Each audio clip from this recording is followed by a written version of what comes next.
Καλώς τον. Φιλιά πολλά, Χρήστο μου.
Good morning, everybody.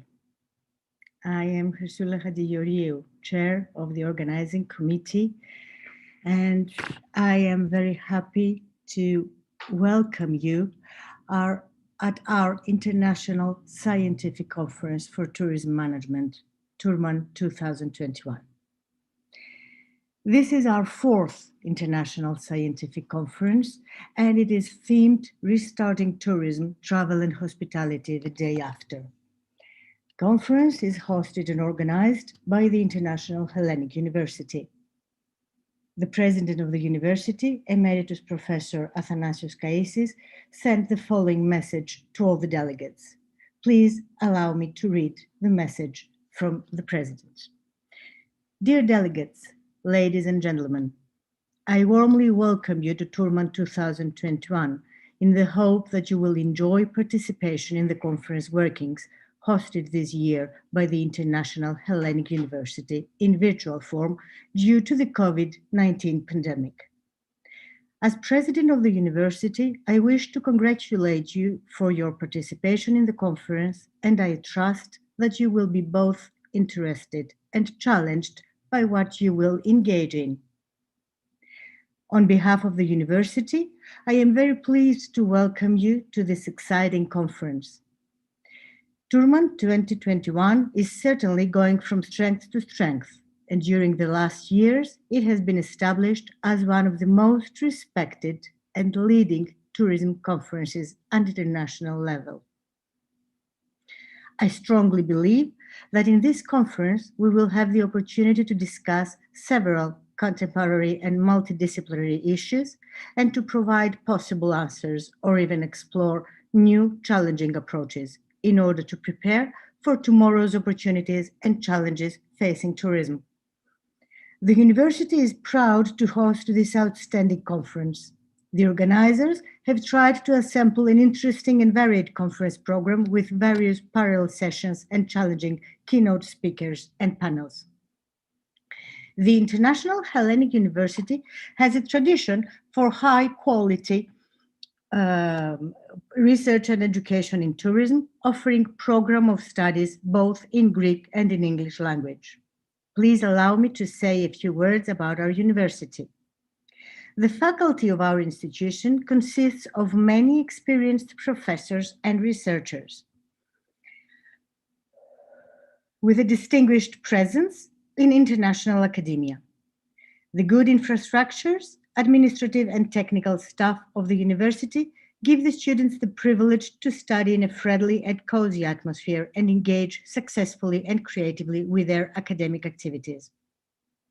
The scale of the place and the campus life facilitate communication and interaction among students, faculty members, administration staff, and research personnel, resulting to the effective utilization of the available teaching, learning, and research infrastructures.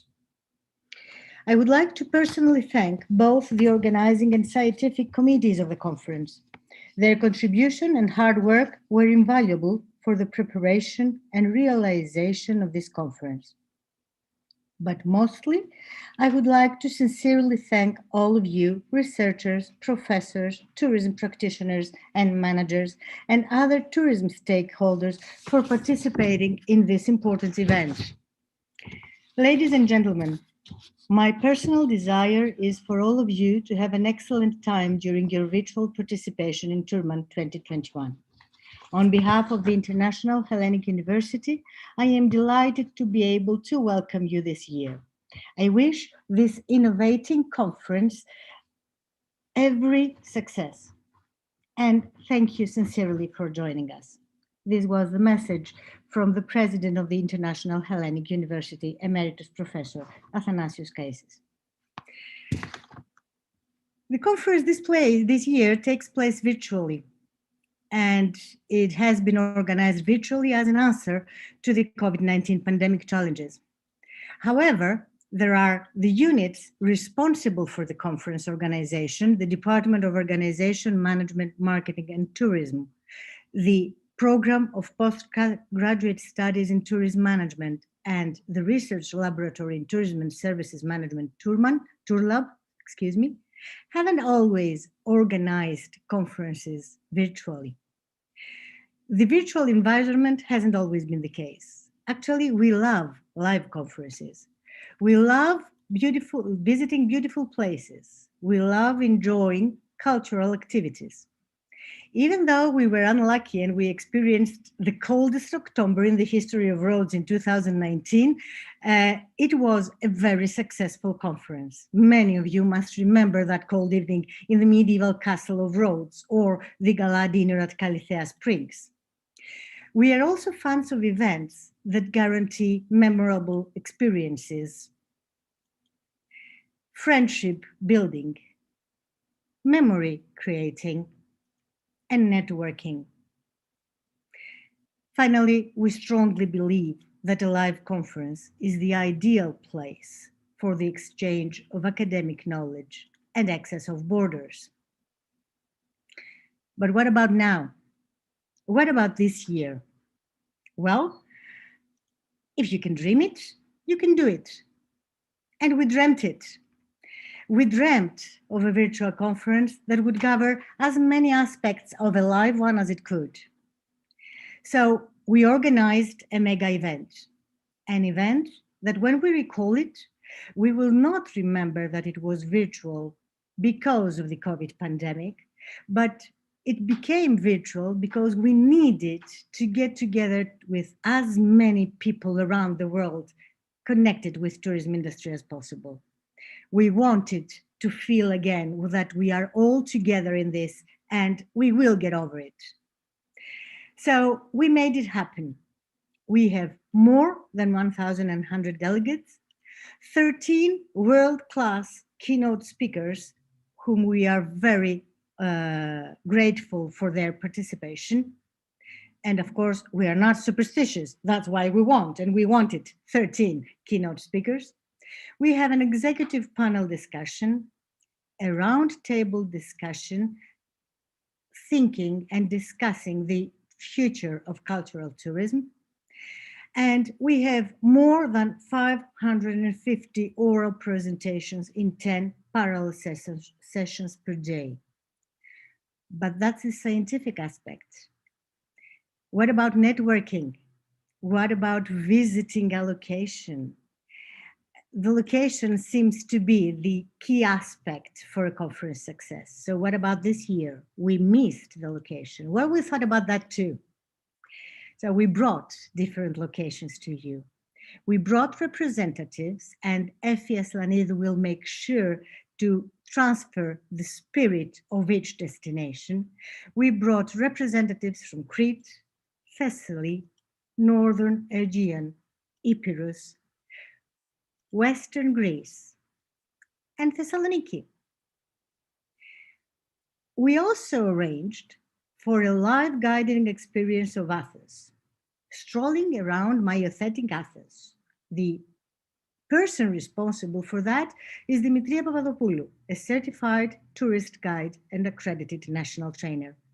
Walk with her and visit Plaka and the area around Acropolis Hill. So what you can't claim is that you will get bored.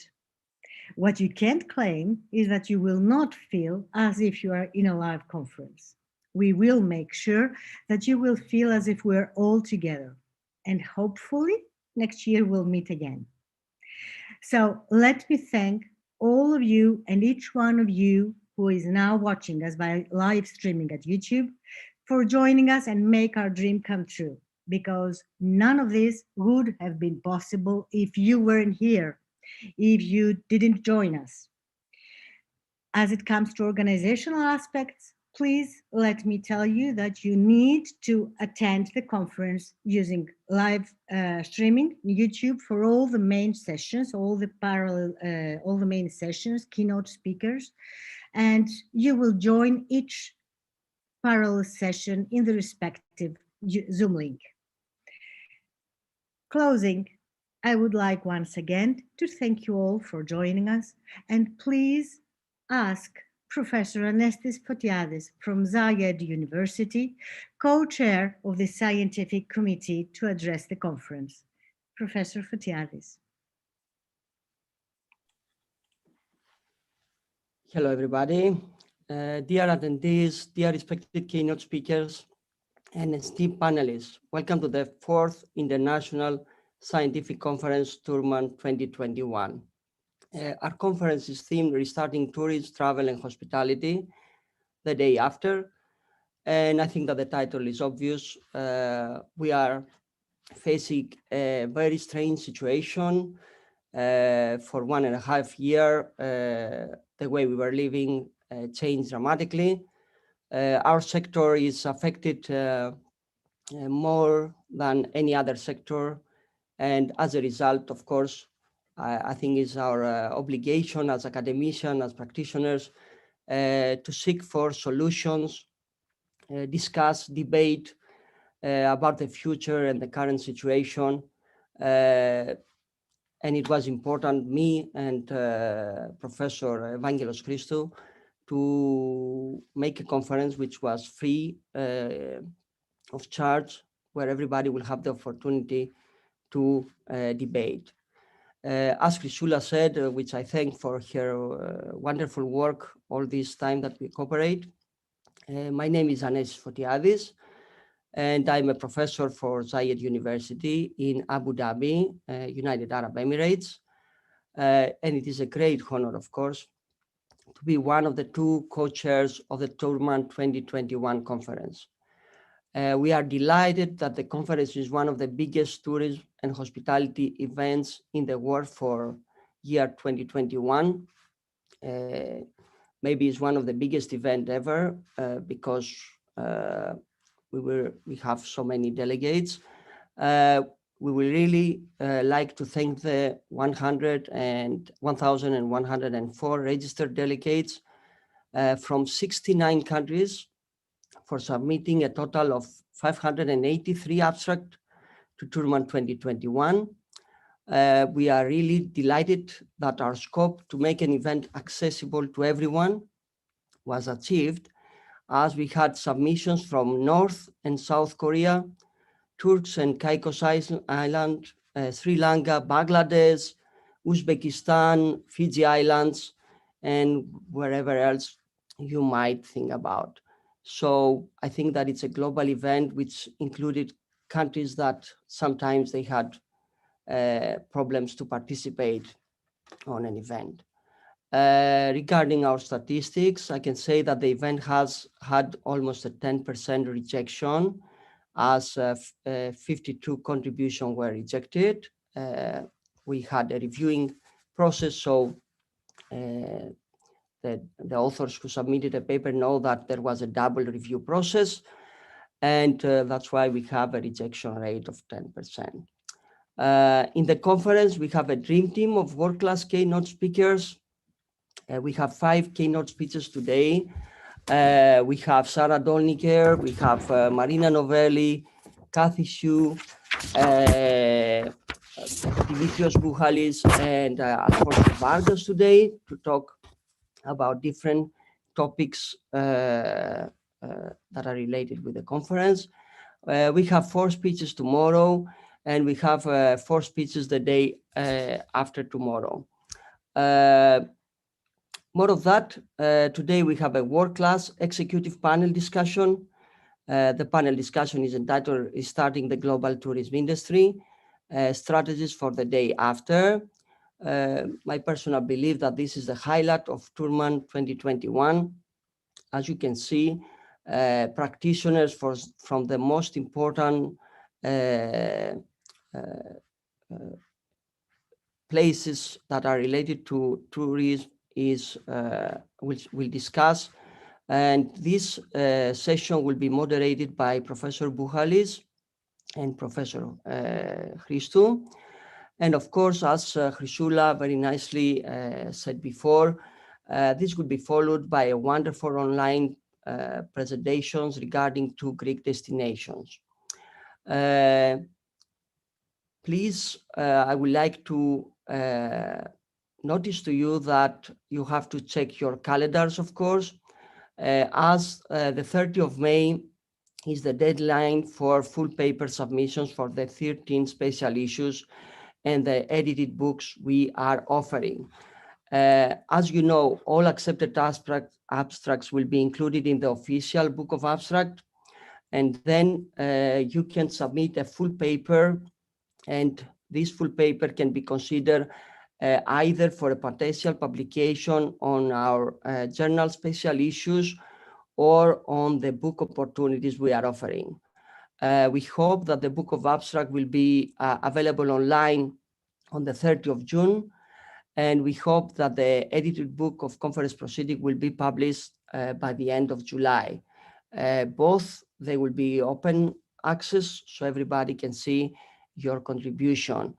As I said, we have 13 special issues. We have special issues related to Acta Touristica, one for European Journal of Tourism Research. We have one for Enlightening Tourism, a path-making journal. We have the Geo Journal of Tourism and GeoCities, International Journals of Religion, Tourism and Pilgrimage, International Journal of Technology, Marketing and Tourism Anthropology, and International Journal of Tourism Anthropology, the International Journal of Tourism Cities, the Journal of Tourism, Heritage and Service Marketing, Tourism and Hospitality Marketing, Tourism and Marine Environments, Tourism Review International, and Tourism Review. More of that, we will have some papers selected the best to, after editorial review, of course, to be included in the Journal of Service Marketing.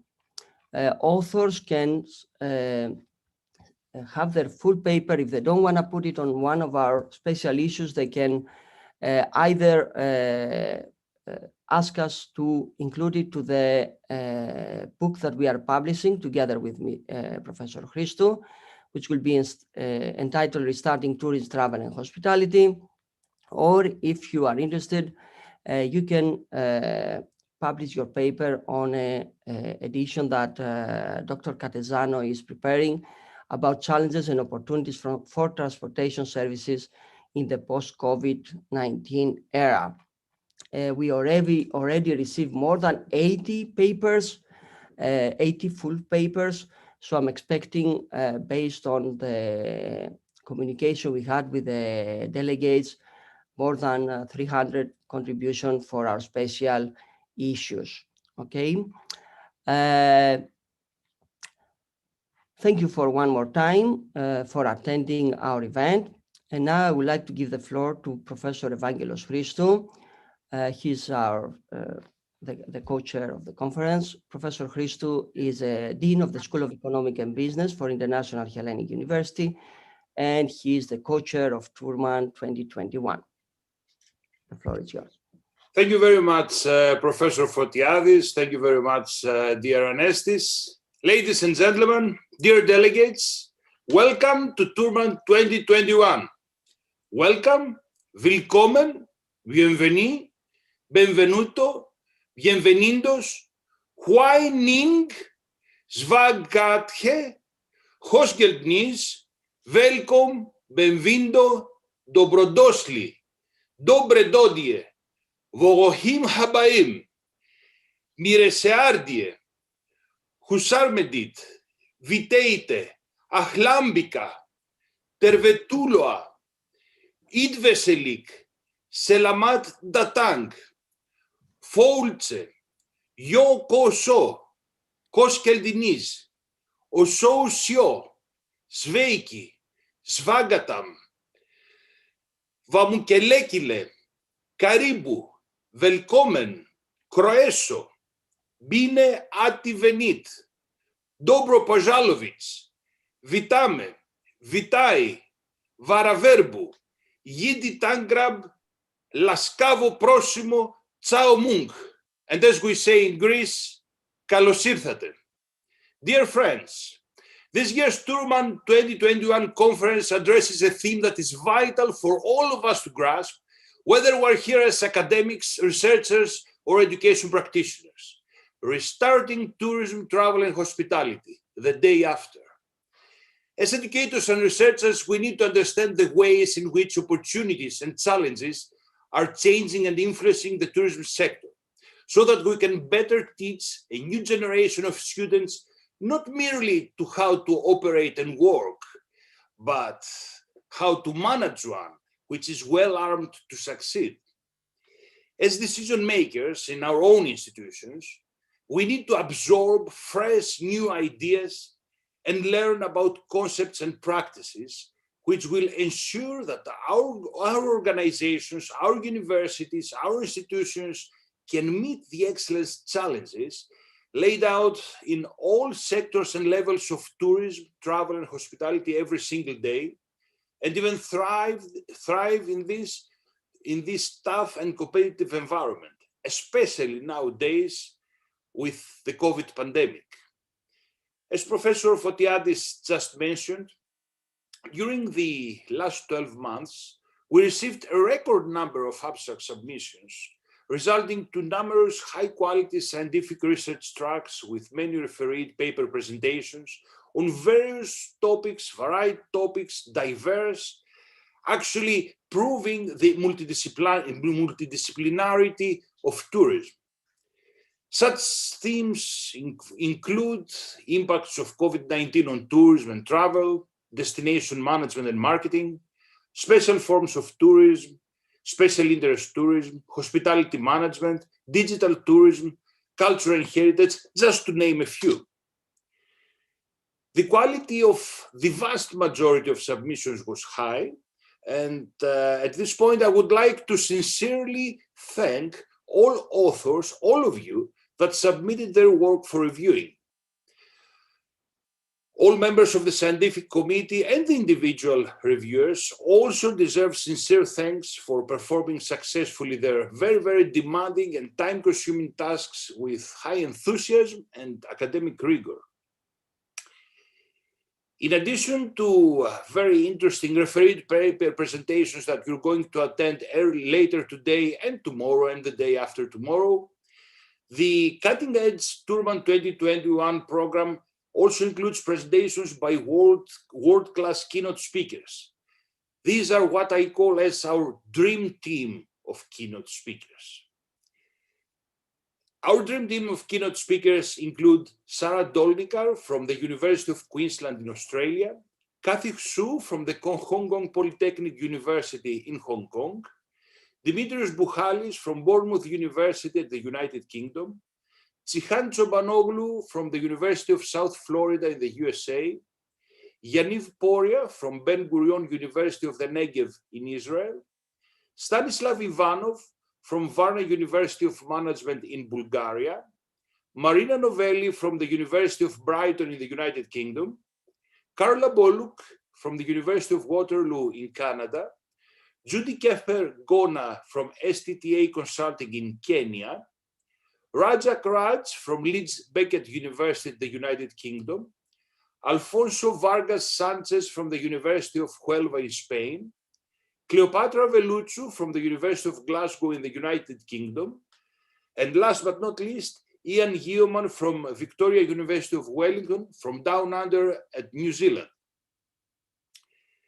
Last but not least, Tourman 2021 conference includes a very interesting and very interactive, as you will find out later today, executive panel discussion themed Restarting the Global Tourism Industry, Strategies for the Day After. The panel is moderated by Professor Dimitrios Bouchalis and myself, while panelists include leaders and executive decision makers from global stakeholders and organizations in tourism, travel, and hospitality, like the United Nations, World Tourism Organization, the Pacific Asia Travel Association, the European Travel Commission, the Asia Pacific Ecotourism Society, the Euromonitor, the World Tourism Alliance, and many others.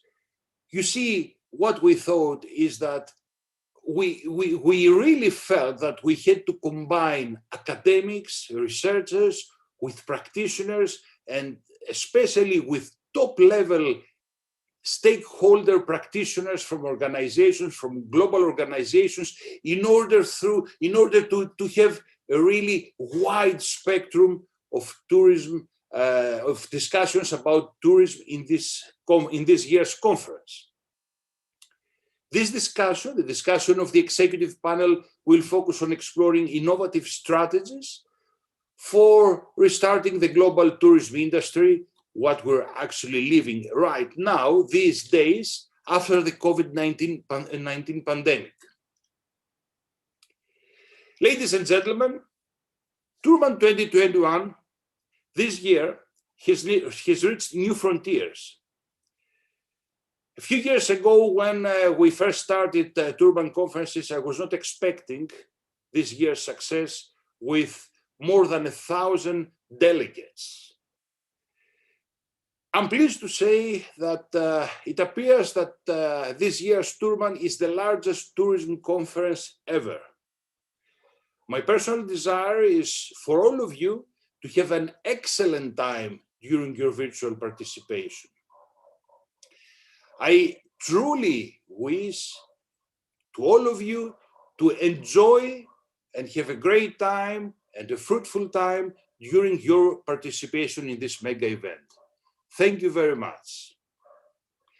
And at this point, I feel proud introducing our first keynote speaker, Professor Sarah Dolnikar, who's going to deliver her keynote speech titled How COVID-19 is Changing Peer-to-Peer Accommodation. Sarah Dolnikar is a professor of tourism at the University of Queensland.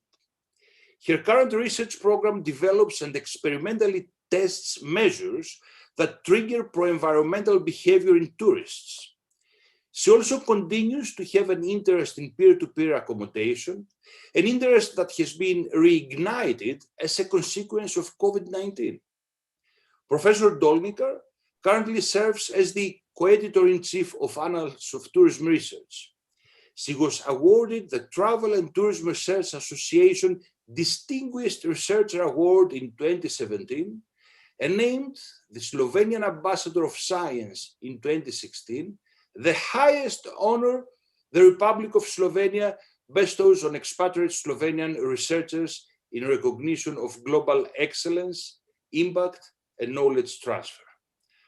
I'm certain that you're going to greatly enjoy and appreciate Professor Dolnikar's keynote speech, and I'm really looking forward to it. Professor Dolnikar, the floor is yours. Thank you very much for the very kind and generous introduction. Let me see if I can get this share screen working here. How's this looking? Perfect. Good? All right, excellent. So today is about Airbnb, and it's really interesting. It's become really an interesting topic again with COVID-19 because a lot has changed because of COVID-19. But in fact, a lot's changed even before COVID-19. So I've taken the liberty in this keynote to tell you a little bit about all these changes that happened since Airbnb was first established. But I'll start by telling you why I'm fascinated, because if you want to be passionate about your research, you've got to have some personal interest, right? And so my personal interest started with a full fridge, and it was the full fridge of my parents-in-law in South Australia. We used to go there for every Christmas holidays, and we had a great time, but it was 3 weeks and the fridge was always full. And there was a point I just couldn't take it anymore. And I said to my husband, why don't we buy a little beach hut? And so whenever we come for Christmas, we can each have our own fridge in our own house, but we can still have a lot of family time together. And so that's how I got into Airbnb. Actually, at the time we bought the beach house, there was no Airbnb, but there was already holiday rentals. So a lot of places in that area would have a sign on the house with a phone number saying holiday rental. So my business model was pretty simple. It was primarily for us as a family, but I would earn enough money with renting it out to just cover the operating cost, not the mortgage repayment. I was not going to make money out of it, just the operating cost like council rates, insurance, and these kind of things. And very soon I got very fascinated because Airbnb came to Australia and I became an Airbnb host. And I realized that actually it was a total game changer in terms of tourism accommodation. I won't talk much about that, but just to remind you, I as a host was asked by the tourist for permission to book. That's unheard of, right? No hotel ever decides who is allowed to stay or not. There was a balance of power in reviewing. So they could review me, but I could also review them. Total game changer. Everyone developed what I call the P2P CV. So you could go as a guest, for example, and you could look at how other guests rated me as a host. But I could do the same with the guests. I could look at their CV and I could see if they're well-behaved guests or not. Again, something that's unprecedented in tourism accommodation. Inbuilt mystery shopping, I really like that because I was a new host. So I get all these private comments telling me what I could improve. So very nice, efficient improvement mechanism. And of course, ultimate opportunity for micro-segmentation, right? So suddenly everyone can literally find the perfect home for them for their holiday because there's millions of them around the world. So really the ability to match perfectly to the needs of the guests. Absolutely fascinating. So then things went on and life moved on. And honestly, for me personally, Airbnb and the whole peer-to-peer accommodation network space became pretty boring. It became boring because it started to converge toward just online distribution channels. There was nothing special anymore about it. And then, of course, COVID hit. And when COVID hit, my ears started flapping again because I thought, oh, that's going to be interesting. What's going to happen now? So there you go. This is my reignited interest, and it all started with an absolutely packed fridge at my parents-in-law's place. So what changed since 2008 and what changed since COVID? Well, everything is the answer, absolutely everything. To me, in fact, looking back to my first experiences with Airbnb, there is, you can hardly recognize it, right? You wouldn't recognize it if you wouldn't know what it was in 2007, 2008 when it first started. The first thing that changed is the definition. That's pretty fundamental. Now, just to be clear, it was never sharing economy. We all love to use the word sharing economy, but certainly peer-to-peer accommodation like Airbnb was never sharing economy. Why not? Look at the definition of sharing. It is to have or use something at the same time as someone else, to partake of, use, experience, or occupy or enjoy with others. Well, that was very rarely the case in peer-to-peer accommodation, in paid peer-to-peer accommodation. It was the case with couchsurfing, but not really in the Airbnb model of peer-to-peer accommodation. The other term that's often used is collaborative consumption. And again, I would argue it never ever was collaborative consumption. So let's have a look at some definitions. What's collaboration? Working jointly with others or together, working on a joint project, working with someone for a special purpose. Well, that's certainly not the case, right? But what Airbnb and peer-to-peer accommodation used to be, it fell into this definition, the definition of paid online peer-to-peer accommodation. And what defines this particular phenomenon? Space suitable for overnight stays, sold by a non-commercial provider, right? So by definition, when we talk about peer-to-peer, it's about ordinary people. It's about non-commercial providers. To an end user, a guest, a tourist, for a short-term use, so it's not long-term rental, through direct interaction between host and guest. Now, I've underlined two sentences for you here, the non-commercial provider and the direct interaction between host and guest, because those two aspects are virtually gone by now. I'm not saying there's not still instances, there's a whole segment, a small segment that still operates like that. But as you will see through the course of this presentation, the number of non-commercial providers had massively dropped. And there's very little interaction between the person who owns or long-term rents the space and the actual guest. There's now a lot of intermediaries sitting in between. So the very definition of actually peer-to-peer accommodation has changed in those years. The business model has changed quite dramatically over the years. Just to give you an idea, here's the picture of all the stakeholders that are involved when it comes to, for example, Airbnb. So it's not only guests and hosts, it's employees, investors, governments, public policymakers, locals, local neighborhoods, absolutely gigantic environment within which this business activity takes place. And so we'll just quickly, I can't talk about this because as you know, if you know business models, and I'm not even the expert, Stefan Reinhold is the expert, you can go on forever. It's a massive area, and every little aspect is dissected like an X-ray in a hospital. But I want to point to just a few things which I think are noteworthy in terms of how peer-to-peer accommodation changed and how it changed as a consequence of COVID-19. So in the value proposition space, massive change. On the host side, the value proposition for the mom and pop host like me, right, really has dropped almost, but it has hugely increased for super hosts. They're the people who get great ratings and they're really professional or semi-professional hosts, as well as hotels. So before COVID-19, Airbnb quite deliberately went and became a distribution channel for hotels, to the point where there was a model that they could take and pay the service fee for the guest. So a very clear orientation towards the commercial market, and move to become a distribution channel rather than a network platform for trading among peers. Now, what happened in COVID? Well, a few radical things happened. Airbnb disabled entire regions for booking. So there was an outbreak, there was a problem, and Airbnb just deactivated the ability to book in those areas. That is a huge impact on the value proposition.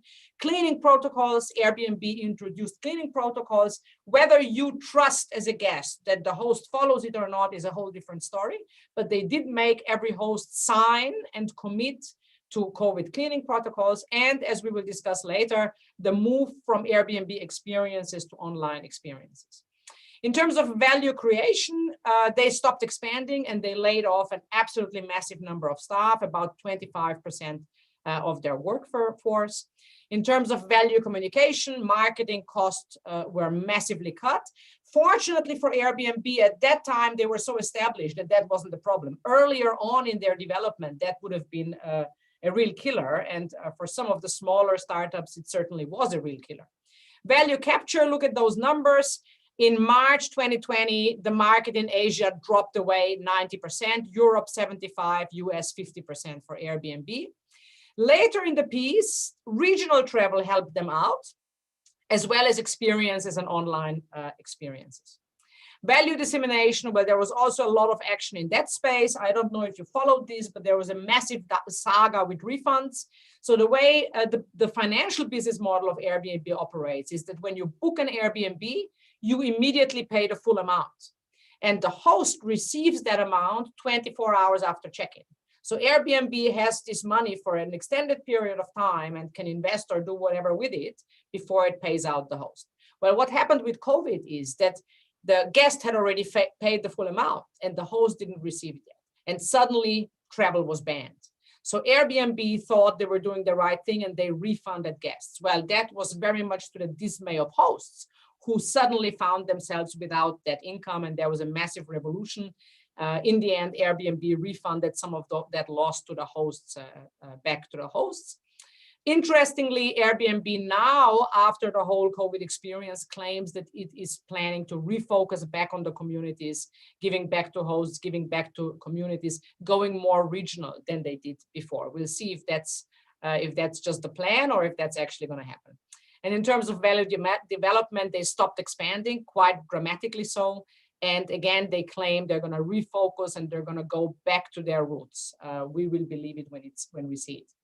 All right, what else changed? The competitive landscape totally changed. Again, quite remarkable to watch. That was fascinating, looking actually back over 10 years to see what happened in the competitive space. So Airbnb was certainly not the inventor of peer-to-peer accommodation, right? You all know Couchsurfing, but even before Couchsurfing, there were home swapping sites where people said, well, you can use my house and I'll use your house, direct swapping. Then there were models with credits. So you can use my house, you get brownie points, then you can use the brownie points to stay at someone else's house. So there were models that existed before Airbnb. But Airbnb managed to start a revolution by making their Airbnb.com platform just really interesting, really trust focused, really trying to give people confidence, and importantly, by growing the pool of customers and aggressively growing the pool of hosts. Because if you have nothing to sell, it doesn't matter how many customers you have, right? So both, because it's a platform business, both customers and hosts are necessary and Airbnb did exceptionally well at that. So not surprisingly, there were literally hundreds of copycats around the world. And sadly, most of them died or were purchased. And why is that? Because as I said, in a platform business, you need to quickly increase your demand and your supply side. And very few managed, because by that time, Airbnb was already so strongly established. Now, what in the end, all this development led to just before COVID-19 is that there were really only 3 big players left in the peer-to-peer accommodation space. And that was Airbnb, Expedia, and Booking.com. Yeah, they're not even known as peer-to-peer providers, but they were basically splitting up the market. The only others were niche providers that were focusing on very, very specific groups. For example, Mr. B&B, which is for gay travelers. That was just a market that was very specific and not catered for by Airbnb.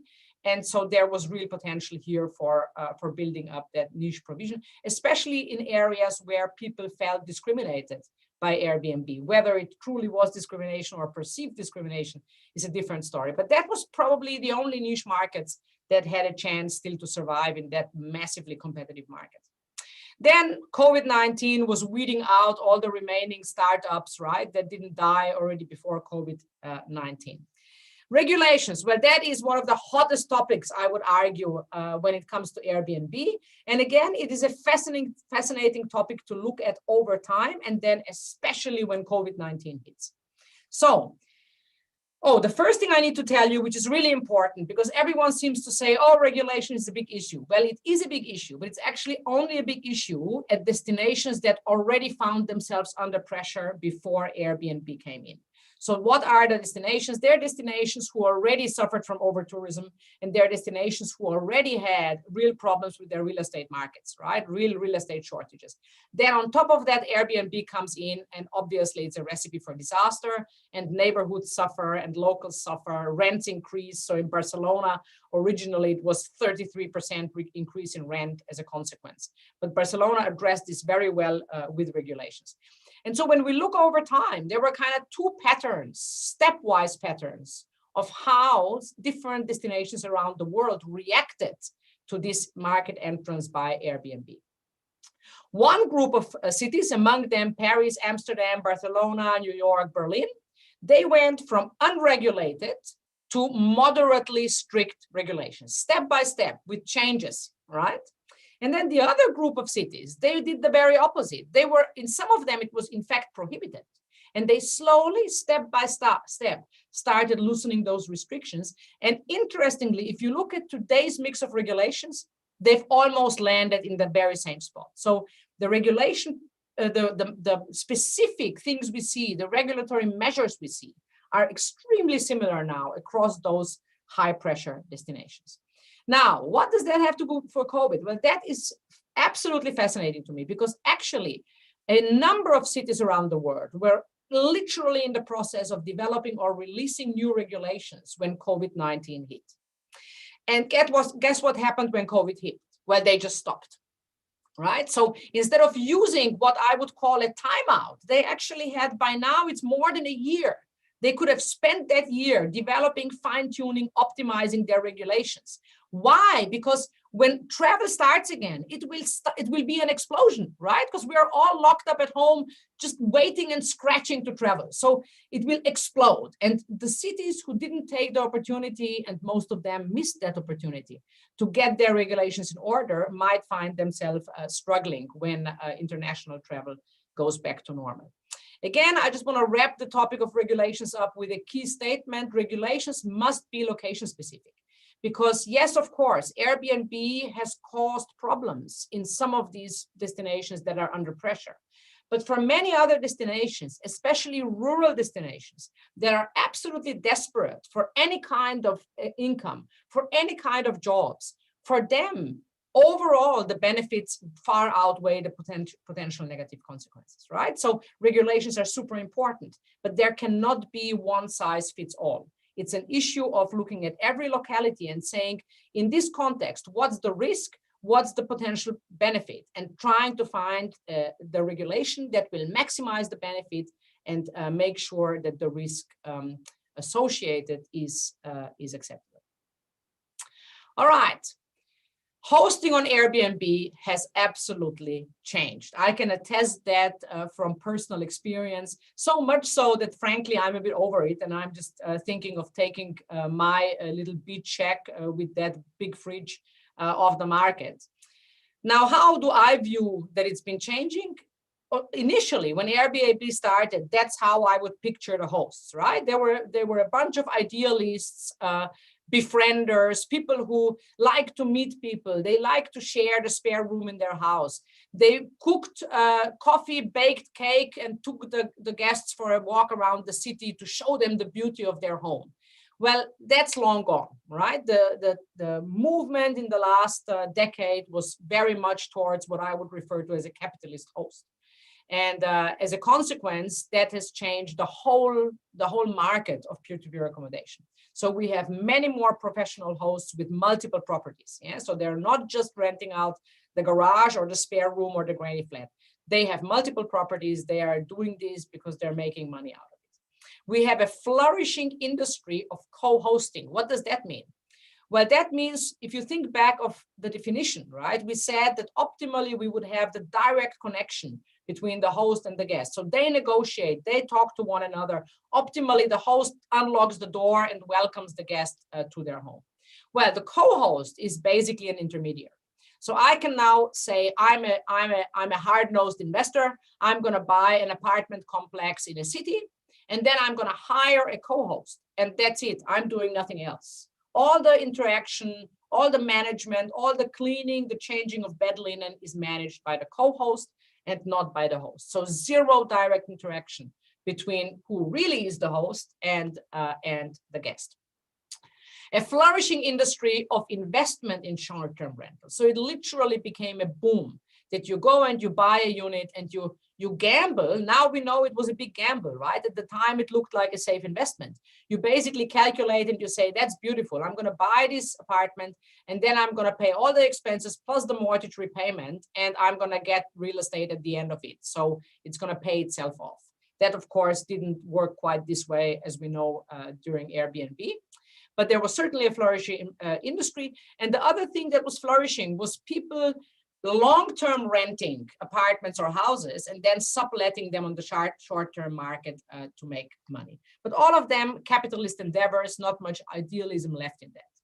And with it, and that's certainly something I could talk about for hours, came increased guest expectations. So when I first had my house on Airbnb, everyone understood that that was just our family's beat check. And there was actually a sense of gratitude that we opened the doors and trusted people to also enjoy their family holiday there. Well, now we have guests who come there and they complain about absolutely everything, right? So they have really now adopted a mindset that this is tourist accommodation. This is professional tourist accommodation, and the expectations have increased accordingly. So, of course, the question is that the end of mom and pop hosting? Is that the end of people wanting to engage in renting out their spare room? Has it now just become an online distribution channel for tourist accommodation?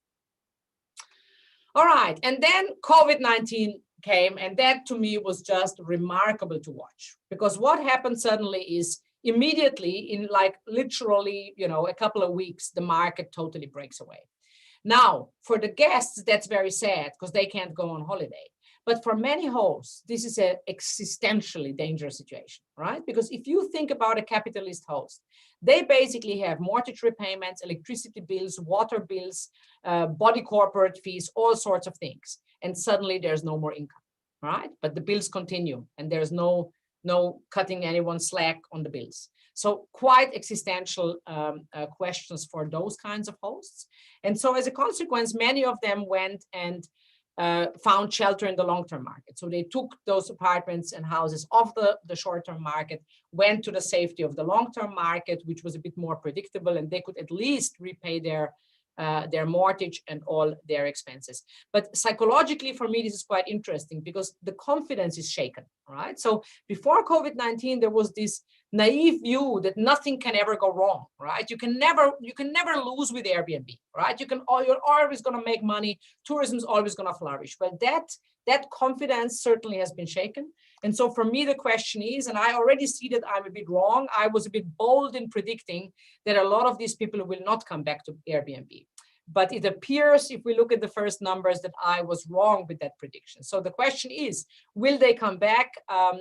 Will new ones join? What will happen in the space of the capitalist hosts? And what about the mom and pop hosts? Are they going to re-emerge again?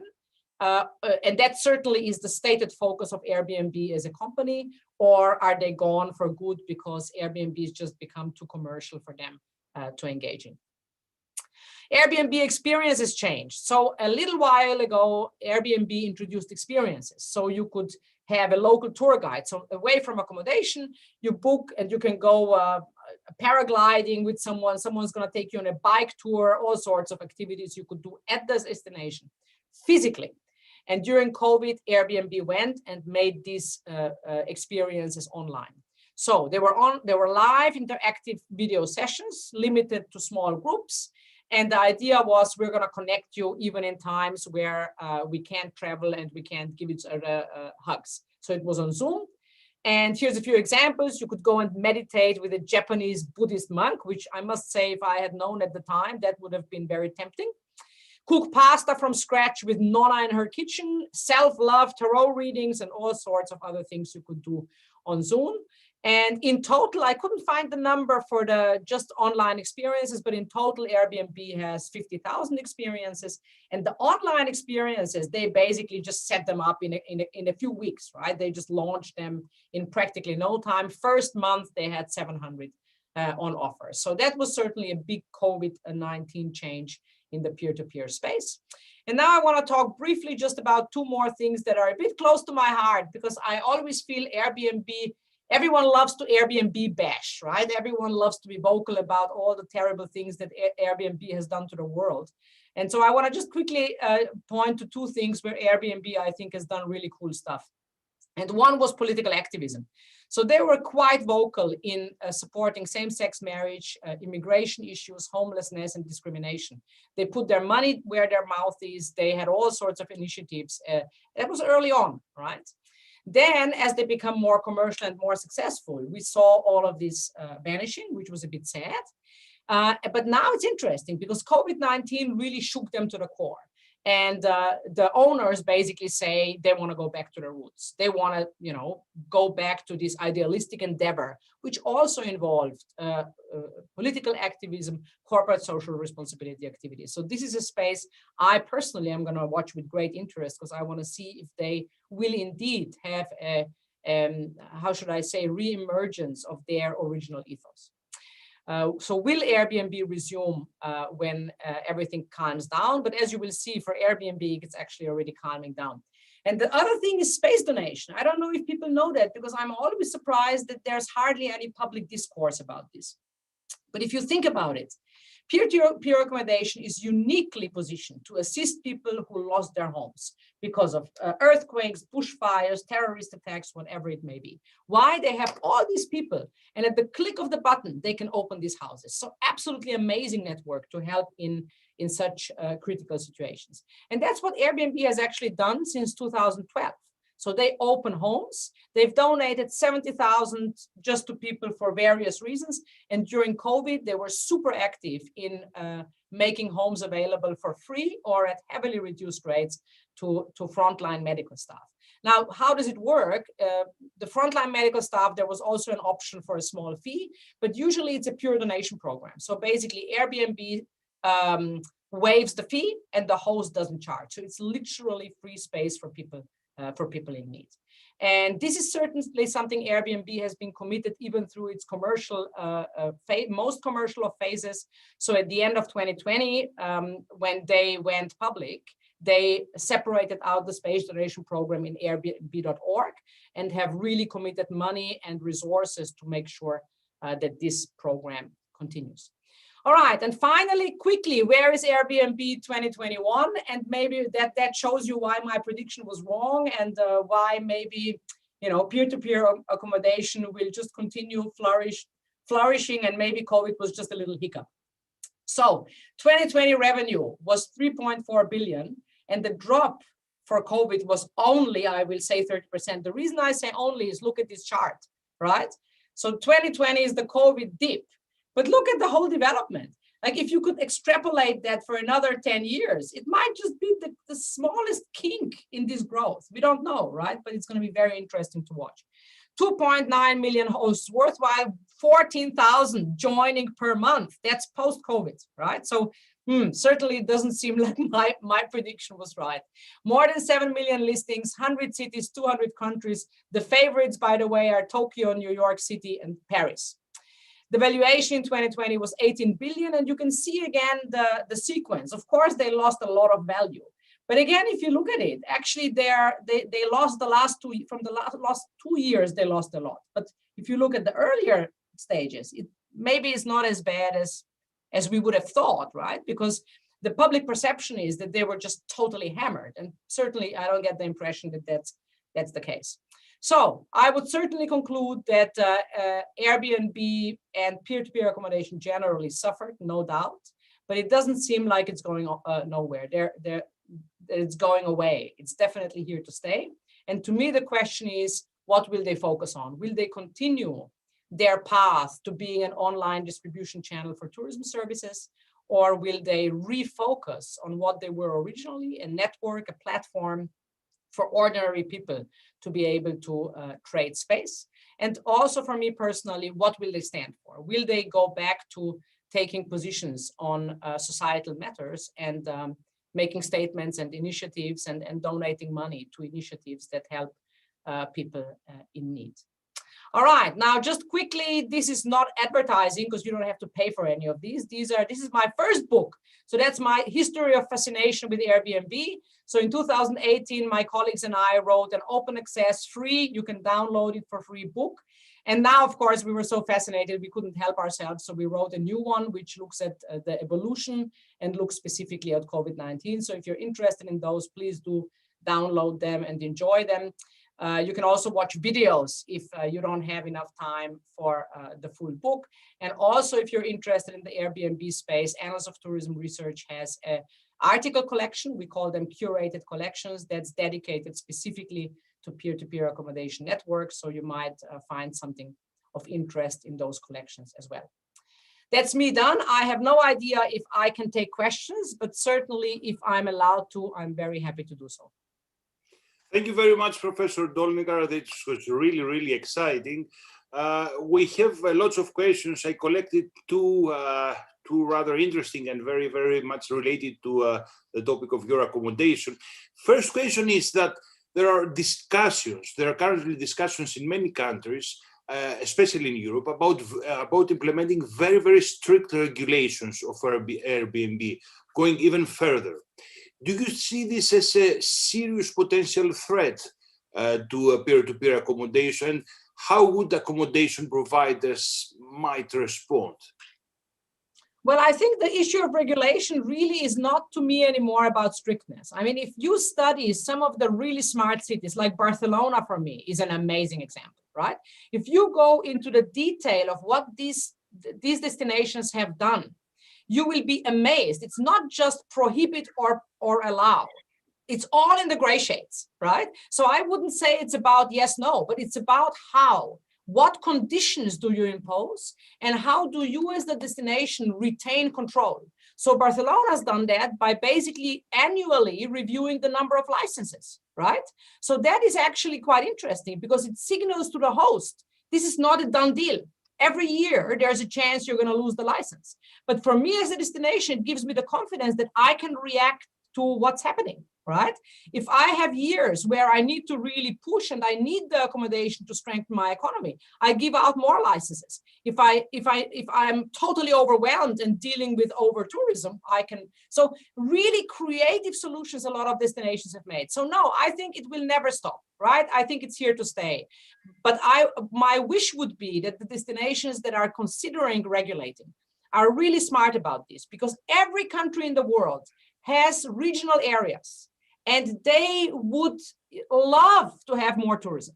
And you know, the big hotel chains are not going to put a 300-room hotel there, right? So their only chance for tourism is these kind of arrangements of providing accommodation. Same with events. You want to attract an event to a regional area. Well, no hotel is going to build there. No cruise liner can temporarily park in the middle of nowhere for you to have accommodation. So the trick in regulation is that you find intelligent solutions that will allow you to maximize the economic benefit without throwing your residents under the bus.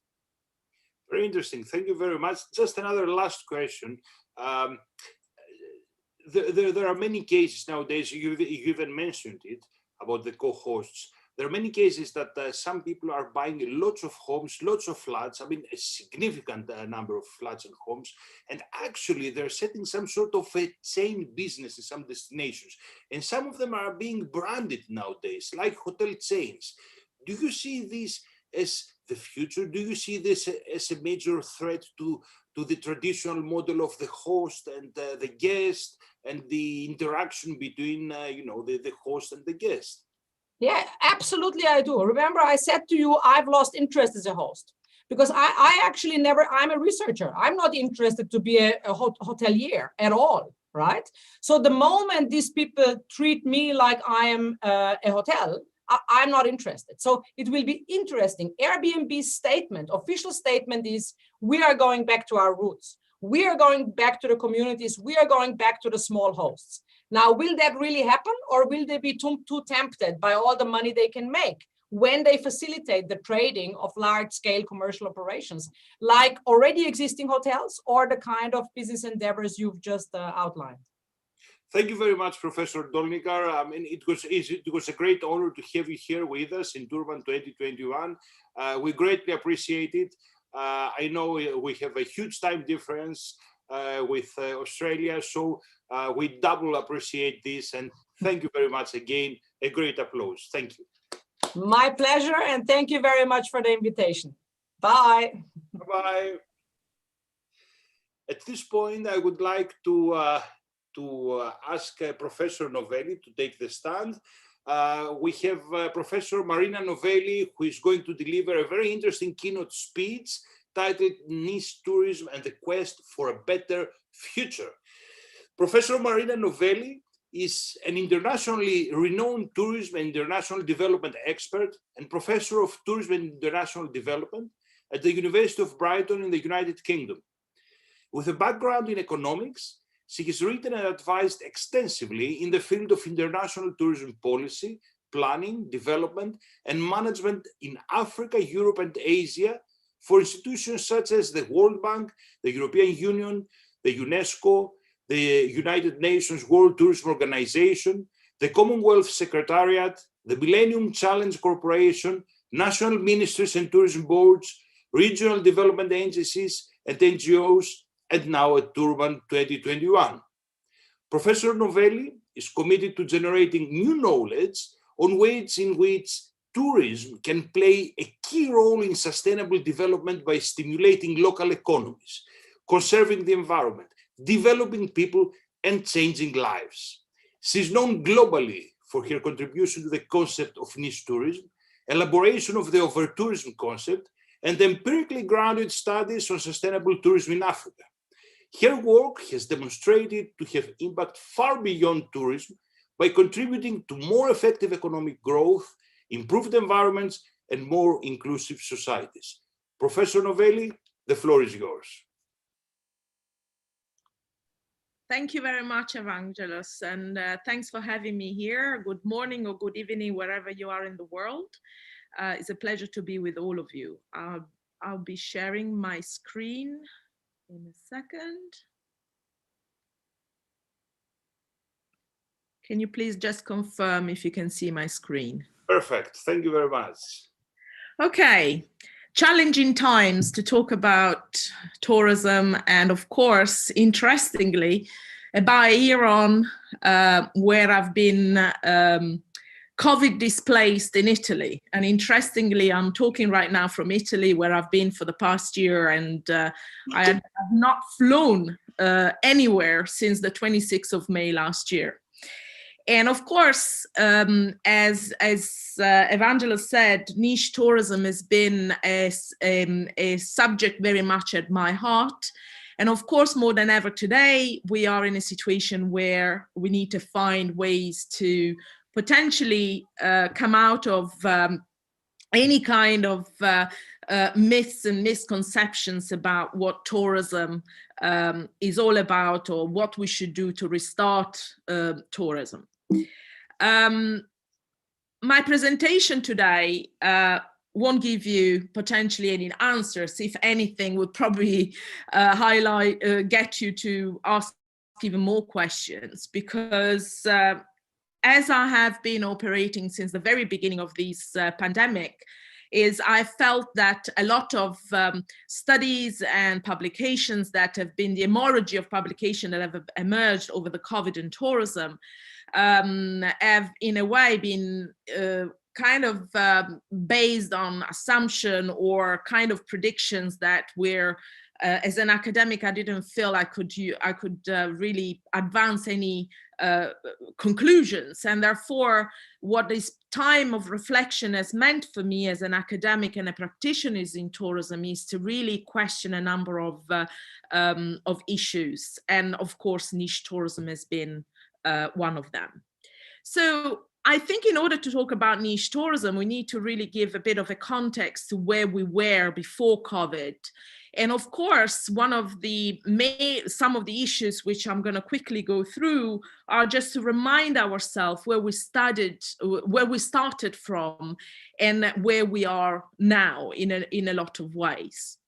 Of course, the sustainability agenda, which we are all very familiar with, has been very much the framing context in which, as tourism academics and practitioners, we've been trying to operate and implement actions that would be sustainable, but most importantly in line with what the Sustainable Development Agenda was pushing for and have been pushing for years now, since the pre-SDGs with the Millennium Challenge, the Millennium Development Goals. And of course, we have gone through phases of our work where, you know, the climate emergency and the plastic emergency, which have been somehow parked for a few months at the beginning of the pandemic, have been very much live in the thinking of many of us who had been involved in studies related to, for instance, the issue of over-tourism that Sarah has mentioned earlier in her presentation. And of course, if you look at niche tourism particularly, the main thing that we need to consider is the fact that there have been a number of studies, starting from what I did back in 2005, when I had the opportunity to publish the first collection on niche tourism, whereby we've been using niche tourism for years as a way to explore new options, very often in remote areas. We've been looking at new product and new destinations. We've been looking at renewal, rejuvenation, and sustainability in a lot of the studies. So interestingly, when people ask me to explain how I came to the conclusion that niche tourism was to be pushed as one of the main area of the tourism studies agenda. Interestingly, one of the key answers that I feel to give is that there have been a lot of misconception and uses of terminologies, and of course niche tourism is not necessarily new in its own right. We've been talking about niche tourism using different words for very long before my publication in 2005, but it's just how would we make it more accessible and more, I would say, useful in terms of being more inclusive as a study agenda. And then, of course, you know, the evolution of tourism and the way we wanted to transform tourism have involved a number of initiatives, one of which I had the privilege to be involved with, which is the Transforming Tourism initiative at ITB in 2017, with a group of 50 stakeholders from all over the world, where we kind of try to formulate this Berlin Declaration on Transforming Tourism, which was trying to, in a way, bridging the gap between research and practitioner world, and trying to address some of the issues, many of which Sarah has mentioned in our presentation, such as overcrowding, such as the all peer-to-peer platform development, and really understanding how could we also look at niche tourism in a different way. And of course, the transition, we have seen, you know, the evolution. I will never forget, you know, one of my practitioner colleagues in the field who said to me, "You academic come up with very technical, interesting, sexy terminologies, but then us in the field are left to apply them." And I kind of agreed, because over the years, over the past 20, 30 years, what we've seen is the evolution of a number of terminologies and I would say studies which kind of talk, in my opinion, about similar aspects and in the domain of sustainable tourism. But of course, you know, there have been a number also of this has caused a lot of confusion when we try to identify ways to implement such strategies, that they were obviously based on some form of academic research or reporting related to specific contexts in which we were operating. And of course, here we came to the point of the question of how much tourism is too much. This is not a new question that is necessarily related to over-tourism, which is a more recent study domain. But, you know, and with COVID, we found ourselves in a situation where there was this paradox of starting asking how few tourists are few tourists, because of course we found ourselves to shift from a situation of criticizing tourism for becoming the cause of a number of problems at local, regional and national level, to the point where destinations obviously suffered the loss of the economic impact and the social interaction and all that, the positive that tourism brings. And of course, again, these are issues that have been studied for over 50 years, if not more, in the domain of the impact studies agenda. Now, of course, the whole issue of over-tourism has been very close to my heart recently as one of the study field in which I've tried to concentrate some of my work. And of course, niche tourism has become one of the potential causes of, in a way, instead of rejuvenating and decentralizing and creating deseasonalization and all these nice things that we were trying to promote through strategies like niche tourism strategies, have actually had an adverse potential impact in destinations where the proliferation of niche tourism product have created actually even further congestion. And of course, it has created issue of privatization of public spaces and public goods. And of course, a number of congestions in areas which initially had not been obviously considered as an issue. I will come back to some of the issues that are on the bottom of the iceberg here in this photograph, but the most important thing that we need to bear in mind is that any of the issues that were pre-COVID have been kind of carrying on during the COVID era, in some areas more than others, and of course the paradoxes have been announced even further, in my opinion. So where have you been? Where have we been? We've been in a situation where, of course, the global value chain of tourism have been totally affected and absolutely shattered. There is no need for me to elaborate far more on that. It's been visible all over the world. We've gone through a situation, as I said earlier, to move from an over-tourism situation to an under-tourism situation, as some refer to. We've seen destinations which have been highly reliant on tourism, where, we were talking about how would we protect visitors and animals from the over-utilization of wildlife spaces, like these particular two articles that I selected, one published in January 2020, where in South Africa they were still worried about how they could manage the over-visitation of national parks like the Kruger National Park. And then a few months later, in April 2020, they had obviously wildlife sitting on the roads that normally would be crowded with open-top vehicles shooting photographs, and thousands of visitors actually using it. So this shift has created a very huge issue.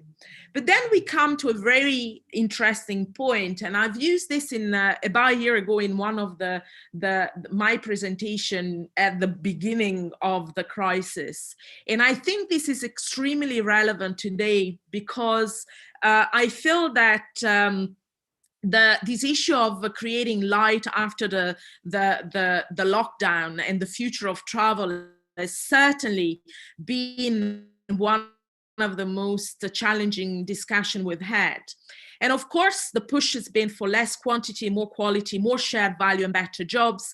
And of course, the expression that Paolo Antonio Russo used of having tourism having to lose weight, I felt was an interesting one, particularly because when we work in tourism, and those of us who work in public policy and creating new consensus for good tourism, the importance was to try and understand in this transformation phase, how could we kind of push that? And of course, niche tourism has been clearly identified at the beginning of the pandemic as the way forward potentially to address the crisis. And of course, most importantly, as is highlighted in the Commonwealth report published just about a year ago, the recovery strategy that many destinations, in particular, like small island states, have been pushing for is trying to reinvent themselves. And niche tourism, interestingly, or niche hospitality in this particular context, has played a key role even during the Ebola crisis. You know, if you look at what happened in countries like Sierra Leone, where tourism services and hospitality converted their operation from being for leisure and business into being emergency services and hospitality for care worker and aid organization. Interestingly, you know, a few years later, we have seen that happening in many parts of the world. You know, the Airbnb context opening up to health workers, the Maldives looking at using their unique contained islands geographically located in remote locations as a retreat for travelers, you know, the digital nomad community being expanded and going to work remotely, and potentially the visa extension for those people who would want to choose destination like Barbados. So in a way, this niching as a crisis time is not a new thing only that we've seen now at COVID time. And of course, what we've seen is the transformation and the push for safety and trust, which of course will remain throughout. But the question that we need to ask ourselves is, what now? We've seen a number of niche experiences, from virtual realities to face-to-face context, whereby, you know, the 7 hours to nowhere sells out in less than you would ever imagine. And so a number of niche product and let's say proxy destinations, as we would call it, became, you know, a way to continue going. Of course, many of them of questionable, you know, sustainability nature. And of course, you know, kind of highlighting that when we talk about niche tourism, we do not necessarily talk about sustainable tourism. It's just, you know, something that I need to clarify, because in the past, for my own sins, I tried to look at niche tourism as a form of sustainable tourism, but obviously, as any tourism segment develops and evolves, or approaches evolves, there is always a question on whether that will stay in the long term. And of course, we have been facing a number of paradoxes. You know, if we look back at summer 2020, these are photographs on the left-hand side that we saw when we were trying to think of how we would open the season particularly in Europe, and all these kind of discussions about how could we go back, and reality, which became very different. I mean, the photographs on the right-hand side is in Italy, in Puglia, where I come from, and you know, the shocking images of what really happened in reality. And so how the shift happened very quickly to go back to what was before, really. And of course, what is likely to become the situation in 2021, rightly or wrongly. But the bottom line is, when we talk about niche tourism too, we need to look at how this process of recovery, reopening, rebuilding, remodeling, reimagining, restarting, or reorienting the sector needs to go through a gradual rethinking. Sarah highlighted something really interesting earlier, which was, for me, the importance of obviously stopping 1 second and regrouping and rethinking some practices. And of course, one of the things that has been very problematic for me is that it has appeared is that if you look at the discussion we were having about a year ago, it seems that the conversation remain exactly the same. There has not been a huge shift in the way we are approaching the situation. Yes, we are trying to push for better tourism. We are trying, but this is not new. You know, when we talk about new normal, when we talk about the new era of tourism, unfortunately, as evidence from at the beginning of my presentation today, are we really talking about a new normal? We've gone back to talk about climate crisis. We've gone back to talk about sustainability. We've gone back to talk about crisis management. At the moment, we are placing great hope in the vaccine and vaccination passport. But is it truly the basis of the change that we are all hoping for? Because, as you know, I like very much this quote from Albert Einstein, where, you know, insanity is doing the same thing all over and over again and expecting different results, which it seems to me what really is happening in the real world. So based on this issue of the mix that we are looking for, the ingredients that we are pretty much concentrating on at the moment, I think that restarting tourism requires some good thinking. And this is where I feel where have we been has led us to where we are now, is creating some I would say very clear interventions that truly can support once and for all some activities and some interventions focused on something, again, which is not new in the tourism studies agenda. You know, we've been talking about proximity travel a long time ago. We've been talking about, although proximity travel has become a trendy word today, but reality, local, domestic and regional tourism has been something which has been for very long part of the conversation to push for a more resilient sector. Lifestyle migrants, for sure, this has become a very much a new trend in niche tourism, particularly with South workers, which is a term used particularly in Europe with people like myself who normally reside in the north of Europe, so in countries like the UK, and they found themselves south working in the southern Europe, going back home, or digital nomads, as I said, people who have decided to relocate momentarily in more, I would say, either safer or more pleasant locations to go through the lockdown phases of these particular strange time we've been all living. There is one thing which I particularly believe is important at this stage, and is the trend of revenge travel.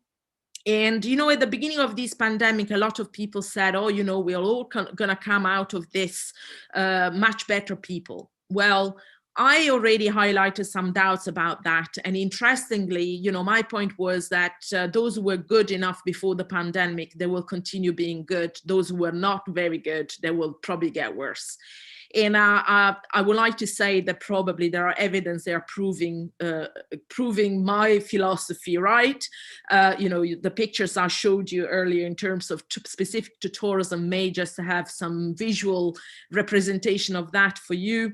But then, you know, where does niche tourism fit in all these agenda? You know, because niche tourism, for instance, has been criticized for not creating critical mass, which has been, for me, you know, a kind of nonsense argument, because, you know, if we, you know, for good and for bad, if you look at what Airbnb was long time ago as a niche tourism, niche hospitality practice, and then became what it became in terms of massification of peer-to-peer platform, I would argue that effectively, you know, we need to be careful that any form of tourism, niche or mainstream or mass or whatever, can pose some problems.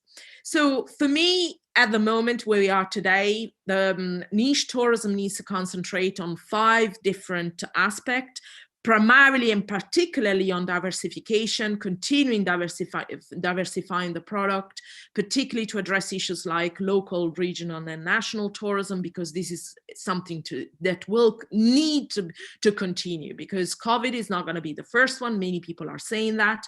So we need to continue trying to push for a more diversified marketplace. Dispersion is one of the key things that we've been pushing for many years.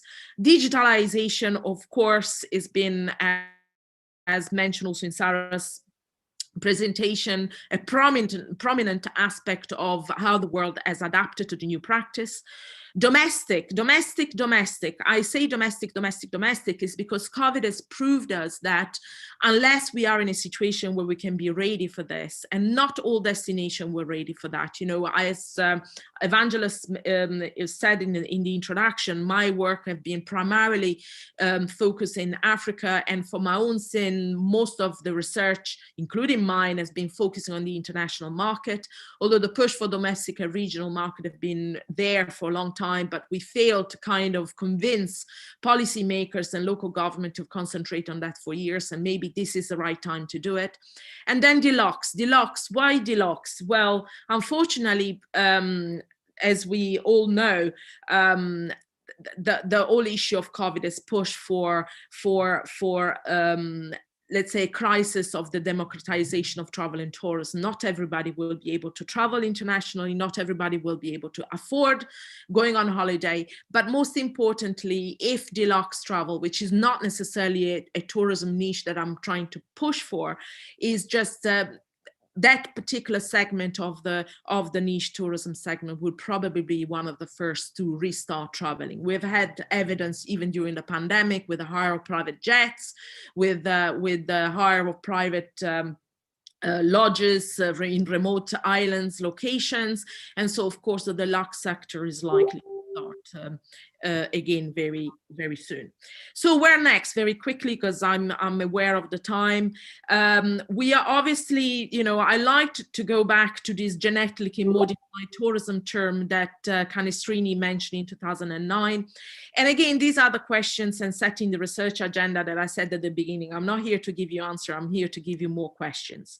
So we certainly, one of the core area to focus on is about niche tourism, the post-pandemic era. Can niche tourism play a role in fostering responsibility in providers, beneficiaries, and users in the way they do tourism? The second one is very important because, everybody talks about these new, I said old in brackets normal, because what are the new challenges and opportunities and disputes and paradoxes? After the financial crisis in 2008, we had Airbnb. New challenges ahead are in the making. Tourism employment for me is key in where we are going, particularly because at the moment there is a great push for agility, and agility in a sector where precariousness, temporary jobs, 0 hours and contracts are the norm, it may become very problematic. The other point is about tourism, real estate, business, and urban neoliberalism. They all live like a local. Sarah mentioned the challenges and the paradoxes associated with Airbnb in particular, but I would like to also say that it's not necessarily only Airbnb. There are thousands of other platforms which with Airbnb create potentially problems she mentioned. And also I would like to rectify something that was mentioned earlier in the presentation. Airbnb has been continuing on their work on regulation. And I can testify for that because I was one of their advisors on the UK regulation, which will be launched soon. And there is a white paper which will be launched soon, which you will become all aware of. So the consultation continued taking place, of course, at a very difficult time, but we did not stop. We continue doing that because there was a great interest in continuing. The niching in the use of public spaces, how we're going to shift from how we were used to do things and how we're going to try and push, particularly because of the push and the challenges posed by the peer-to-peer platform, for instance, from resident-oriented business to versus tourism-oriented business, which has been very often the case in the past, but now everything has been kind of repurposed. And of course, the safety versus the eco, and of course, the various emergency and circularity that we all are trying to address. And of course, niche tourism in the context of circularity in tourism plays a key role, particularly when we come to identify new, I would say the design of new practices in hospitality and tourism that may address those particular challenges we mentioned at the beginning. So to conclude, we need to be like Camellia. We need to more than ever be creative and adaptive animals. And of course, the conversation will continue as we move along, particularly as the new summer season in the global north arrives, and we will see what new challenges will emerge. Thank you very much. Thank you very much, Professor Novelli. Thank you very much, Marina, for a very interactive presentation, and I particularly like the ending about the chameleon. We've got just a couple of questions. We're just running out of time, but there are a couple of very interesting questions that I would like to convey to you. One is from Professor Hilary Becker, asking, would you recommend using Blue Ocean strategy to develop new niche tourism offerings in a destination location? Evangelos, could you say which strategies? Because I lost you for a second. The Blue Ocean strategy. Yeah. Right, absolutely. Thank you very much for your question. Yes, I mean, I mentioned circularity. I mean, I believe that the future is at the cross section of all those new concepts. I'm a great believer that the sustainability agenda is what we should use as a heart. And of course, in order to the blue economy, the circular economy, all these other, the green economy, you name it, they all come under the same umbrella. And of course, I think what is very important is not to dissect too much. You know, these are technical words and technical concepts that as academic work very well with, but sometimes in the real world is becoming more and more challenging to adapt to the different approaches. So yes, absolutely. You know, if we talk about the coastal areas and we talk about even the inland areas from the coastal areas, is fundamental. I mean, at the moment, one of the niche activities I'm working on is in Ghana, in Accra in particular. I'm working on the contemporary art produced out of waste left on the beach, plastic waste, which is all within the blue economy. And that becomes part of the value chain coming into the mainstream sector to sensitize and use contemporary arts as an activist way to inform tourists. So yes, absolutely.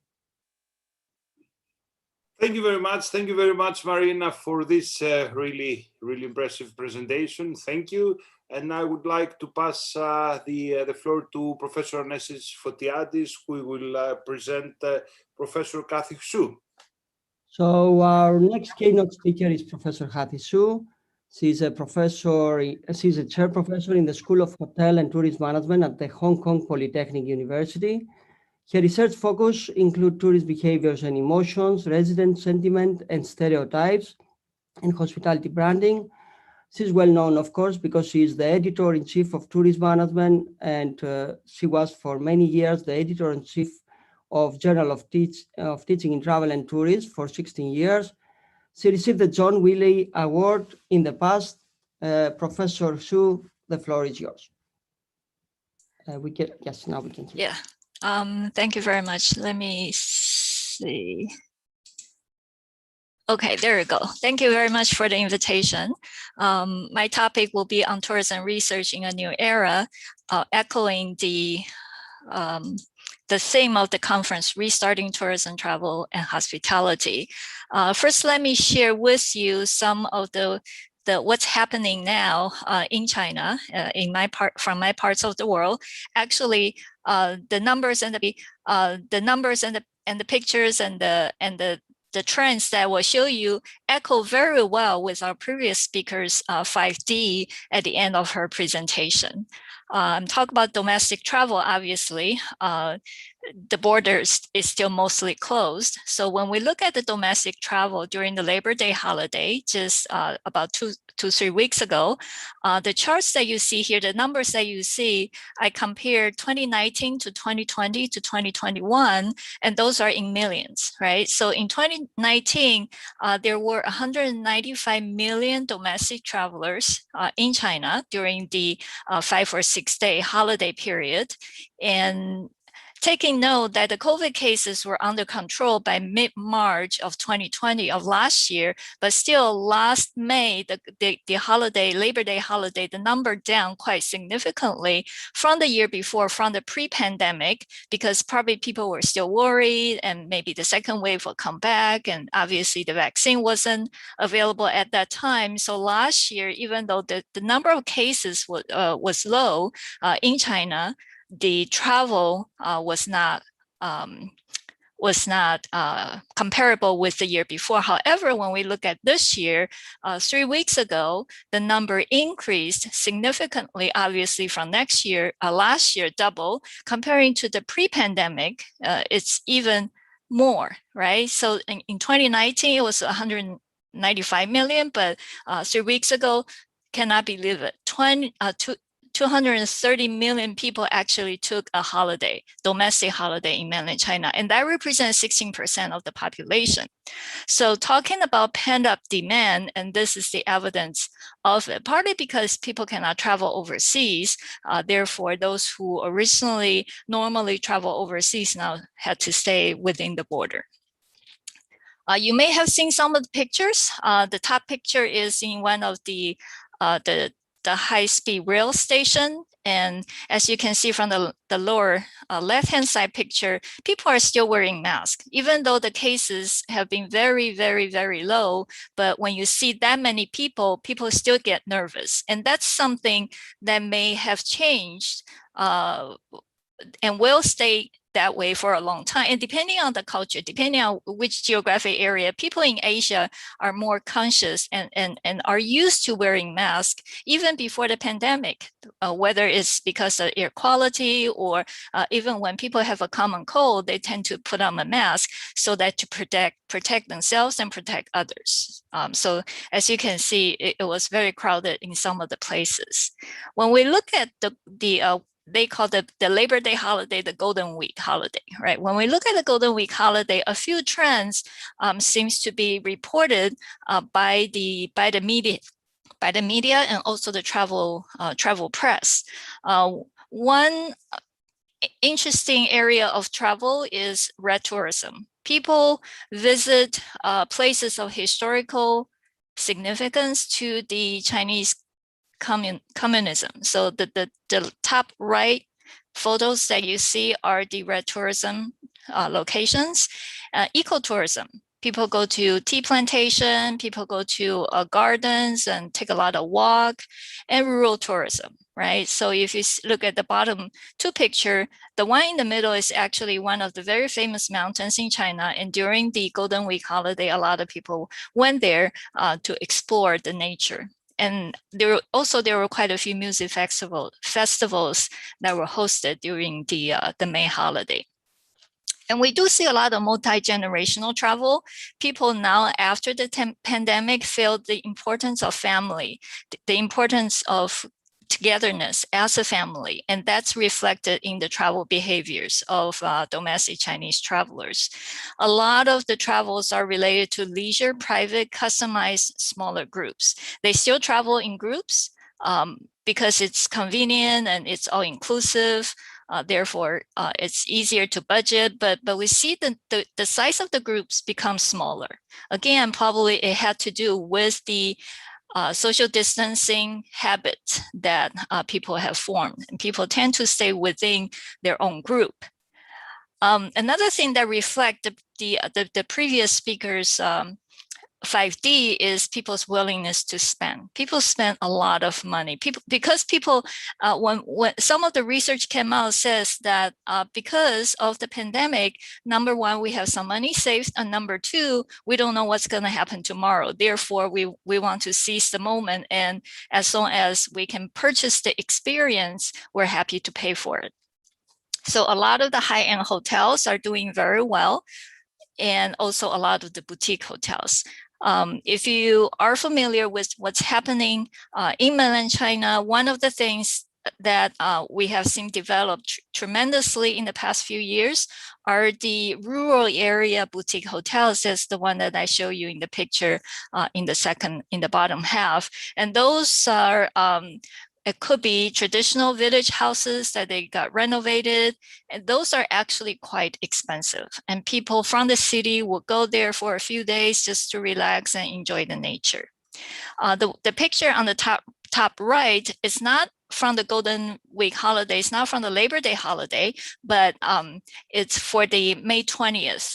May 20th, if you say it in Chinese, it's very similar to I love you. So it becomes a commercial opportunity for hotels and other businesses to price up their offerings. So the Rosewood Hotel in Beijing offered their presidential suite for the May 20th at a price of probably 6,500 euro per night. And the rooms are gone very quickly, not only on the May 20th, but the day before and the day after. So people are willing to spend. And then the OTA booking up by 30% comparing to 2019. That shows the changing behavior of travelers in terms of their booking channels.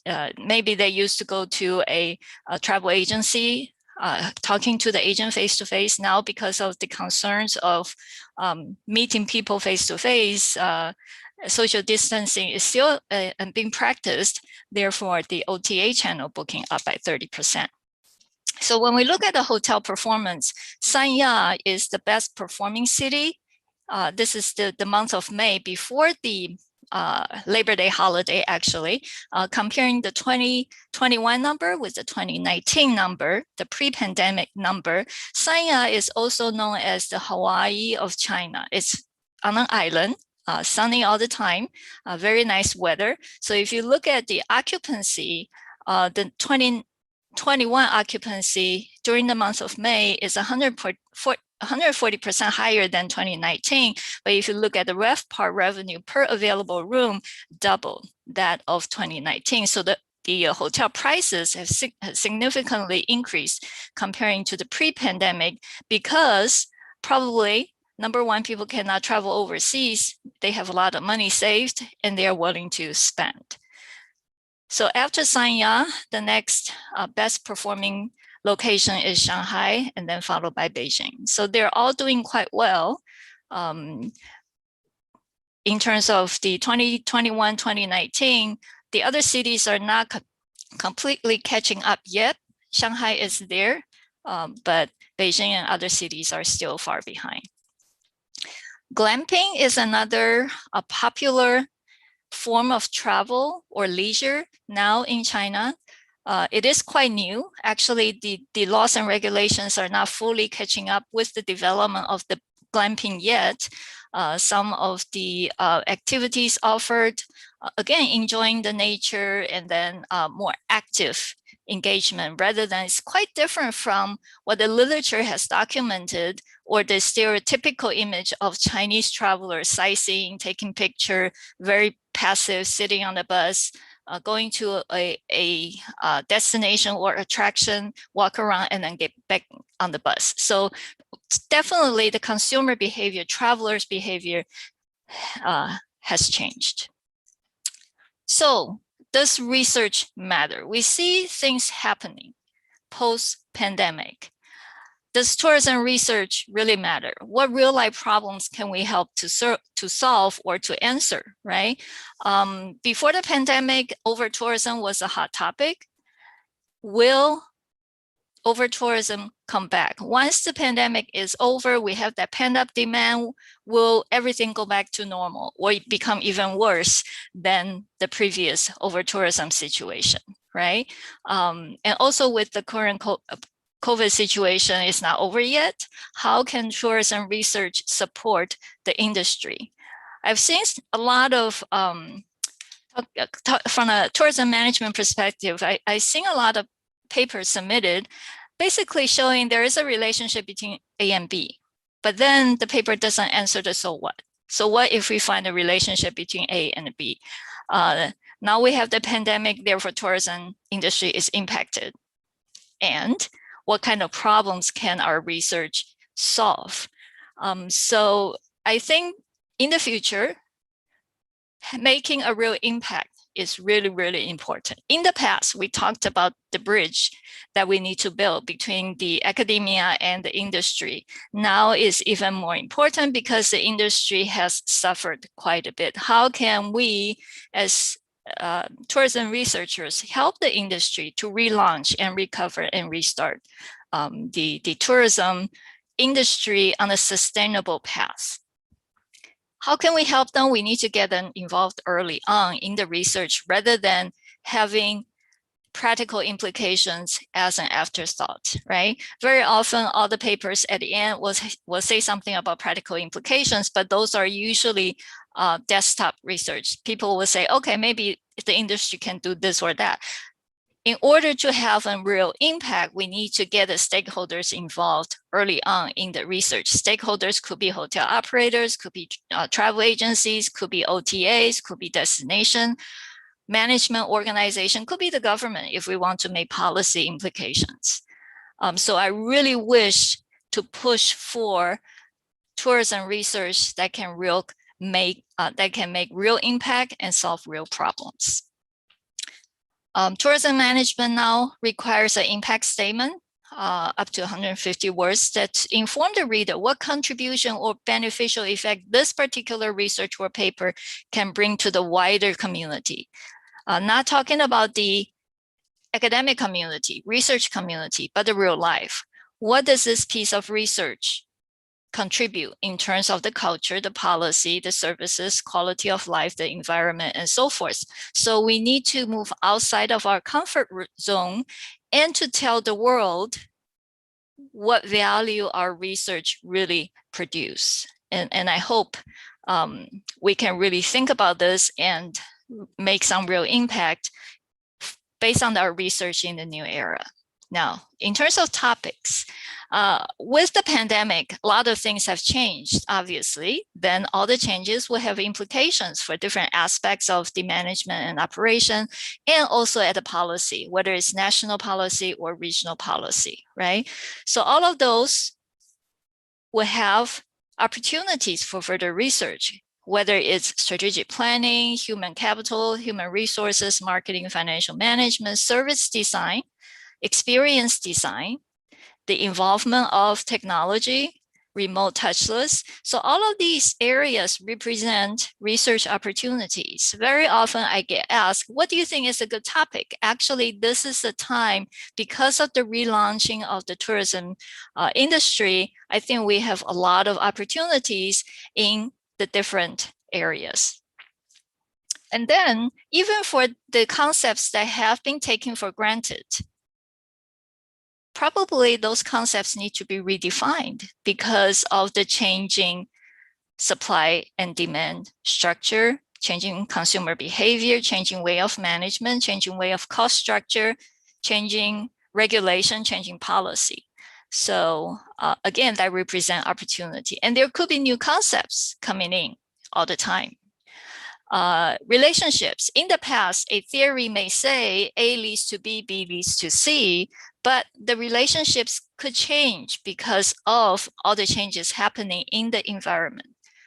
All the changes I mentioned before from the supply side, from the demand side, right? And some of the theories could be redefined, or new theories could be generated because of the new phenomenon that we see emerging on a daily basis.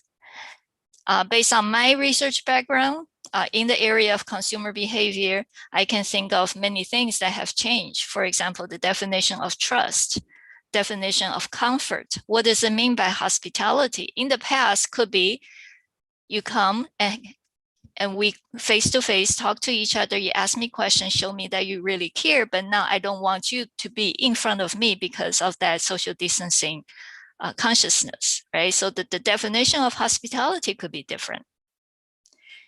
And consumer travelers' destination transport choice could be different. Again, we may see private transport, whether it's in the form of vehicle or airplane, right? Charter flights.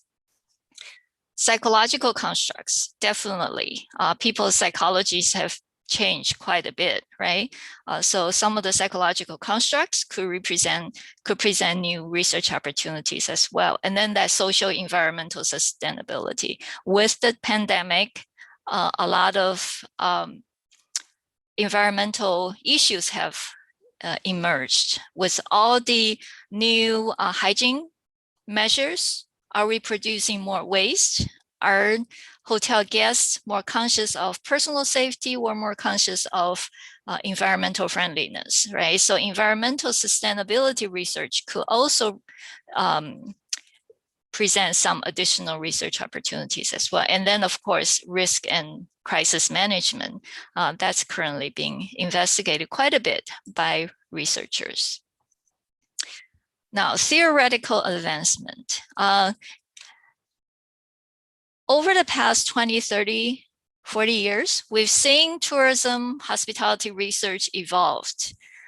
At the beginning, from very descriptive, describing who's coming to the hotel, what kind of travelers usually visit, for example, a particular city, descriptive research, and then later on in probably late 1980s, in the 1990s, we see a lot of relationship related research, right? A is related to B and A causes B, B causes C. So those are relational research. And then we see people applying theories from other disciplines, whether that's psychology, marketing, economics, people borrow theory from other discipline and apply that in the tourism hospitality context. Some worked, some didn't work. And for those that did not work, then we evolve into the next stage of theoretical refinement or theoretical development. We've seen a few tourism-specific theories evolved over the years, which is great, but I really wish that we can see more. So we will continue with the theoretical refinement and development journey, so that as the tourism discipline mature, there will be more and more theoretically sound research being conducted and shared.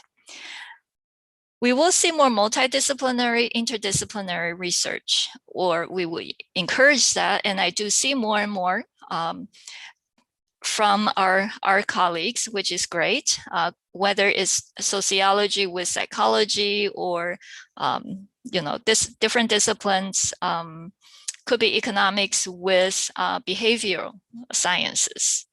And that will certainly generate very exciting solutions to problems, to real life problems. Now, theories, when you look at the classic definition of theory, that means universal truths, which means that findings can be generalized. However, very often when we read articles published in the areas of tourism, the final limitation is always the result may not apply to other area because this study collected data in a particular location. And that is very unfortunate, right? A well-substantiated explanation of an aspect of the world, and that is the theory. So when we take theory of gravitation as an example, that explains why apples fall from the tree and why astronauts float in space. It doesn't matter whether the tree is in China or in Spain or in the United States, right? The apple falls from the trees.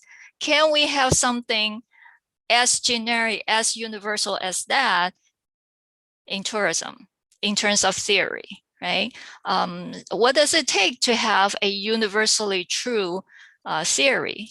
Probably repeated testing, right?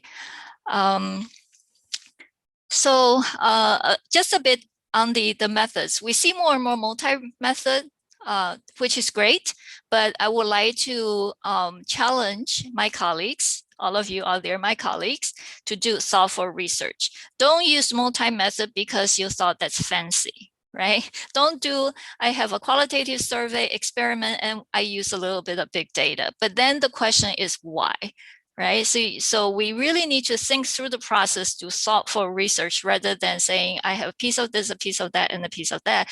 Packaged together, it looks great, right? But we need to do thoughtful research, impactful research that can contribute to theoretical development. And we see a lot of big data research, great. And now we see more and more research using direct biological measurements like eye tracking or neural observation or EEG, and those are great as well. They definitely complement survey research. We all know survey research has a lot of issues because we rely on people's memory and truthfulness, but those direct biological measurements, thanks to IT development, we can have those data as well to supplement and tell a more truthful, complete story. Now, going back to theory, we need multi-study to enhance external validity, right? If we just say a limitation of the study is we only collect the data through one-time cross-sectional survey, that doesn't really convince the readers. If you do a cross-sectional survey in a particular country, in a particular city, with a particular group of convenient sample, how do I know the theory that you develop or propose will work in other locations? Right? So scientific theory should be testable and no evidence should be compatible with the theory. If it's not, then the theory should be refined or rejected, right? So when we test it over and over, then the theory becomes stronger, right? So personally, I'm not objecting to repetition studies because we need repetitive testing in different contexts to make the theory universal. But at least for a single study, I think it would be great if we can do multiple studies to enhance the external validity. So anyway, those are just some of my quick thoughts. And so I think this is a great opportunity. It is a challenge. We are in the crisis, but that represents great opportunities and endless possibilities for tourism research. So thank you very much. Thank you very much, Professor Su. It was a wonderful presentation. It was very interesting to see that the numbers are increasing in domestic tourism in China. It's a surprise, I guess, for all of us. Yeah. There are, of course, several questions that we have. So briefly, one of them from Sagar Sain says, what do you think is the role of the residents as one of the most important stakeholders now with the current situation? How they will be more engaged and how they can participate more on the procedures? Right.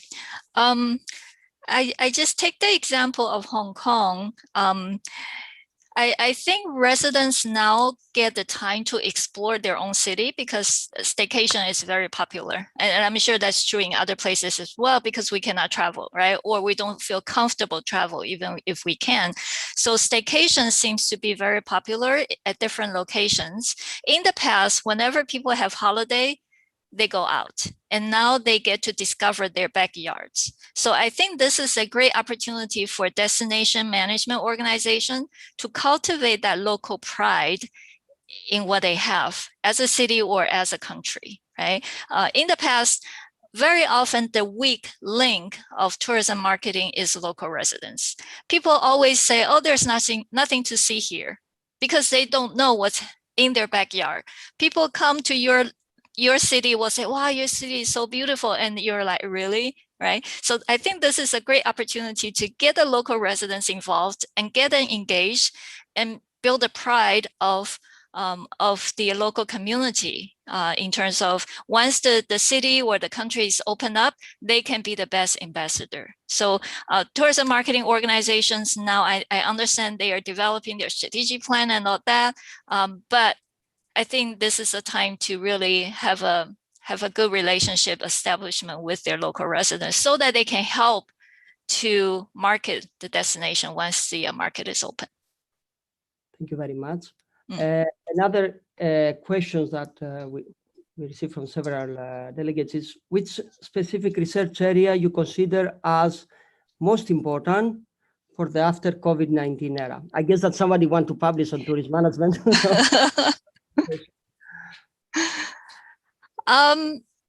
Like I said, there are so many topics. It doesn't really matter, right? Whether it's strategic management, finance, HR, marketing, it doesn't really matter. I think it's really, really exciting. However, please don't do data-driven research. I understand big data is very hot, right? A lot of people have developed their programming skills and I like big data research because it tells us something that traditional survey or experiment cannot. They're great as a tool. However, the research needs to have strong theoretical foundation, right? So the big data will tell you people move from here to there and at different time. And so what? So we need to think about, from my perspective, I think two things are important. Number one, so what? What real life problem does this research solve? And number two, does your solution have any theoretical foundation, right? Theoretical foundation theories are universal truths, right? So you have to have that theoretical foundation to help you solve the problem. And the problem needs to be real. It's not just imagined problem. Very nice. Thank you very much for your keynote speech. I will give now the floor to Professor Christou to introduce our next keynote speaker. Thank you very much. Thank you. Thank you very much, Professor Su. Thank you very much, Professor Fotiadis. Well, now we're ready to proceed with our next keynote speaker, Professor Dimitrios Bouchalis, whose keynote speech is themed around smart and ambient intelligence tourism in the post-COVID era. Professor Dimitrios Bouchalis is a renowned keynote speaker at conferences and workshops around the world. He is often invited to talk about future trends, technological disruption, strategic management, smart cities and smart tourism, hospitality, technology, e-tourism, marketing, as well as strategy for tourism, travel, and hospitality organizations. He normally delivers more than 30 keynotes per year. In fact, I know that earlier today he had another keynote speech in Hong Kong Polytechnic University. Around the world, often in the United Nations World Tourism Organization, the European Commission, the European Travel Commission, and many governments, associations, and hotel chains. As a speaker, Dimitrios Bouchalis engages dynamically with the audience, motivates and inspires towards strategic change and development. Providing a long-term vision, he challenges global audiences to engage in debate and embrace positive changes. His approach is centered around introducing perspectives aimed at encouraging the adoption of new global development strategies. As a facilitator, Dimitrios brings a specialist knowledge and stimulates discussion and debate between stakeholders, thus setting innovative and strategic objectives towards new frontiers. He brings cutting-edge research and innovation into global best practice. He focuses on technology-driven market disruptions and explaining smartness, agility, and how the Internet of Things transforms societies, economies, and business competitiveness and prosperity. On a personal note, Dimitrios is a long-term good friend whom I first met him when I was starting my career 26, 27 years ago. I'm greatly indebted to him for many reasons, and especially today, as he has been a precious force behind making Tourman 2021 a global success. Professor Bouchalis, the floor is yours. Thank you, Vangelis. I really appreciate this introduction. I wish my mother was still around to hear all these great things and see what we do in the world. Fantastic to be with you. Great to see Tourman doing very well internationally. Fantastic also to see very good friends, Kathy, Marina, Sarah early on to contribute to this event and share our knowledge. I think it's really important at this stage to make sure that academia and the top research is coming to industry, because industry around the world is absolutely suffering. And this is an opportunity to actually bring content and knowledge and expertise to everybody. And especially, I'd like to congratulate the International Hellenic University, of which I'm a visiting professor, and I've been teaching in the master's course for a long time, for making this conference available freely to everybody around the world, because this is really, really important at this stage where most of the tourism industry is struggling globally. So I've got about 2,000 slides to go through with you and to show you two or three things. One is how COVID has changed the world, and also how smartness is changing the way that we're doing things, and how smartness is going to get us out of this terrible, terrible mess that we've come into. Before I start, a little bit of advertising. Tourism Review is the journal I'm editing, and I'm about to finish the Encyclopedia of Tourism Management and Marketing with more than 1,200 entries. That was my lockdown project, and I've spent all of this time actually doing some very, very productive, bringing 1,500 academics from 80 worlds together to produce the Encyclopedia of Tourism Management and Marketing. And it's already online, the first entry, so you can come along and watch it. Now, I'd like to play this video for a minute, because this is probably the best thing I've seen, how we are going to come out of COVID. And this is the best thing I've seen so far, it's coming from British Airways. Let me stop doing that. It's a little bit fiddly because I've got to go from one screen to another. Give me 1 second. But it really brings out my feeling of what we are doing to get out of the COVID mess situation we've got. I'm not sure if you can see it. You should be able to see a screen with nice houses in England, and you should be able to hear it as well. Oops. So, let me start again. Here you go. Good morning. This is your captain speaking. Here we go.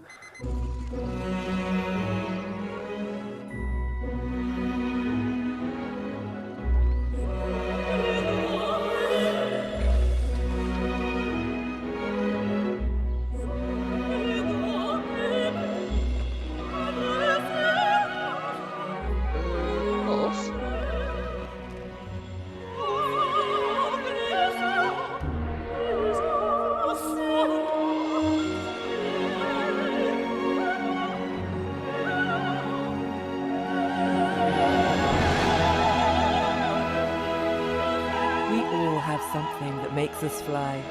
For us, it's you.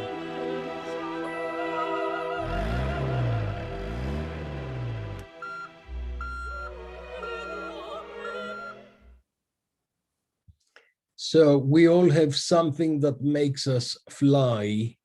For us, it's you. I think it's a great analogy to what we do in terms of operating on this global tourism industry and supporting the tourism industry develop and expand. And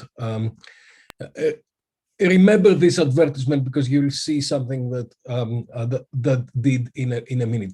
So coming out of the encyclopedia, I had to manage all the knowledge together in the editor statement. And I kind of looked around, how can we manage tourism in a way that we understand everything that is happening in a very comprehensive framework? And of course, we know the tourism system from Neil Lippier, the tourism generating region and the tourism destination region and the transit region and everything that's happening in there. That's the system that we operate.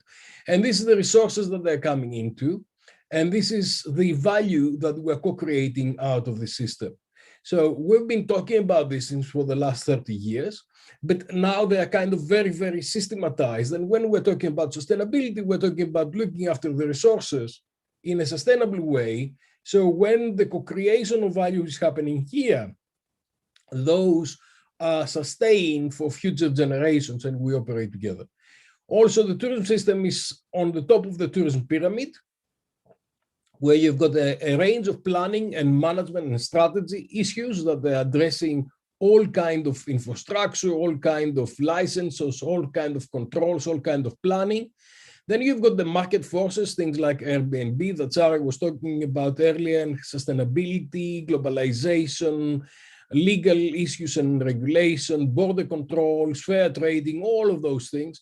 Then you've got the exogenous variables that they're determining what we do and how we engage. And then you've got the technology, and the technology provides the platforms where everything plugs and plays. So the technology is where things are communicated, and the tourism system up here is managed to operate. And I think this is really, really important to understand, to go back to basics in a way and say, why do we do tourism? Because a lot of people forget why we do tourism. As far as destinations concerned, we do tourism in order to benefit residents, and to benefit residents, we need competitive advantage, we need the destination differentiation, we need destination brand image development, and we need models that they bring all the system operate together through research optimization. This is nothing new. I've published this in 2000, bringing all of those things together. And I'm surprised that quite a lot of people actually do not necessarily understand what tourism is about. Now, COVID, of course, it kind of got us in a crisis that we've never seen before. And I can only say that COVID is like a war. We are still in there. There are 3.4 million people who have died, and every day more people are dying around the world. So it's really a warning that this is still going on. A lot of people, 500,000 people have died in the US, 500,000 almost people have died in Brazil. God knows what's going to happen in India, and we're still going. And in Europe, you see the situation. I used to be much more proud of Greece probably 4 or 5 months ago, when the people who have died, the number of people who have died was much more. Now it's increasing more than other countries. But and you can see how many people have lost their life, but also how many other lives have been affected by these things in all kind of issues. And you can see that the situation is not going away yet. We had probably February, we had the biggest number of people who are dying, but that's now increasing with a lot of issues and a lot of victims in India and Brazil. And you can see how those things are happening. I'm saying these things because it's really, really important to understand that this is a war. And in a war situation, we need to use all the tools that we've got to actually get out of this war situation. We are lucky because COVID, in a way, does not destroy infrastructures. It doesn't destroy all the things that we are there to do and produce these things. And we've been very, very lucky with all the heroes that we've got around the world. We've look after to as humanly possible the people who have been ill, and they've been looking after all those people that they needed help. But of course, there was a lot of victims in this war, and there are still a lot of victims. And the reports that we get from India right now are really, really bad. And you can see that tourism, of course, has been affected from where we were growing nicely for the last 30 years, where, in fact, tourism was never affected up to a point of 2020, where international tourism was reduced by 74%. And you can see the various scenarios on how we are going to be able to recover. We've never seen anything like that. The tourism industry being grounded. This Bournemouth airport, where a lot of British Airways flights, aircraft is parked right now. And we've seen a lot of colleagues around the world, tourism industry colleagues, who are the next level of heroes. After the medical people, these are the next level of people who are really taking care of all these people that they need to move, and they engaging in the industry in a way to support their communities and to support our customers and to support our industry to develop. I came early with the COVID thing because I was in hospital in Greece with my mother at the time, and I started realizing quite early what's going to happen and how things are going to emerge. And I start shouting brace, brace, brace all the way back from March 2020. At the time, a lot of people didn't like what they were hearing, and they were telling me I was very pessimistic and things were not going to go that way. But in fact, things have gone much worse than anybody had actually imagined. But those 4 words, humanity, solidarity, leadership, and resilience, they're still as important as they were in March 2020, or even more important. What we really need to do is we really need to develop our humanity and solidarity to make sure that we are out of this war alive. And we need to develop our leadership, and we need to develop our resilience. And there are a lot of tools that are coming. They're helping us to do that. There's light at the end of the tunnel, and we know what we need to do to keep safe. We know the protocols, and we know what needs to happen. And then we've got the vaccine as being one of the most important factors that help us get out of this difficult situation. And there's some statistics here on how the vaccination programs have developed. And you can see that Malta and Israel are actually flying as far as vaccination is concerned. You can see on this side, you can see how many people have actually receive vaccination. So if it's more than 100% of the population, it means that more people have received their vaccines and they've completed their doses of vaccine. You can see here that the UK is quite high up, United Arab Emirates quite high up, Bahrain and things like that. And then you see Europe being around the middle. You can see Greece being about 44%.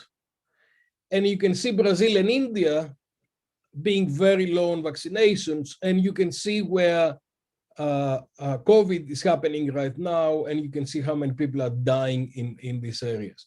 These are important things because I know that there is an issue about vaccinations, and a lot of people are actually reluctant to go and get vaccinated. The second thing is where we are on the map, and you can see the countries that they are more vaccinated than others.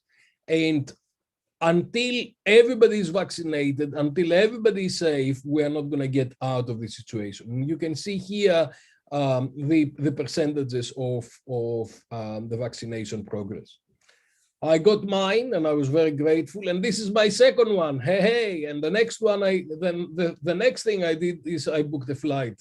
You remember the British Airways advertisement a minute ago? That's the result. A day after I got my second vaccine, I got a flight. Now, Marina talked about proximity travel, Kathy talked about the domestic travel, and a lot of people are exploring their backyard, and a lot of people are looking to great things. It's fantastic when you're a big country like China, the United States, the UK. It's really difficult if you're a country that is small and it relies on international tourism like Greece. So domestic tourism has been much more complicated in Greece. The other thing that we see is that land transportation becomes much more approachable and becomes, people trust it more.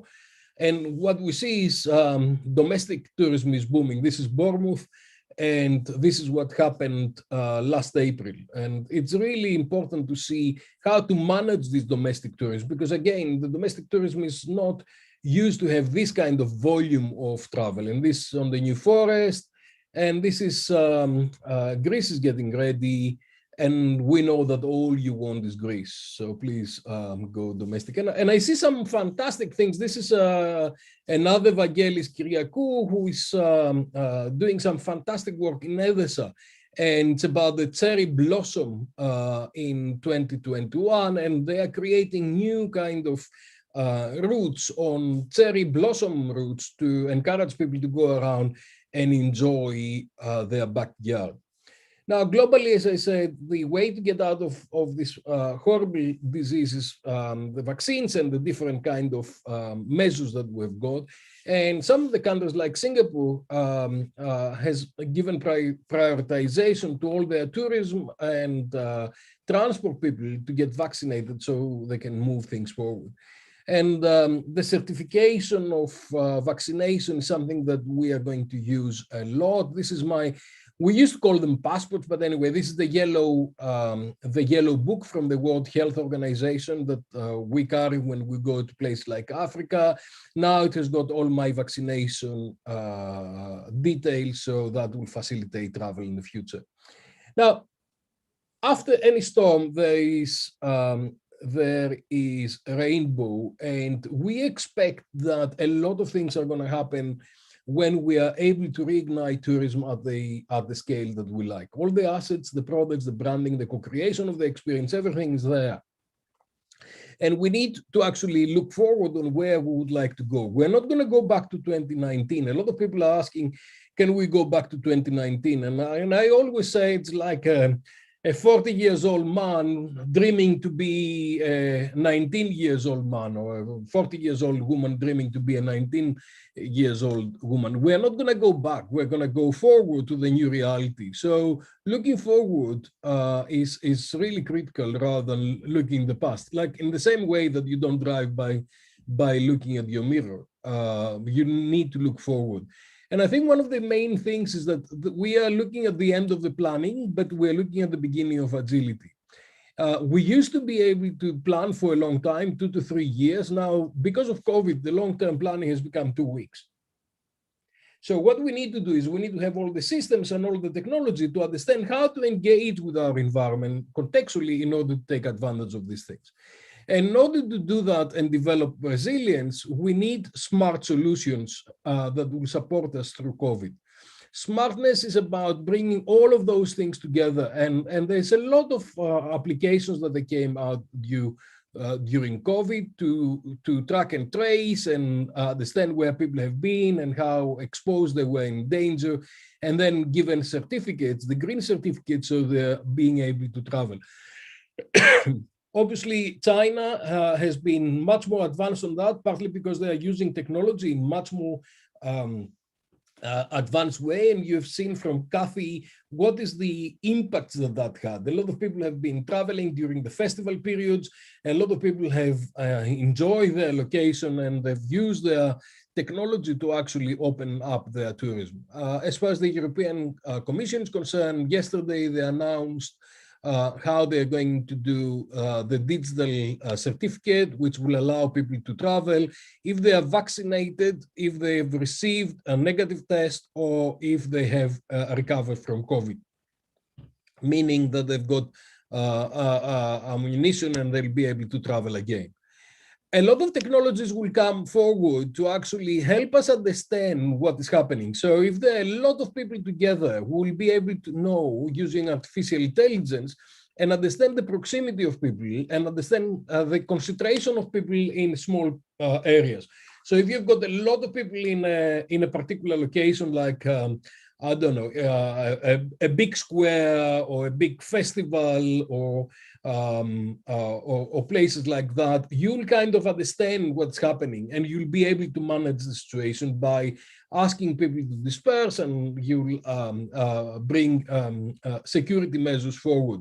Of course, there's a political will here, because the measures are there, but whether people are actually following them or not. And we've seen what happened in India, we've seen what happened in Greece over Easter, we've seen in different kind of places, how when people are concentrated in a small space, then what happens is that is COVID is getting out of control, and a lot of people dying in about 3 to 4 weeks later.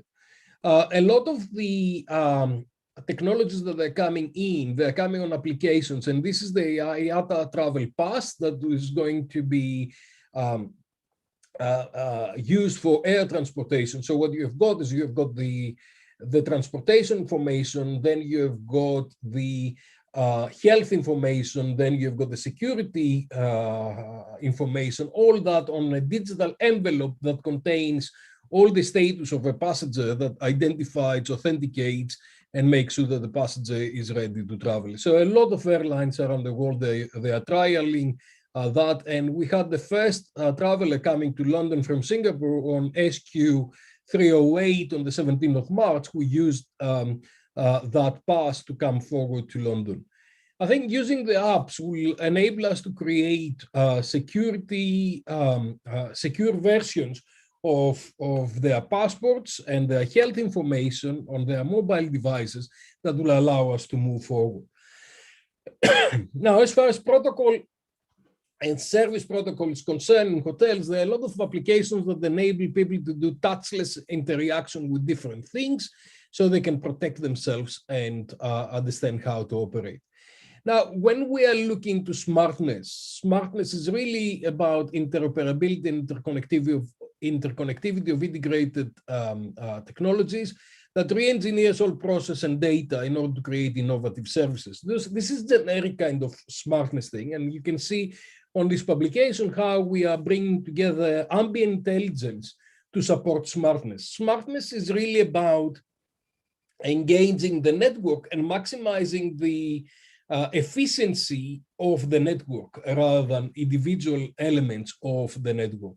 And this is really interesting because up to now, most of the technology and most of the efficiency and all the things that we've been saying on strategic management and marketing address the needs of particular innovations and particular organizations. Now, with smartness, we're bringing all of these things together we enable them with technology, and we support the development of very comprehensive tools that are co-creating value for everybody who is involved. And that is the innovation that smartness is bringing forward. So smartness is taking advantage of networks, the Internet of Things and the Internet of Everything, sensors and beacons, and big data analysis to actually maximize the co-creation of value that is being generated. We come to the marketplace on the one side from the supply side, the other side from the customer side, and you've got a range of technology, including virtual reality, augmented reality, location-based services. And technologies are bringing innovations, and those innovations are coming in the marketplace to take advantage of the conditions in the real time. You'll see that in a minute, and co-create that value in real time.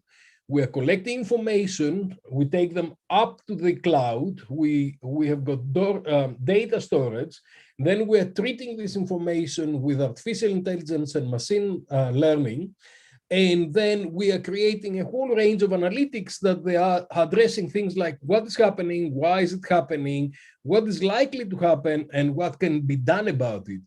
And all of these things is very dynamic and engaging with all the players out there.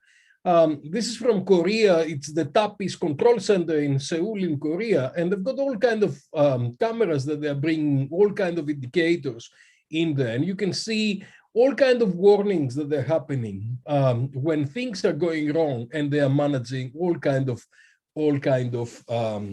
capacities and service providers to maximize value. Now, one of the latest things that we are developing is nowness and real time. And this is how we are getting information about the particular context in real time and engaging with everybody who is in this real time to understand what they want and what their expectations and the digital touch points, and then create solutions for that. And this is what Marriott is doing on the M Live. They've got 5 studios around the world. And they are following all the Marriott hotels on a 24/7. They have geofenced the hotels, and they understand what's happening there in their proximity. What we are arguing is that nowness becomes the third most important source of competitive advantage. We've got from Porter, we've got price, we've got differentiation, and now nowness that is driving instant gratification becomes the most important competitive advantage, because it actually drives consumers and industry to operate in the current contextual information. This is enabled by ambient intelligence, where ambient intelligence brings all the technologies together to take advantage of artificial intelligence and machine learning, using all kinds of ambient connectivity from wherever it's coming.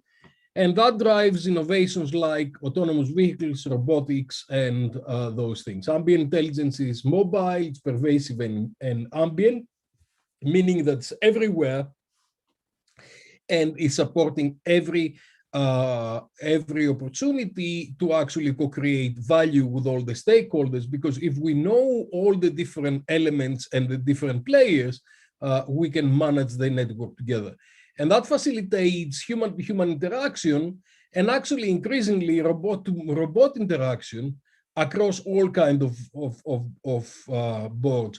I don't have a lot of time to explain to you in more detail, but I've given you the reference so you can see what's happening. So what you've got is consumer centricity, you've got the customer in the middle, you've got all these facilitators around the service providers, and then you've got a range of different technologies from the Internet of Things, the Internet of Everything, mobile devices, apps, cryptocurrency, sensors, beacons, gamification, all of those things coming together to serve the customer when they're traveling. Eventually, we'll see societies like that, where you'll have a range of autonomous machines delivering things, making decisions, and taking things forward. And they'll facilitate the tourism industry in a lot of different ways, which we are currently researching on. And when I normally say these things, people kind of get excited and they say, oh, this is something that's going to happen in the future. In fact, it's happening now. This is the new Century Grand Hotel in Hangzhou. I was there in just before the pandemic, and this little fellow who was about to go on came on the elevator with me, and then we became friends. He was working extra hard delivering all kind of things. It is a he. There was a female version of it as well in the other hotel that they're operating. And gradually we'll see autonomous driving and self-driving, which will change totally the way we're doing things. So one of the things, a lot of the things out of that is coming out on my book that came out yesterday to my hands, the Gamification for Tourism, where we're exploring a lot of those things happening together. I don't have the time to play this video for you unless you guys would like to give me the time. It's coming from Relaine Chateau, and it's talking about the magic of the new journeys that we're emerging. Because when we're talking about technology and tourism, a lot of people are thinking that we are going to dehumanize the tourism experience. It's not that at all, but we will enhance the human experience with a whole range of things. So please play this YouTube video at home later on. The message is plan for the worst, hope for the best. We are going to be developing a whole range of new applications to take advantage of those things. But first, we need to deal with the war that we've got in front of us. We need to vaccinate people, and we need to make sure that everybody is safe to be on the next stage where we're going to enjoy the benefits. I know that I've gone through very quickly through that. Here is a range of different publications so you can see a lot of the things that this is based on. Thank you very much. Thank you very much, Dimitrios. That was really exciting. Very exciting. We've got lots of questions, but I've chosen just a few very interesting. There is a question, and there is a very long discussion going on lately about the digital vaccination certificate. And many people are asking, and many delegates as well are asking and saying that, okay, the digital vaccination certificate appears to be very important for restarting tourism. But do you see a threat? Do you see a future trend, perhaps, of very similar certificates, in brackets, being established for various reasons? Would this perhaps result to new types of visas, restrictions that have been abolished during the last 10, 20 years, and how this might impact on tourism or future tourism? This is a very interesting question, because actually it's based on false assumptions. Security after September 11 has become a major factor in traveling. What is actually happening is that the consumers do not see the level of security that exists on the background. So every time you are going to do an online check-in, there is about 4 to 5 seconds which you do not realize that the person who is trying to do online check-in is being authenticated against different databases that security services are using. And then if you appear in any of those security databases, or if for some reason you cannot be authenticated, the message that you get back is, sorry, you cannot check in online right now. Go to the airport.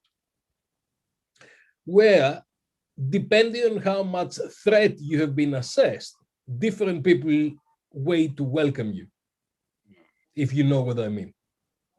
Now, this is something that a lot of people do not know that is happening, but it's happening as a result of the previous crisis in September 11. Because if you remember, after September 11, it took a few months for tourism to go back and kind of start developing. And during those months, there's a range of different procedures that were being installed. Some of them are invisible, you cannot see them. Now, what's going to happen with the vaccine certificates?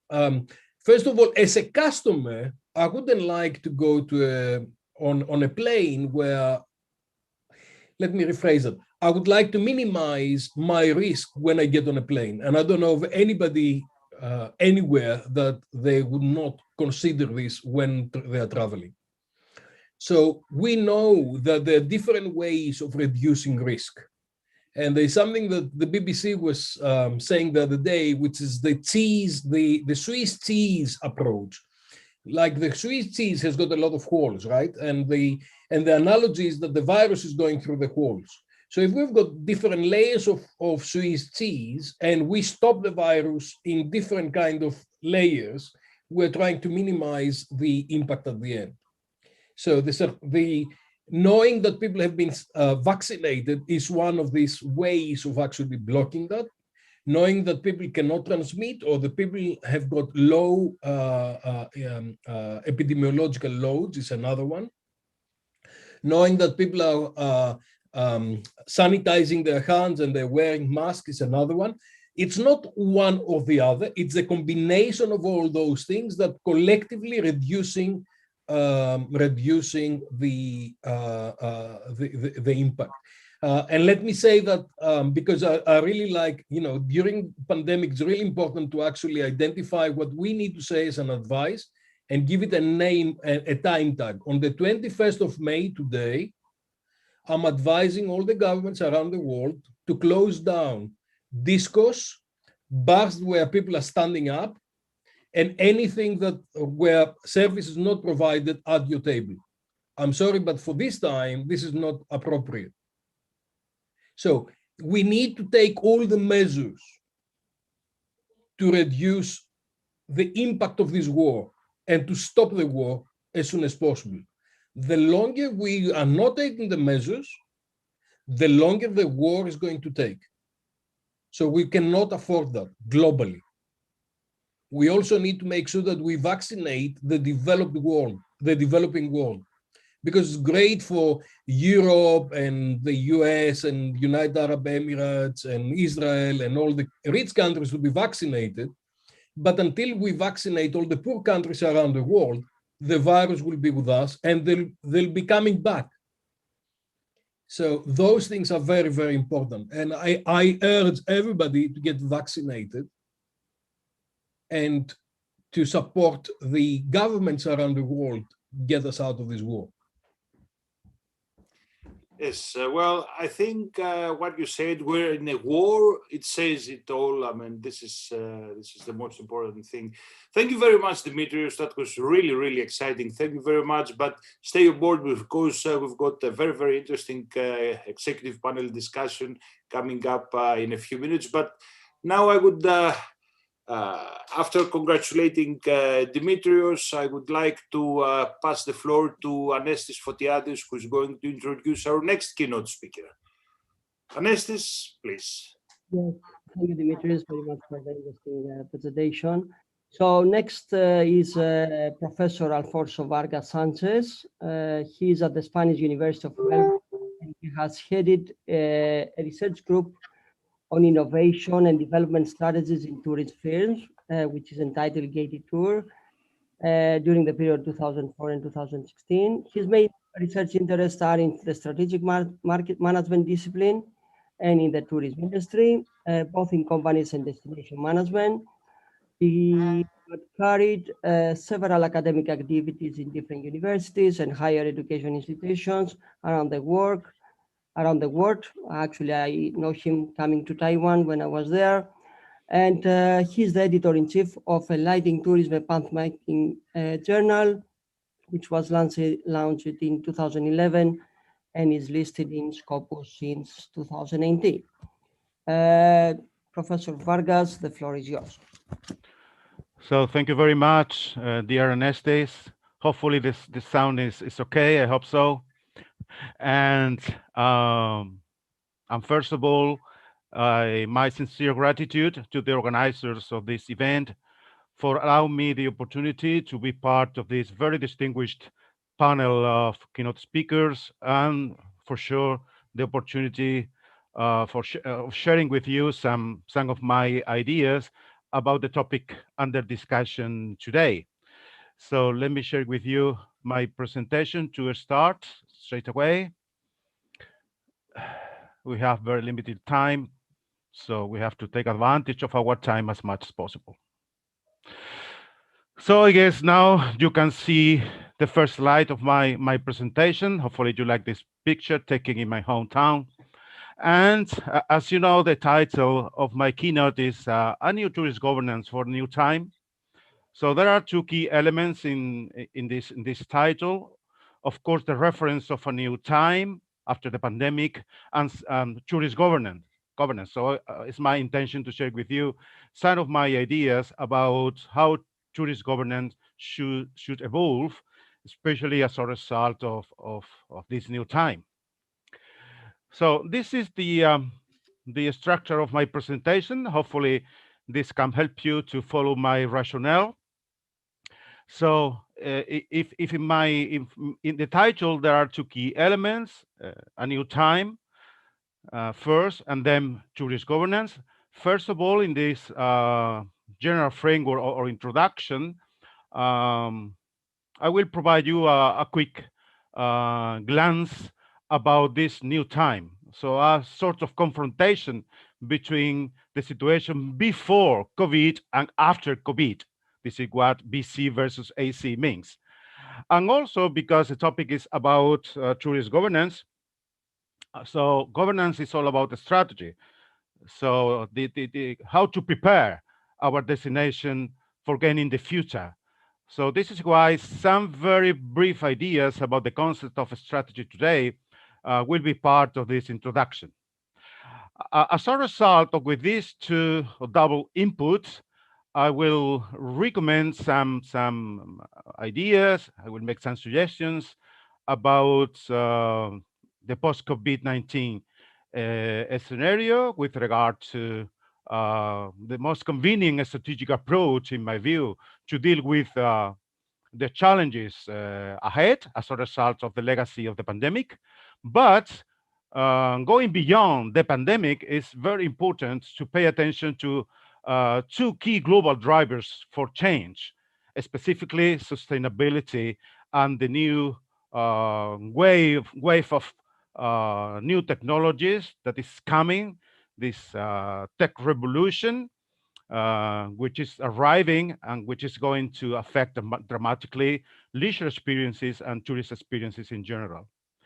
So with all these considerations, at the end, I will make some suggestions about the evolution of tourist governance and the roles of DMOs, and we will finish this presentation with some conclusions in terms of lessons to learn. Well, this is what I have prepared for you this morning. Hopefully, we have available time to do so in the allocated slot time. So first of all, a quick look to this sort of confrontation between the situation before COVID and after COVID. So apparently it's not clear for everybody that we are in a new area, that things have changed, and we have to evolve and to adapt our strategies to these new circumstances. So here you can see in this table a sort of decalogue of reasons trying to exemplify how the situation is new, or to which extent the situation has changed. So, for example, I can see now that after the pandemic, during and after the pandemic, we will see in the tourist industry some more controls at the sanitary level, more concern about the capacity in public spaces, some more attention to social distances and so on. So I can see a certain different glance to the tourist industry, now more regional and national look to the tourist industry. Of course, now we are at this moment in a more complex, uncertain, volatile, and ambiguous business environment, what is known in the literature as a VUCA environment, and this presents new challenges we have to deal with as managers. Also, the competition is higher. So going beyond of what has been named as a champagne effect, this sort of demand overflow once the mobility restrictions have been lifted totally or partially. Going beyond this temporary situation, the companies will face with an extremely high competition, which requires extremely high level of certain competencies such as creativity, flexibility, agility. These kind of abilities have to be work in depth in order to adapt the company to these new circumstances and destinations as a whole. So we can see that that certain new model of governance is required to deal with these new challenges. For example, a renovated alliances with the community, with local people, is necessary to push forward all together in this joint effort of recovery. So I will go back to this point later. And also it's necessary to rethink our experiences, to which extent tourism experiences have to be readapted to this new reality, the impact of new technologies, for example, the impact of this reinforced virtual layer that is being added to socialization and tourist experiences in general. So the impact of robots and artificial intelligence and so on. So I think that with this decalogue, we can see, in my opinion, very clearly that we are in a new scenario and we have to pay a lot of attention to the new challenges as a result of this new scenario. So let me remind you that the second part of this introduction is about the strategy today, the concept of a strategy, because governance is all about a strategy and how to prepare destinations for the future. So very quickly, 4 notes about this topic. So what we expect today is a more proactive approach to strategy, more proactive rather than reactive strategies. So secondly, we have to deal with new challenges in our business environment. What can be done in this respect is probably much better to change ourselves, let's say improving our products and services and so on, than to try to change others and to change our environments. Also in this same sense, probably it's much better to transform the relationships than to try to change others. This is, for example, what we are seeing in the relationship between hoteliers and the distribution channels, the online travel agencies. They are trying to change the relationship with this distribution channel. And finally, the 4th note is about the need of more articulating strategies, a more cooperative approach, rather than strategies based on confrontation. So the search for win-win strategies would be the summary of this final idea. So if we combine both inputs from this introduction, I can make some recommendations, if you allow me, about the strategic approach in the post-COVID-19 scenario. And these recommendations are organized into blocks, as you can see in this table. First of all, things that should be avoided. And basically, what should be avoided is certain inertias that should be reversed, and also some actions to explore. So what to do?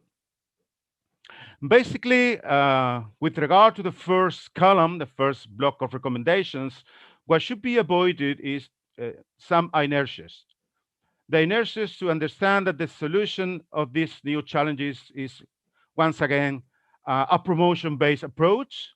So basically, no substantial changes are there. So what we need is more promotion, spending more money in promotion to revitalize demand and to reach the pre-pandemic situation. So this is closely connected with the inertia of business as usual.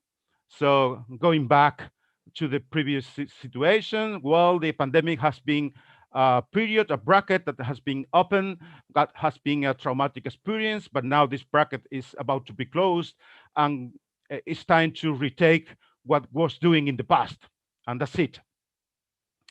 And the inertia of governance as usual, so to retake the models that were used in the past without any adaptations to the new reality. I think basically this is the main idea, trying to reverse this kind of inertias and others, but basically the three I have mentioned. And what to do? Which kind of actions should be explored, in my opinion? So first of all, now is more important than ever, a systematically management based on data. So the implementation, the real implementation of a data-driven logic.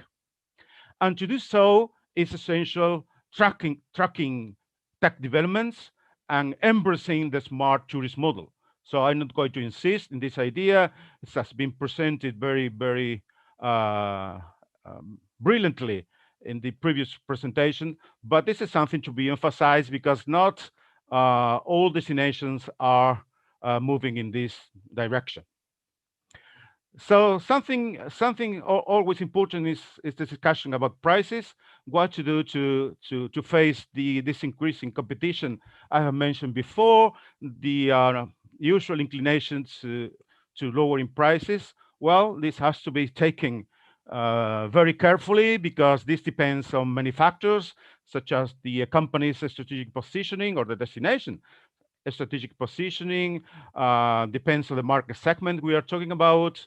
So they have to be done with a lot of care, considering the potential implications in our strategic positioning and perhaps how these actions lowering prices can damage our strategic positioning.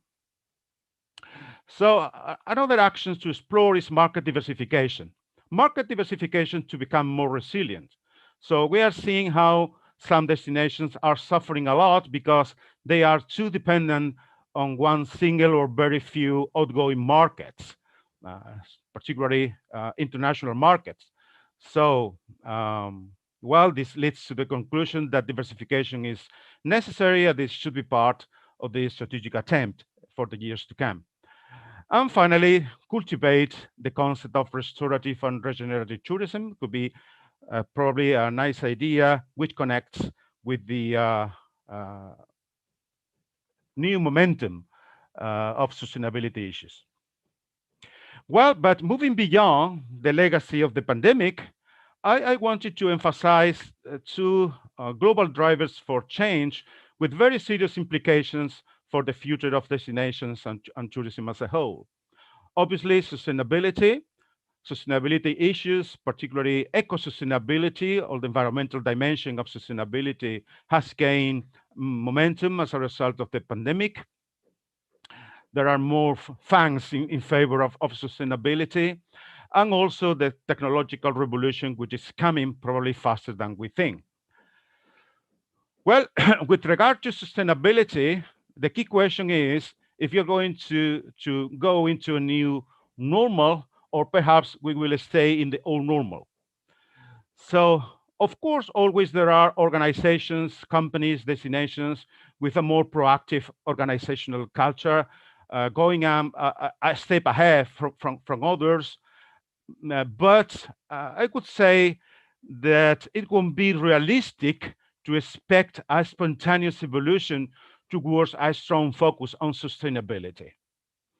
So in this field, it's very interesting to have a look to some theoretical approaches, such as the new institutional theory, which pays particular attention to the different pressures from the institutional environment as a very important factor to understand how companies evolve, how companies are pushing a certain direction, in this case, the direction of sustainability. So I mean the coercive pressure, normative pressure, and mimetic pressures that are underlined by this theoretical approach. So combining both dimensions, the internal dimension of organizational culture and the external dimension of the level of pressure from the institutional environment, we can identify different scenarios. And of course, I would say that the more desirable one would be number one, with a fast pace towards a new normality. But I repeat, will depend mainly on the external forces in implementation.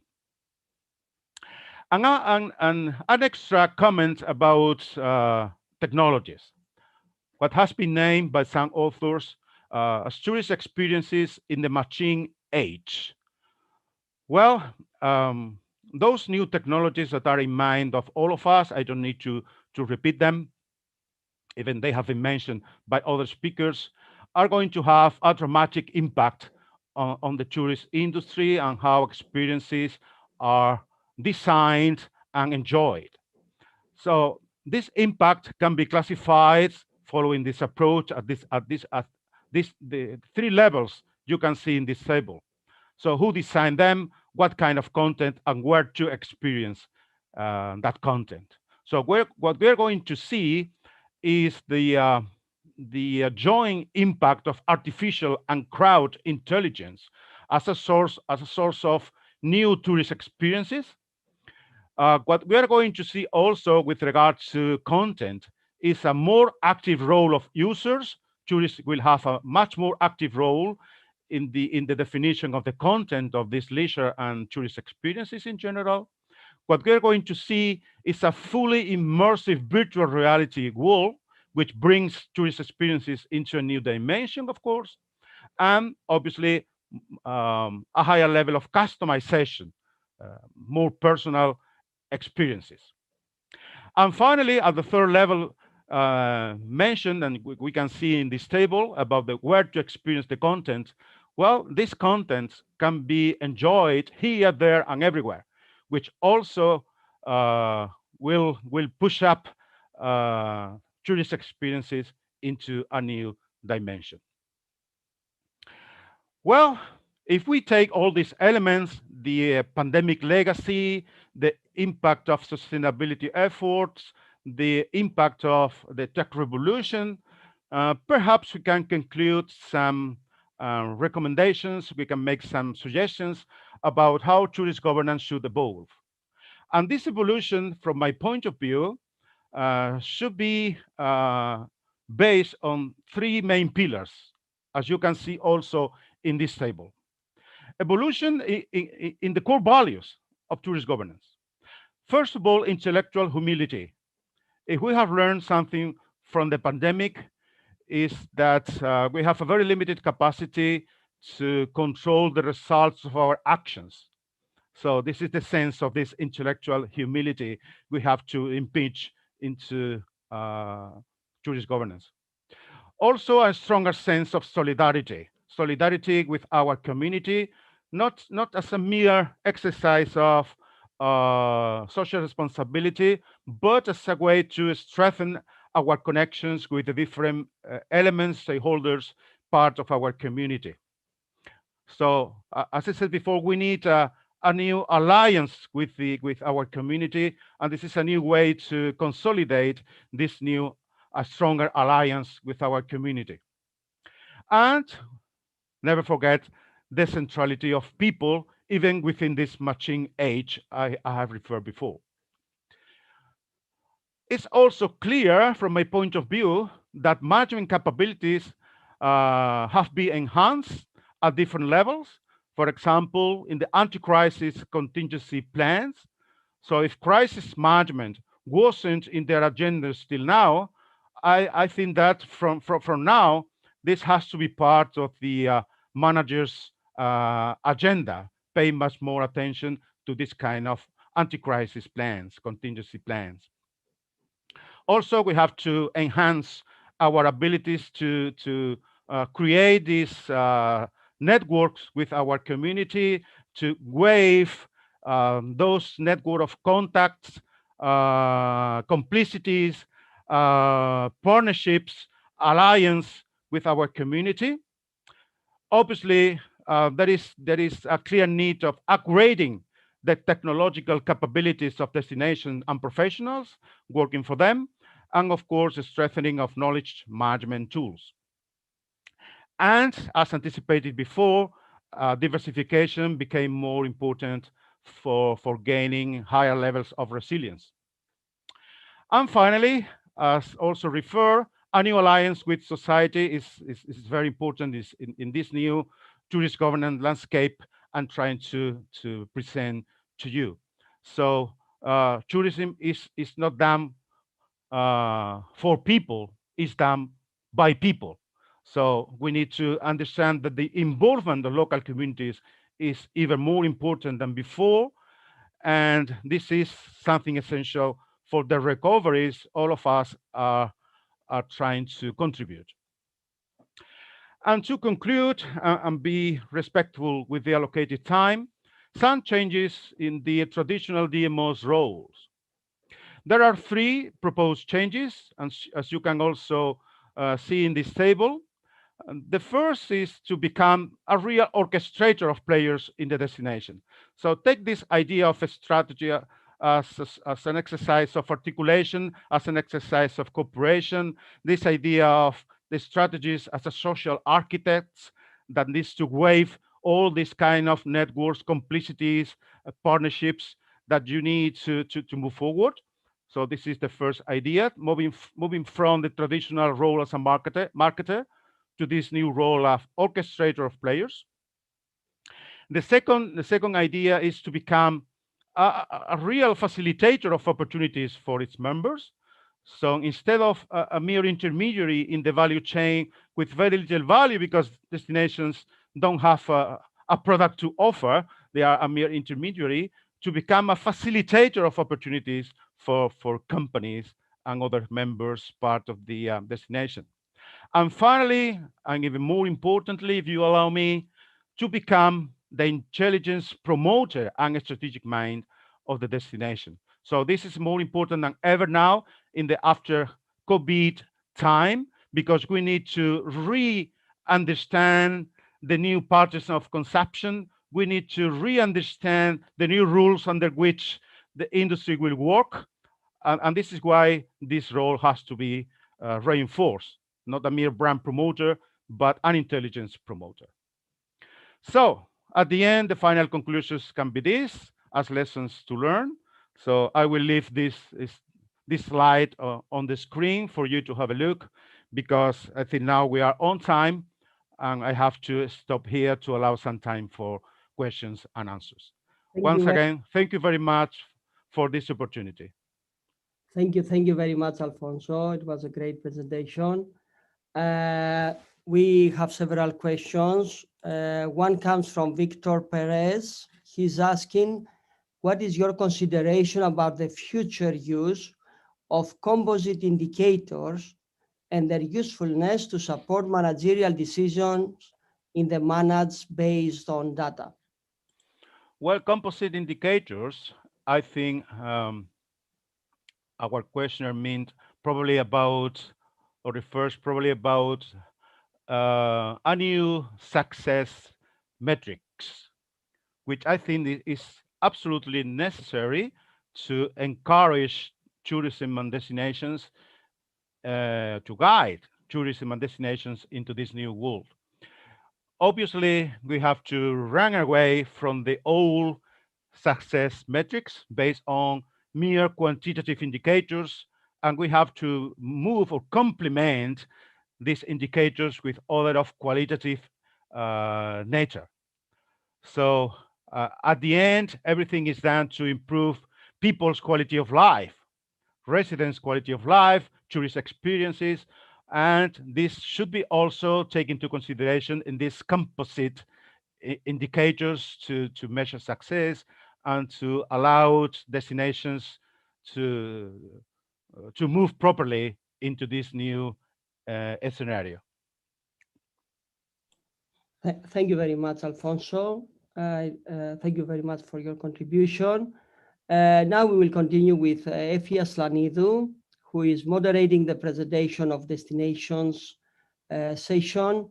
So we're done with our keynote for today, and the floor is to Effie Aslanidou. Thank you very much. Thank you very much, Dr. Fotiadis. Thank you all. Welcome. Welcome everyone to this session, presentation of destinations. I'm very happy and honored to be here with you. I wouldn't like to take any of our precious time because this conference is very dense. So I would like to start immediately by introducing our 2 guests, Dr. Kyriakos Kotsoglou, who is the Commissioner for Tourism Sector and E-Governance in the region of Crete, and Mrs. Maria Lavdaki, Head of Lassithi Tourism Department in the region of Crete as well. As you understand, we are going to visit this wonderful destination, the island of Crete, and the floor is yours. Thank you. Thank you for being here with us. Thank you very much indeed. I would like to go forward because the time is limited. So I'm going to share with you my presentation. Can you see it? Yes, yes, everything is fine. Okay. Well, dear organizers, representatives, friends, I feel honored also to present here to you today in the context of this wonderful event, Crete. We all heard from 1,000 of people that it's a second difficult year, but believe me, for a country like Greece and a region like Crete, whose main advantage is the hospitality from the heart and the people relationships, this hurts a lot.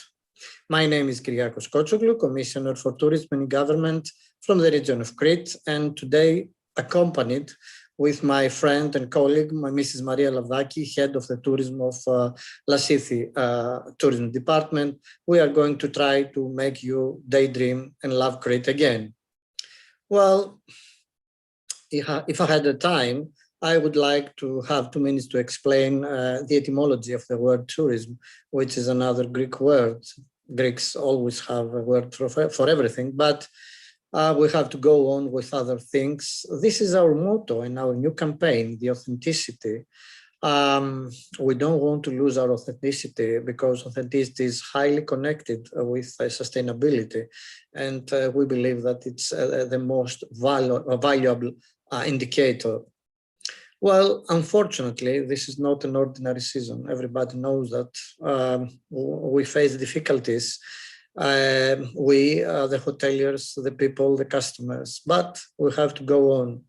Thus, we have trained more than 100,000 people of tourism in 2020 and 2021, from accommodation and travel agents to transport guides, wellness centers, sports and culture shops, airports, and of course, the people of tourism. With the prestige of the University of Crete and its medical school, but also with the participation of the people of tourism in a 4-day seminar, we try to make Crete incredible and safe at the same time. Well, this is the 3 pillars of our presentation: facts and figures, what is Crete, why Crete is a must-see destination, why Crete is a destination you have to see once in your life, and what's more of Crete. Well, facts and figures, easily. We are in Europe, in Greece. We are the largest island of Greece and the southernmost part of Europe. We are very easily accessible. We have 3 airports and 6 ports and numerous daily direct flights from Athens. And at least I should say that Crete is the most ideal stop within a European tour, as well a unique hub from which you can explore the rest of Greece, Aegean, and Mediterranean. This is the administrative structure from the west to the east: Chania, Rethymno, Heraklion, and Lassithi, all wonderful. I will close the facts and figures with the 10 top incoming markets. I should like also to say that in Crete we have more than the 30% of 5 beds stars hotels and beds. And the research says that about the half of the people, of the visitors of Crete would like to come again in the next 1 or 2 years.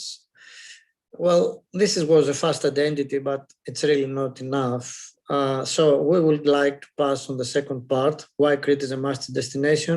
Maria, please take the floor and explain us why Crete is a destination you have once in your life to visit it or more.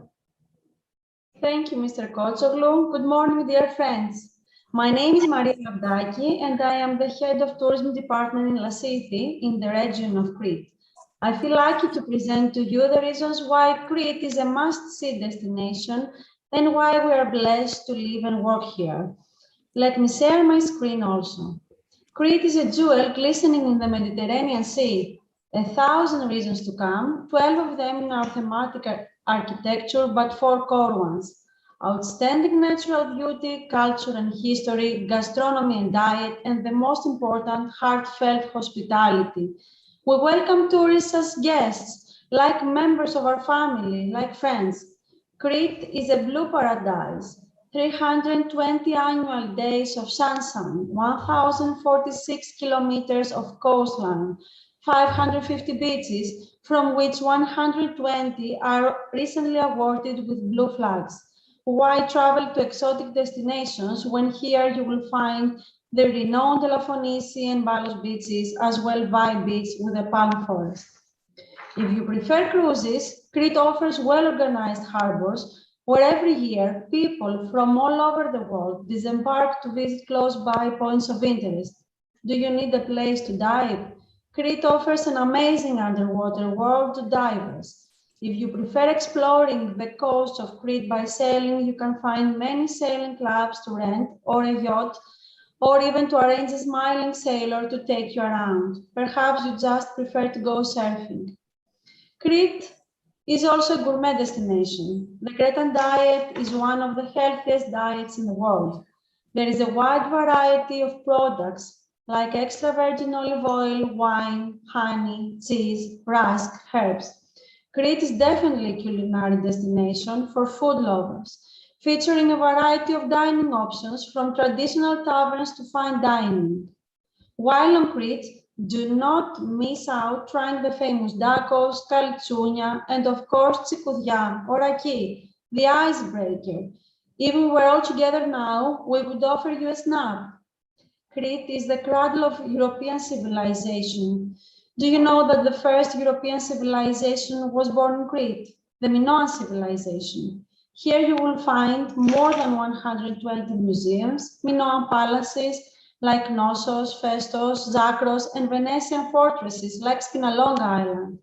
A visit to the majestic palace of Knossos and the Heraklion Archaeological Museum is a must. But what is unique in Crete is the hospitality. Since Xenios, the father of gods and protector of the strangers, was born on Crete at Dicteon Cave, hospitality is in our DNA. There are so many myths and legends around the island that will take you back in time, but return on time to join a local traditional feast with food, music, and dances. On the island, there is also a great variety of bars for nightlife and many places for shopping. If someone is looking forward to relax during holidays in Crete, you can enjoy services of highest quality standards. More than 300 spa centers, thalassotherapy, and many more. All over Crete, you will find 71 five-star hotels.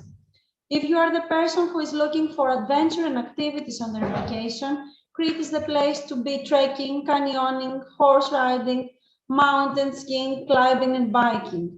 Bungee jumping, golfing, windsurfing are also some of the activities that Crete also offers. There are 2 UNESCO global geoparks in Psiloritis and Sitia, 400 impressive gorges such as the unique Samaria Gorge, hiking trails, and more than 500,000 kilometers of the European long-distance path that crosses the island from west to east. Keep in mind that Crete is not only a summer destination, it is an ideal destination all year round. Vacation and treatments are combined on the island. Visitors from all over the world use our modern medical facilities while enjoying their holidays. Working in Crete combines the unique natural beauty of the island with well-developed infrastructure, private and public centers, which are supported by the expertise and know-how of local entrepreneurs. Establish Crete as an ideal destination for conferences, meetings, symposiums, trade fairs, and various events all year round. Crete combines the new alongside the old, the ancient with contemporary history, being one of the most popular Greek tourist destinations. Visit Crete and sense the authentic. We look forward to welcome you to Crete. Mr. Koçoglu, from now on, will continue and he will inspire you to do something memorable. Thank you so much. Thank you very much, Maria. I'm very proud of you. if I told some of my sayings. Well, do something memorable. I mean, Maria shows you about the blue paradise. Okay, we have 320 annual days of sunshine and 1,000 kilometers of coastline, wonderful beaches, many blue flags, but Crete is something more. Crete is a touristic continent. Crete has everything. Crete is equivalent with 100 smaller islands. It's an island where golden beaches and snowy mountains are half an hour away. It's an island that always happening something that asks you to discover it. How do we think when we go to a destination as here? We want to do something to be remembered. I want personally to live as the locals do, to become one of them in some occasion, in some moments. This is our difference in Crete as people. We make the visitor one of us. We join him in our family and in our company, one of us, and we feel very proud of it. And we don't feel proud at all with it when this is not happening. I'm 45 years old, 54 years old, and I still gather experience from Crete. I love the Crete I know, as well I love the Crete I don't know, the unexplored Crete that Maria showed you. We have not inherited the land from our grandparents. We have borrowed it from our children. So you understand that the authenticity and sustainability that go together are our main goals in Crete. This is a saying from Woody Allen from The Land When Death. I wonder if Socrates and Plato took a house on Crete during the summer. Think about it. And our great author, Kazantzakis. Our lives are a flash of lightning through we have the time. We look forward to welcome you in Crete. Thank you, Phil. Enjoy incredible Crete at the video that's coming. From me and Maria, thank you very much indeed.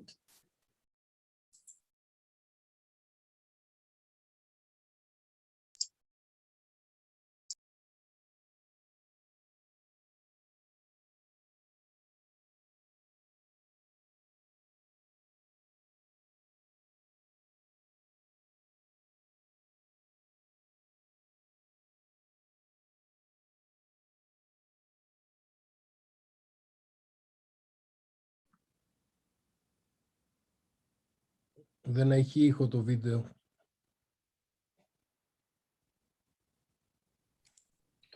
Το βλέπω, αλλά αυτό θα... Ξαναπαίξετε από την αρχή και να πατήσετε τα κουμπάκια από κάτω που λέει να πάρει τον ήχο από το κομπιούτερ.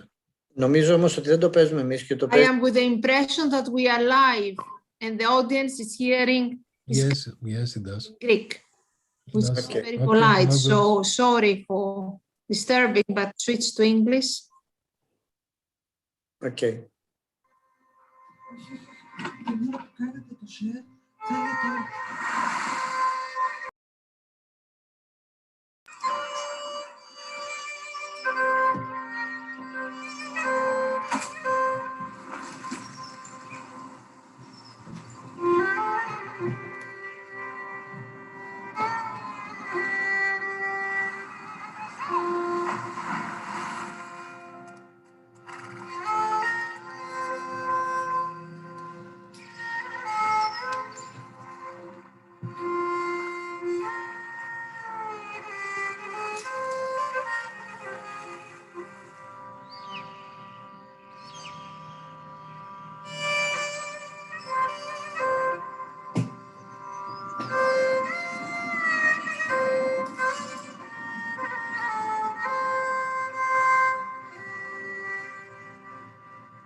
Thank you very much for this beautiful video, for this interactive presentation with all these images, the rhythm of Crete. I think we all have this island in our wish list for next summer, or not only summer. This was the first session for a presentation of destinations. And now it has been concluded. Thank you very much, Dr. Kotsoglou, Mrs. Lavdaki. And thank you very much, Effie. We will continue with our panel discussion. I think that it was wonderful to see what we saw in Lasithi. I think that I will make holidays there this summer. So let me please introduce the two moderators for our panel discussion.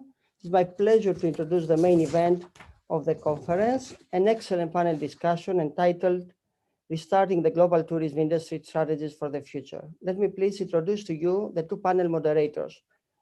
Professor Dimitrios Bouchalis, who is a strategic management and marketing expert with specialization in information communication technology application in the tourism, travel, hospitality and leisure industries. He's director of the e-tourism lab and deputy director of the International Center of Tourism and Hospitality Research at Bournemouth University Business School in England. I would really like to thank Professor Bouchalis for his valuable help on establishing this panel and his contribution to our conference. The second moderator is Professor Evangelos Christou. He is Professor of Tourism Marketing and Dean of the School of Economics and Business at the International Hellenic University. He has served as president of Eurocre and as a member of the board of directors of International CRE. And Dimitri and Evangelos, the floor is yours. Thank you very much, Anestis. Thank you very much. Dimitrios, I think we have first in our panel Chris Tarry. Chris Tarry established Citeira in 2002 after almost 20 years as a leading self-site analyst in the City of London focused on aviation and transport. Citeira provides consulting services and advice to private and public sector organizations in a number of countries.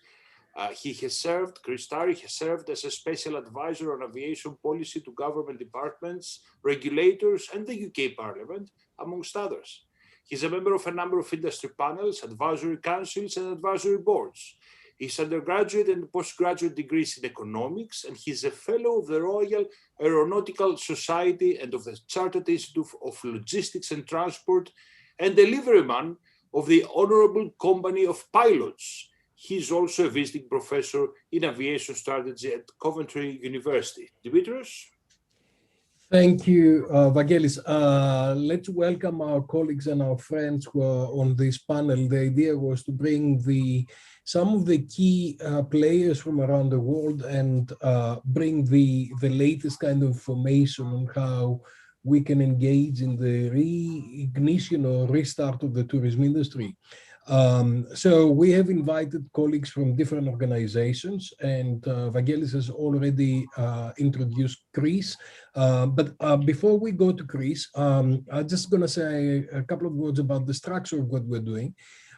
We are looking at the strategies for the future, and we've got the first panel that is bringing some of the global policymakers and bring different organizations from around the world, the WTA, the WTO, the European Travel Commission, PATA. And then the second part, we have got some analysts and futurists and some colleagues who are dealing with big data, and they're analyzing that. But before we start the policymakers, I've asked Chris Tarry, who is, as Vangelis said, is the expert on air transportation. He has done a fantastic job during the COVID era in predicting what's going to happen and giving advice to many airlines around the world on how things are going to go. Chris, welcome.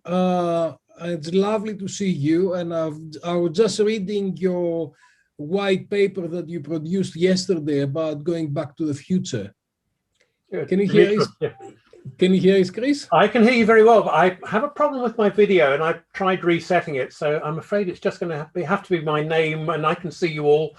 So many apologies for that. It's the first time I haven't been able to join by video, but ready to participate in whatever way helps the panel and the group. So, whatever structure you like, Dimitros. Thank you. Chris, I know that you're time constrained, and I know that Fitur is here as well. So we are a little bit constrained by time. So Chris, I'd like you to take us through some of your predictions and what's happening in terms of the airline industry around the world, and particularly to take us through your latest white paper that you talked about, how can we recover in air transportation? And obviously, I'd like you to talk about the big airlines, but also, the low-cost airlines, and if you can, the charter airlines as well, because a lot of people are in Greece and they are looking to the charter airline sector as well. Okay, I think thank you very much indeed for the kind introduction and invitation to speak. Just to confirm, how long would you like me to speak for? Because as you know, I can speak without limit. So I think we have got about 10 to 15 minutes for you. Okay, that's fine. Well, I will keep it very much to that. I don't think that's me, is it? I think it is. Oh, goodness me! I do beg your pardon. Sorry.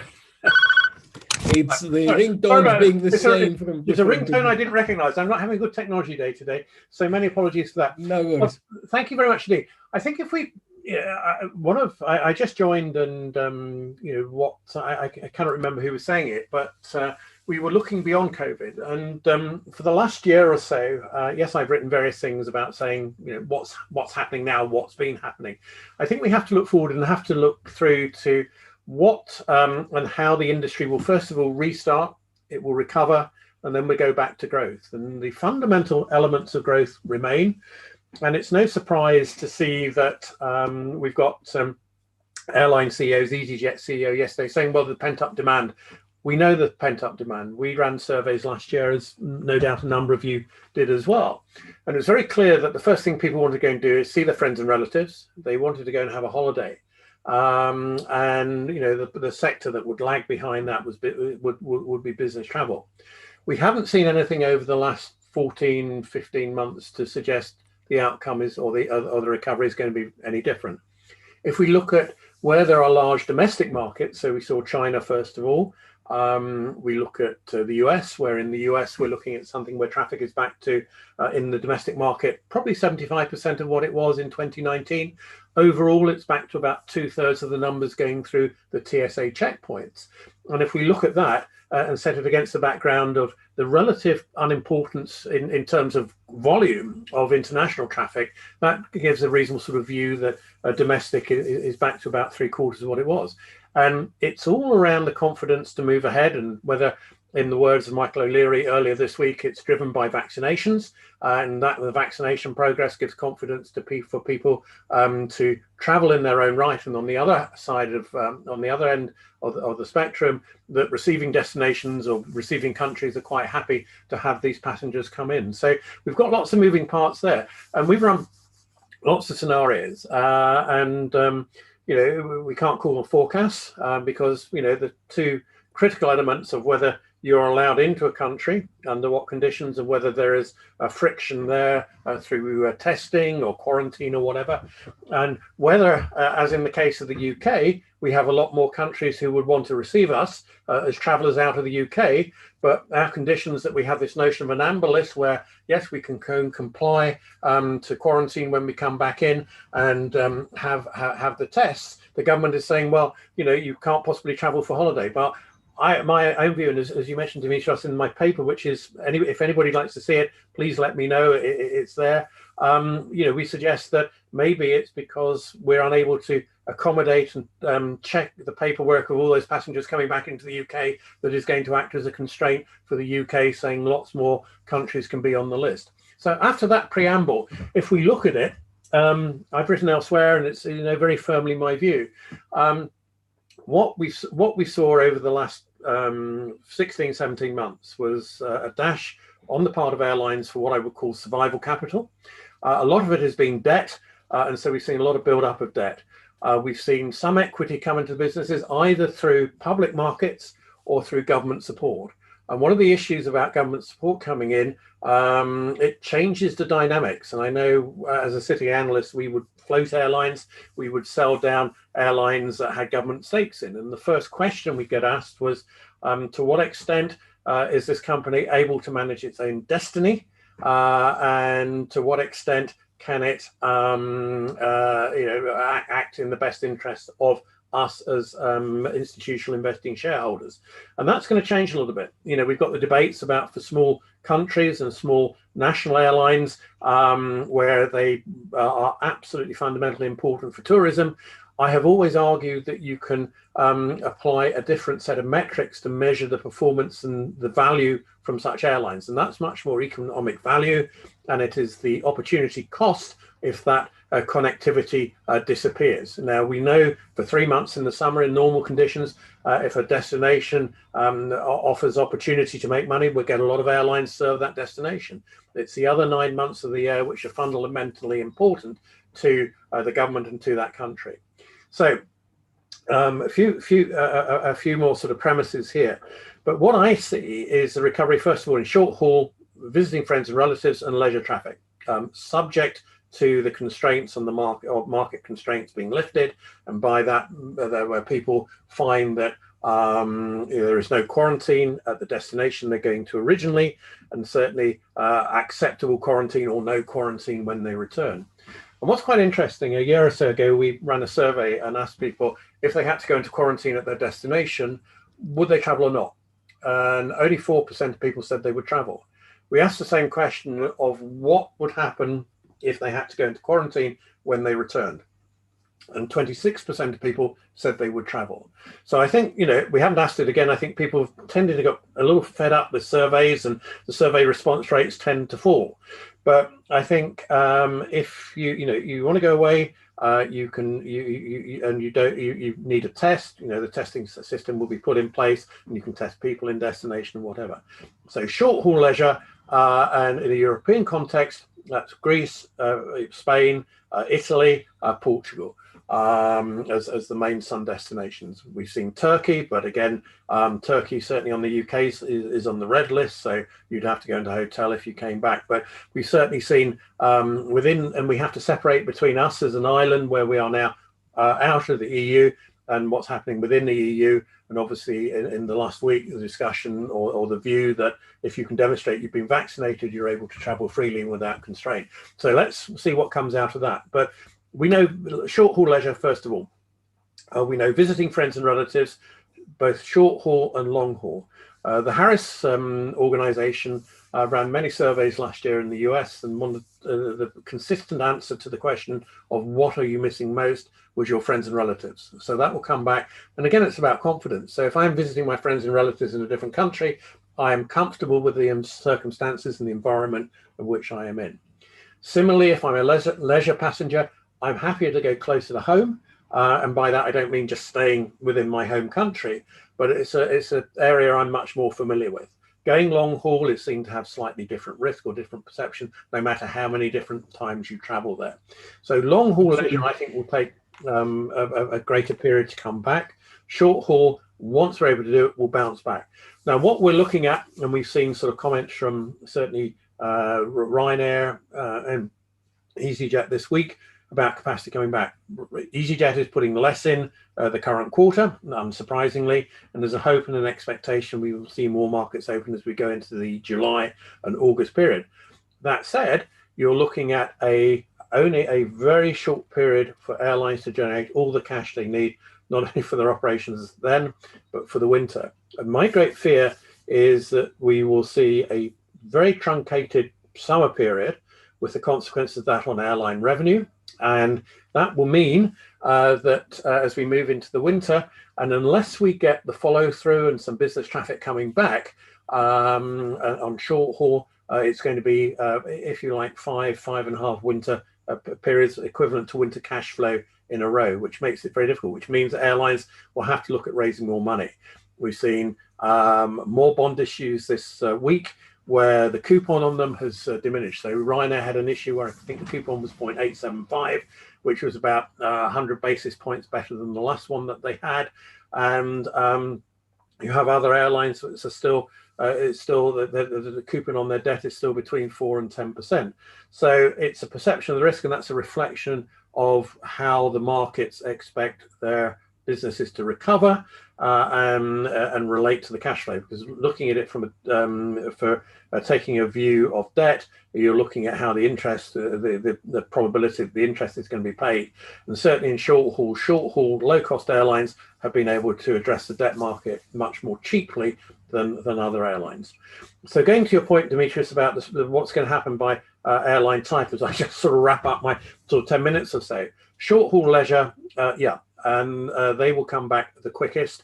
But again, it's a function of when markets are open and how quickly they can gear up to put capacity in. Some will be able to do it more quickly than others because they've been keeping their pilots and crews current as we've gone through the downturn. Ryanair made a key point that it is, you know, that it's been flying and using its crews, so they can almost flick the button and turn it on again. Not quite like that. It's much more complicated than that. Those are in, so short haul leisure, fine. Charter, you know, as part of a group, if it's part of an inclusive tour, that depends on their ability to sell the charter, to sell the holiday, and the confidence, partly on the point of view of the consumer, either it's going to take place or they're going to get their money back. And certainly what we've seen over the last few months, when as soon as the market opened, we saw a lot more bookings or expectation of a market open, many more bookings come in. But part of those, that wasn't new cash necessarily coming into the business. What it was people using credits or coupons or vouchers that they've been given when they weren't able to travel before. So I know from my own experience, I've got something booked in the late September. I'm only exposed to £50 for each of our travellers at the moment, and I have the option to cancel it until quite near the date and get my money back. So we've seen a change in those things. Long haul, I think, will take, as I say, a greater period of time to come back, other than in terms of people wanting to visit their friends and relatives. So for low-cost sector, yeah, come back quickly. Those with the lowest cost, and within the industry, Wizz and Ryanair are seen to have the absolute lowest costs.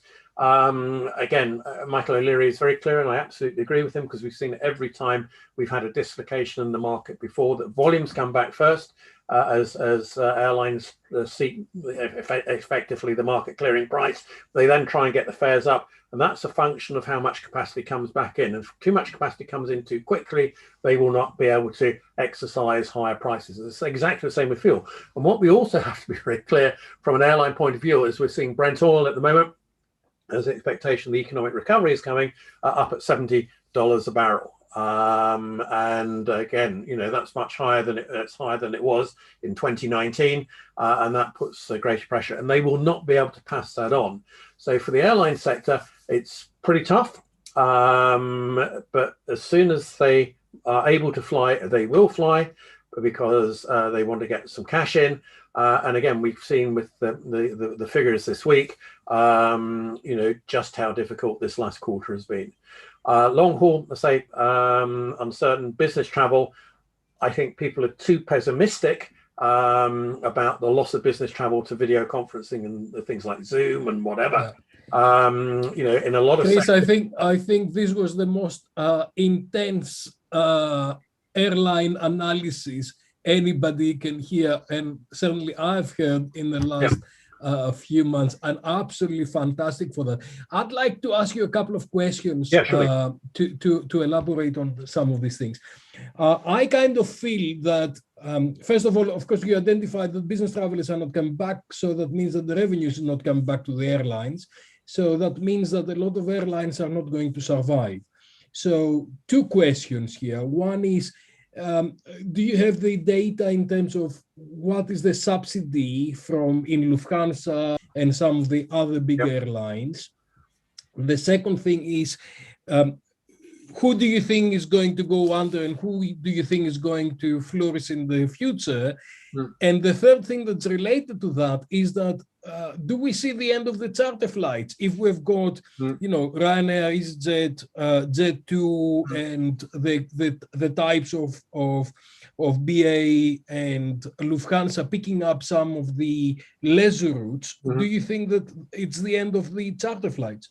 Yeah, no, I haven't got all the figures to hand of where we've had support, subsidy, but I can provide them. So I've got a colleague who's put it all down. So I will send you that over, Dimitros, later today. But essentially what we have to look at it, if we look at Lufthansa, for example, you know, in various countries, all industries have been able to access what we would call furlough money. So support for labour, and it doesn't matter where that is. In the UK, we've had something called the COVID Corporate Finance Recovery Scheme, and that's where essentially I think it's probably the Bank of England as the enabling entity, or the Treasury has bought bonds issued by, effectively bonds issued by airlines to get money into the airlines. And that's repayable at I think it was 12, 18 months into the future. So you're taking up debt. We've seen debt to equity swaps in the case of Air France, KLM, but where KLM, the Dutch government was not supportive of it. So what we've seen is that the French government share in Air France KLM has gone up. They're holding more equity, moving towards 30% of the total. And, you know, again, it comes back to, you know, 25 or so years ago when we start floating airlines owned by governments, and they say, how much is the government involved? You know, are the decisions really commercial decisions? Which is slightly in the side. In the case of Lufthansa, we had the government come in a sort of what they called a silent participation in terms of the equity in the business, but that has a time date upon it, where there are like almost penal rates of payment back if the government is not bought out. This is my understanding by a particular time. So the focus and the impetus is to replace the government equity by new equity or whatever. So I think what we've got, you know, in other countries, you know, again, we look at Alitalia and we look at some of the decisions by the government where by the EU, where it appears that some grants have been written off. It said, okay, you can invest, you can give, you know, what would be tantamount to state aid in another era to these airlines. And what we've argued and what we've always said is that, yes, people will act, they will put money into an airline, the airline will be saved, and then there'll be the debate with the lawyers and the economists, and it will get sorted out or not later on. I think it comes down to it, and again, in certain, and I've written various papers on this as well, and you know, you look at it, if I'm a small island nation and this is my year-round connectivity, well, I'm going to support it. There's no reason why, and it's almost like the theory of privatization and corporatization. There's no reason why this business shouldn't be as efficient as it possibly can be, and I will provide the minimum that I need to support and to get the economic connectivity that I need. And what I think we will see is, yes, we've certainly seen it, but if you're, let's say, a tourist-dependent country, a tourist-dependent island or whatever, by definition, the revenues going into your treasury have been impacted by the absence of tourism, so you haven't got enough to go around. But you need this airline. You need to maybe you need to address the opportunity in a different way. And again, we've certainly been looking at how you could have virtual airlines, and it was even before COVID, years before, how smaller airlines could gain economies of scale by working as virtual airlines. And you know, you'd have somebody operate this, they'd have the brand, they'd have the market reach, they may do their own network planning, but somebody else will provide all the other services. So I think we've got two things. Yes, I think we haven't seen, you know, in a positive way, that many airlines fail yet because they've been supported.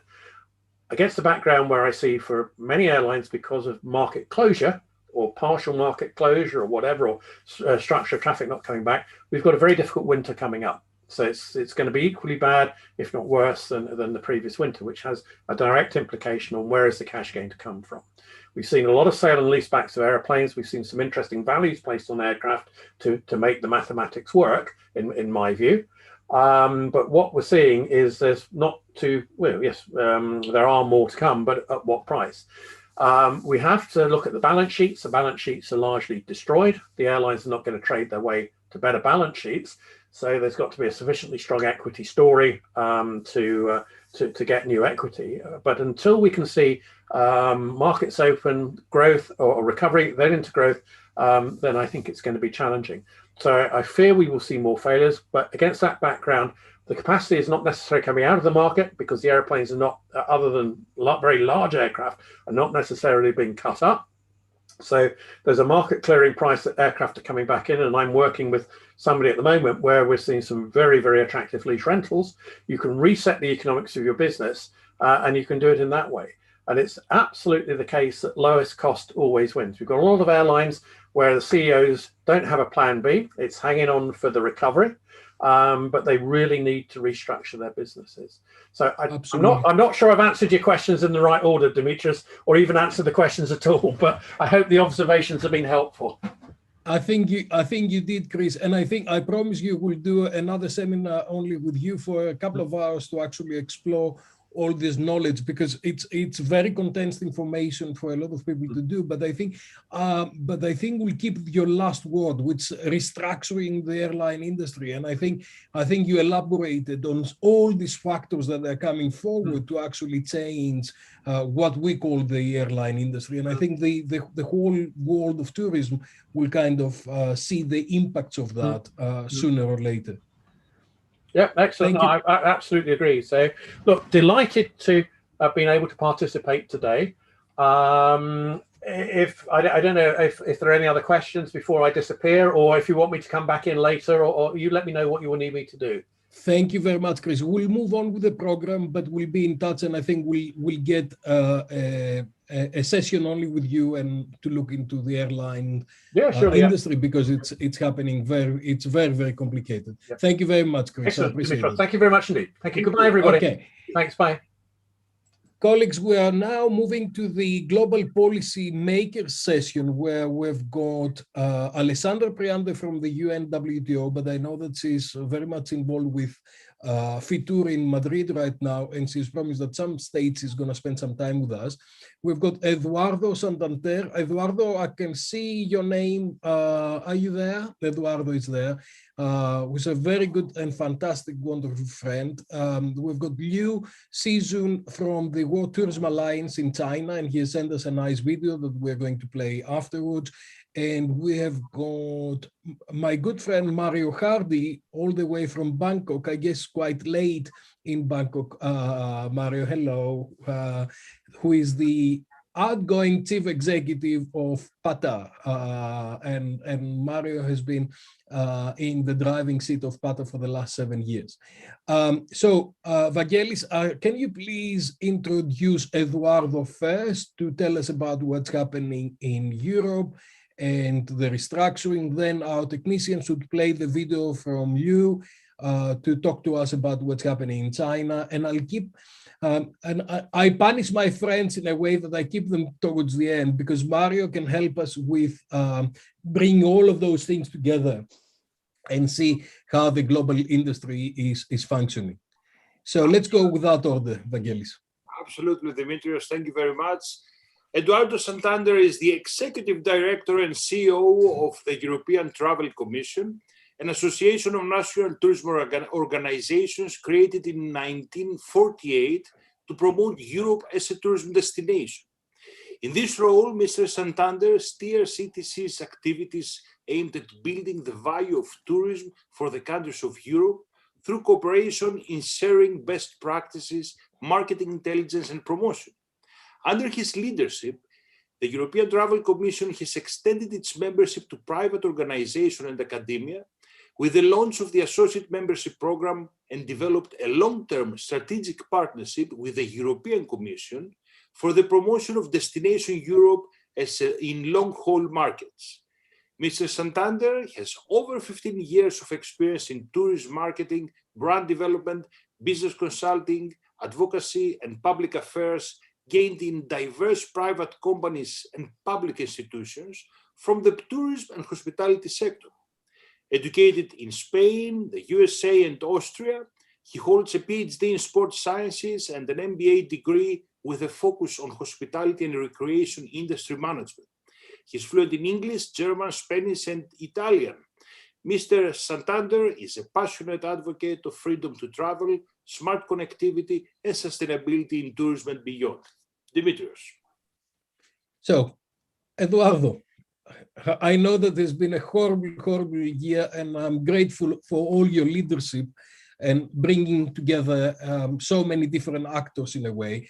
Please share with us your knowledge, where we are and where we're going in the next few months, and then longer term, where we're going. First of all, thank you so much, Evangelos and Dimitrios, for the kind invitation. Kalimera to everybody, and I'm really delighted to be here with you. First of all, thank you for the kind introduction. And next time I should send probably the short bio and not the long one, just to make it easier for the audience, you know. Ultimately, what I am is an advocate of sustainable change. I think the pandemic, in general terms, both personally and professionally, mean for all of us that, you know, there's nothing more stable than change in our lives. And we see that the seek for perpetuity, the seek for maintaining the status quo, for maintaining things as always were because they have worked for so many years, it's no longer a model for travel and tourism. From a European perspective, I always say that we now are an inflection. We have this inflection point now that we have to decide, or when we have to decide two concrete things: whether Europe wants to be the first or whether it wants to be the best. And you know, there are a huge difference between them. And when we talk about first, and you always remember probably many presentations just a few months ago, we still working, you know, like Europe is the most visited destination worldwide, with, you know, 500 million people visiting, Greece being one of the leader destinations within Europe for Europeans, but also for third country visitors. Obviously, it was a model completely oiled and working perfectly like a Swiss watch, with a exponential growth, as many other things have been seen in, you know, in the late 20th century and the beginning of the 21st century, you know, with no signs of ending and no signs of. And then COVID happened, and we got the big crash. We with that speed that we were having, we crashed against a wall, that it has waken up many, and it has triggered that instinct of change that we all have in us, and not only for survival purposes, that it has been presented before by Chris, and you know, obviously aviation is a huge part of the equation of this change, because obviously, you know, we have to move people from A to B and from B to A. So it's if tourism is willing to change, the connection with the mobility sector is not only important, but it's actually crucial. We need that the vast majority of the tourism act, or tourism, the mere act of going to a vacation, has to do with moving people from a place to another, and how this will happen, in which mode it will happen this in the future. Now, what the situation is, back to your initial question, Dimitrios, where we are today, and this is very timely, this conference today, this opportunity to share with people, probably very well recorded by the media and covered by the media, by the Greek media too, probably today, and international media, is that we got an agreement. We got this white smoke yesterday from the negotiations between the European Parliament and the Council of the European Union. For those less familiar with the European institutions, you know, one is political body, you know, the people elected by the people of Euro in European elections, and the second one is the executive body, and the third one, the Council, is the government of the European Union, so the single national governments of the member states. So we had a huge issue there, because we were advocating, we've been lobbying heavily for finding common solutions, digital solutions, the famous digital certificate, and now it's called, by the way, digital COVID certificate, no longer digital green certificate. So it's just a new nomenclature. But we got a compromise on the block, meaning that the 27 member states agreed on finally approve, you know, the use of a certificate EU-wide. this is not only relevant, this is the only solution that actually we had, and it's going to be used. So now it's obviously a matter of implementation in just a few weeks that we have until the beginning of July. We saw with a lot of impetus and also a lot of motivation, the announced openings from the Greek government, from the Italian government, from Cyprus, most recently the announcement from the UK to ease restrictions. But what we wanted to see is exactly what happened. It's not like a common approach, a harmonized solution, and definitely.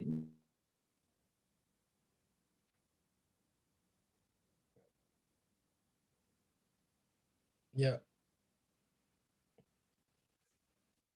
Eduardo froze for a minute. And for people who do not know, is that yesterday the European Union announced the COVID certificate approach to driving the trips within Europe and also between some third countries. Eduardo, you froze for a minute and I was covering the time. So sorry for that. That's a problem okay. with the digitalization the sector. I think we are talking about like also infrastructure problems, even in the capital of Europe here in Brussels, internet can be very unstable sometimes, and it has nothing to do with my computer or anything, but it's just like an old cable on the street that caters for many neighbors. So you were saying about the decision yesterday. And you were saying about, people that they'll travel to Europe, they'll either have got to have the 2 doses of the vaccine, if they're doing the Pfizer or the AstraZeneca, the 1 dose of the Johnson, and then they either have got to go to had COVID before, or they would have, they need a PCR test. Is that right? Exactly. So the aim of this digital COVID certificate is obviously it is a tool for travelers. It's an enabler of traveling within the European Union and beyond. I will explain that later. And it aims, to demonstrate people's proof of vaccinations, you were saying, immunization, or, a negative test. However, the biggest issue of this is, obviously, it's that it should be not non-discriminatory. So obviously, some people would not like to be vaccinated. Some people cannot be vaccinated. Some people will not be vaccinated on time for the summer. So how do you deal with this very basic principle of non-discrimination, which is one of the pillars of the European Union, by the way? So, and they have found a solution with that. And maybe the great achievement is the world quarantine and the imposing quarantines on traveler is completely out of the table, and it's obviously not recommended. There is a little clause, though, that in case of force majeure, again, member states will be able to close their borders. Of course, that was never the competence of the European Union, and border control it's very much still the competence of every single member state. But we are very confident that this will boost not only travel confidence, which is there already. I mean, we've seen from previous speakers that the demand is there. We have huge peaks of demands now from the beginning of the month. It's an issue now of capacity, and the verification process of this new digital certificate is that going to cost time at entry gates, airports, airlines? Who is going to do the control? Where do we can? There's a lot of questions, and obviously the devil resides always in the detail. And politically, Eduardo, you are sitting in Brussels, so you know what's happening with all the different kind of pressures from different groups. How do you see that moving forward? Who are the supporters, or what are the different views? Well, we've heard about fierce discussions during the negotiations, but again, it's been unanimously approved, meaning that all member states are on the same page now. This aims also to avoid competitive advantages and avoiding competitive disadvantages, because obviously, while some countries would have done again bilateral, unilateral, multilateral agreements, or corridors, if you want, these would have provoked again Europe of different speeds, and also it would have been a chaos also for the aviation industry, because they would have had to reroute a lot of their charters, as you were mentioning before, but also very their normal slots that they have. So I think we'll find I think the only compromise that we could find, and it had cost a lot of months and a lot of work from side of the stakeholders, but also, the government's working very hard in the backs and the diplomacy. I would not like to, I think, the problem is solved, so there's no point to see who was in favor or not. So I think now everybody's in favor. But the issue, Dimitrios, is, how is this going to work? The principle is agreed, but, now we have to put people in each member states to prove, to roll out a verification process that should be very much standardized within the European Union. And also, to get everybody not only vaccinated, but also, with a digital proof of their vaccination, which, as we know, in Europe, it's pretty okay. And I go to the second point of my intervention, which is, how this is going to affect also countries of third countries like United States, China, Southeast Asia, very good visitors to Europe during summer season, very loyal visitors, also diaspora tourism. Imagine how many Americans also visit Greece in the summer, or the Irish diaspora from the United States and Canada going back to Ireland in the summer. So I'm talking about how is this going to work also for these countries where we know, for instance, the United States, that people didn't get their vaccination digitalized. They got the shot and they got a piece of paper, and that was it.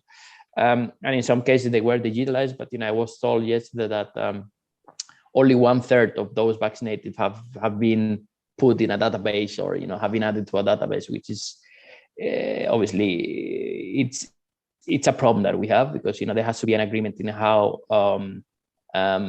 you will be allowing people to enter Europe that say that they have been vaccinated, but they have to demonstrate, and that cannot be demonstrated with a piece of paper, as you can imagine. So there is a lot of conversation about that. China, it's another story. China will have to provide reciprocity also for EU citizens to entry China, which is not the case yet. But the Chinese government have very much digitalized the whole process of vaccination, so there won't be a huge problem with the reassumption of operations between China and Europe, as long as there's political willingness to do so. America is, for me, the biggest question mark, as is the most important source market from outside the European Union in the summer season. And needless to say that, within the European Union, we see also a lot of moves from government also now, not only into vaccination strategy, but also,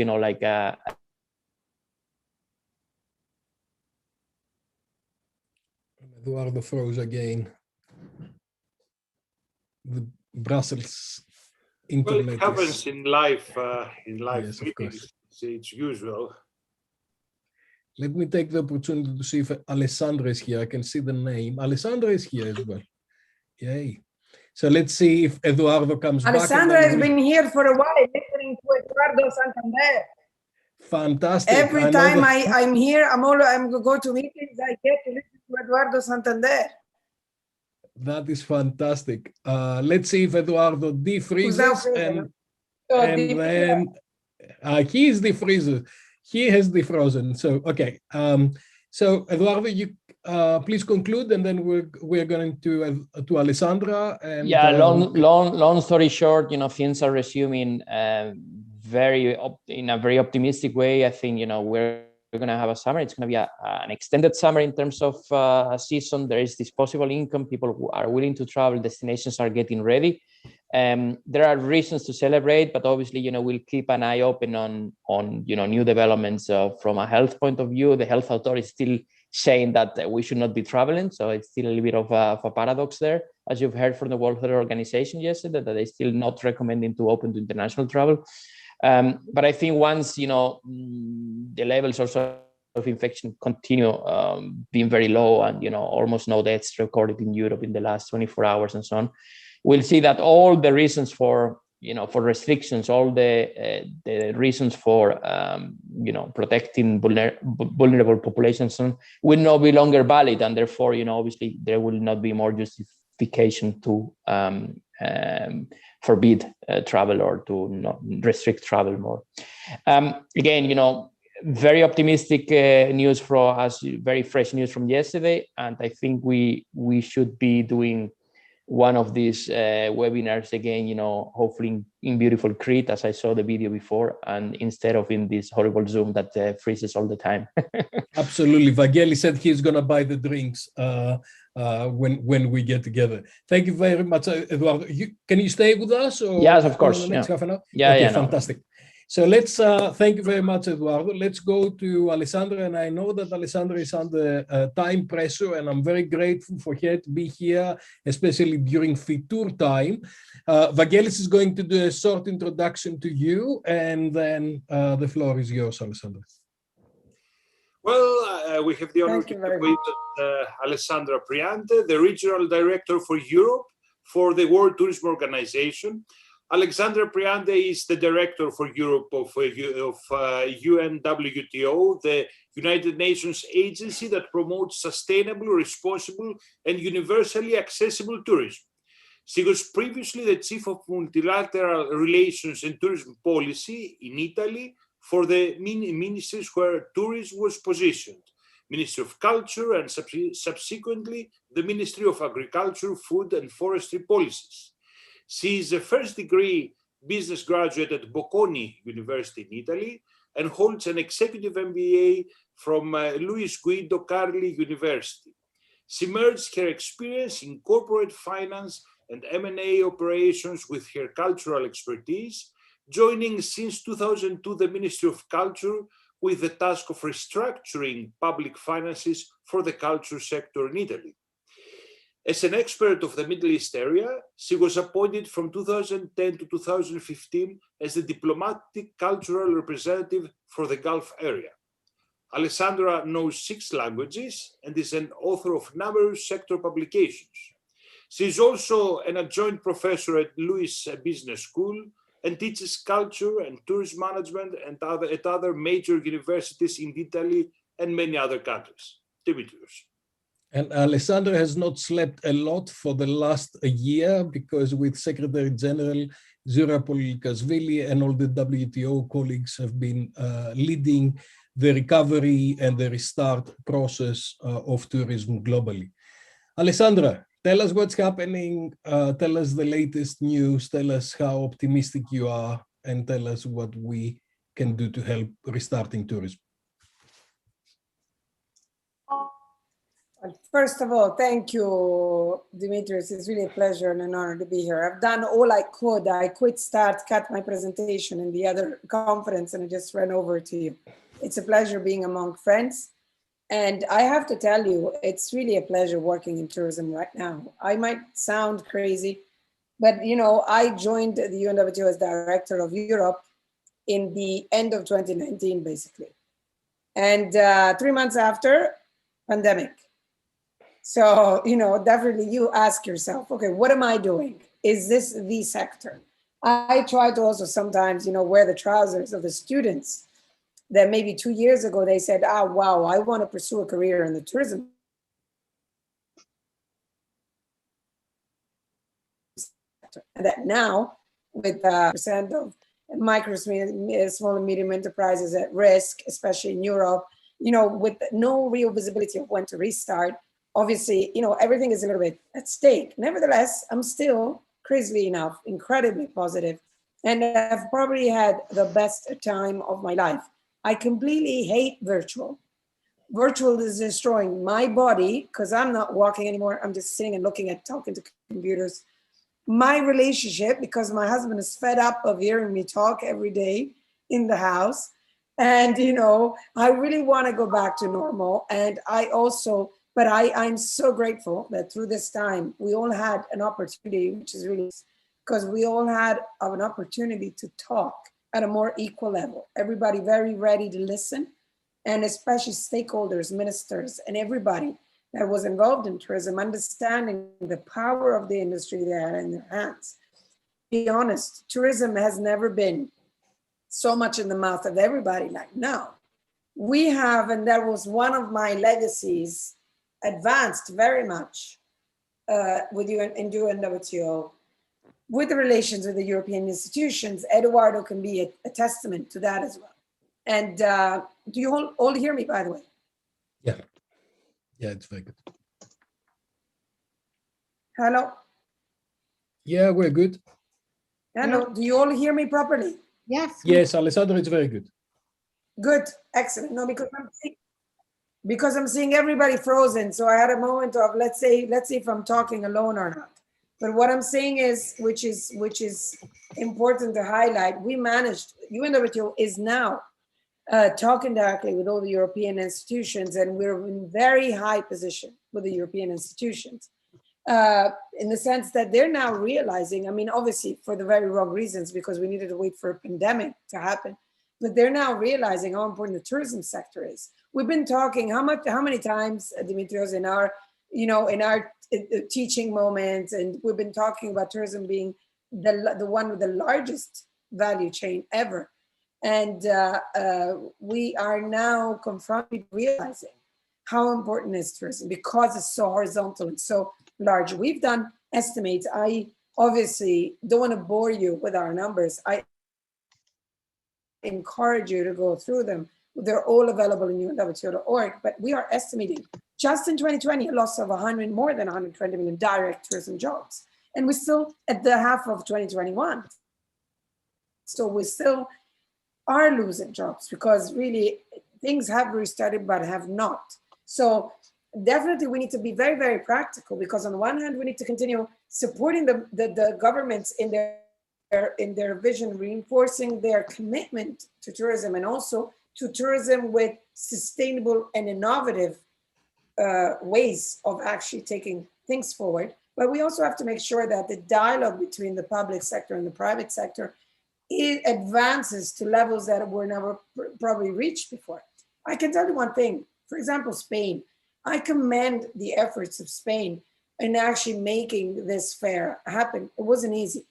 We all had to do a PCR before entering. They were doing antigen tests, but it was easy, the Spanish way, because Spain is so organized as a country. We could actually, get our digital ticket, and there's a moment where you can upload your PCR test into your profile, and basically you can scan your QR code and enter. And this is what the EU Digital Green Pass is all about. So that is, to me, it's called facilitating, which is very important. Why?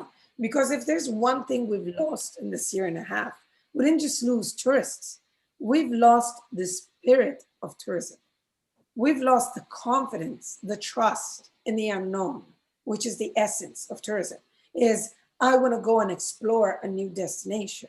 We are now mentally and very thankful to Madrid because, for example, Madrid has never closed anything. So we did have this feeling, yes and no, but I've had the chance to actually travel in this last 2 months, and including my own country, people are nervous, they're shocked. And if you tell them, go out for a weekend, take a flight, which means 72 hours before PCR, and then this, and then you have to do the PCR before you return, and then you have to clarify, people are not going. They're not going anywhere, they're staying. So it's a matter of attitude. From what you said, Alessandro, yeah, it's a matter of attitude. It's a matter of and mental. It's a matter of yes, and this is, I think, one of the things when we talk about sustainability. Definitely, we need to advance together in the economic and environmental sustainability agenda. But there's one thing we need to consider now, which is going to be the greatest impact of all: is the social cost of this pandemic. And that social cost includes everything, includes unemployment, includes, as you called it, mental stability in the sense of, that security and safe aspect, which allows us to actually go on vacation with a light mind and actually seek actively. So we sort of need to, as if we're re-educating, I'm sorry if I use this parallel because it might not be one of the happiest, but as if we are taking somebody who had an injury or maybe an accident, and you need to slowly re-educate. So we're going back to basics. Yes. It's rehabilitation. We have to take them by the hand. We have to take them and us by the hand. And also, we have to bear into our vision the fact that the small and micro enterprises need all our attention now because we thought that they were the future, and they are the future. Okay. But at the moment, they might not exist anymore. I've seen global writers being former travel agency owners, global writers, old man sorry, apologies, older men who would be on their bicycle delivering because they have 3 kids at home. And I'm not being extreme, I'm being real. So I think what we need to do now, and that's why, to go back to your original question, that's why I'm immensely grateful to the vision of the Secretary General for him having brought me in, for me having passed the harsh selection of 200 and over candidates for the Directorate of Europe. But I'm grateful I'm here because I am in a position where I can see from a larger perspective, and I can actually be helping and supporting together with all my fantastic colleagues from the other regions, from the operational departments. I don't think in UNWTO we've ever, really understood as well the power of our role until now as United Nations. We really wore the blue helmets for tourism. And now we have a whole line of things in support for innovation, for education. We have product development, strategy advisory. We took on board EBRD and World Bank to help us assist the member states. So we draw on the MST, Measuring Sustainable Tourism Standards. So we're going like, we're all advancing on this, and we are at the service of the world of tourism, obviously. And we are very grateful for that. You'll recall that last time we met was in Athens in 2008. It was 17th of February 2020 when I escaped the hospital to come and see you, and Zurab when you were in Athens, and I follow obviously what's happening, and I'm contributing, and it has been a year and a half almost of extraordinary developments, and we're very grateful for everything that you're doing. Thank you. I know, Alessandra, you are in between events, so thank you very much for your contribution. We appreciate it. Thank you, my dear. Thank you for having me. The only thing I want to tell you, you might see us again in Athens because, as you know, yes, we are having our first physical regional commission in Athens in June, and yes, I hope to be there. Which days is it?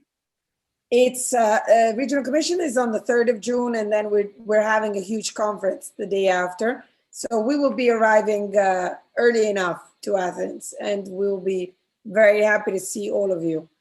And I hope to catch up with you in Athens. Definitely. Thank you so much. Thank you for having me. And obviously, please, Dimitrios, I want you all, what I'm going to do now is I'm going to put on the chat my email so that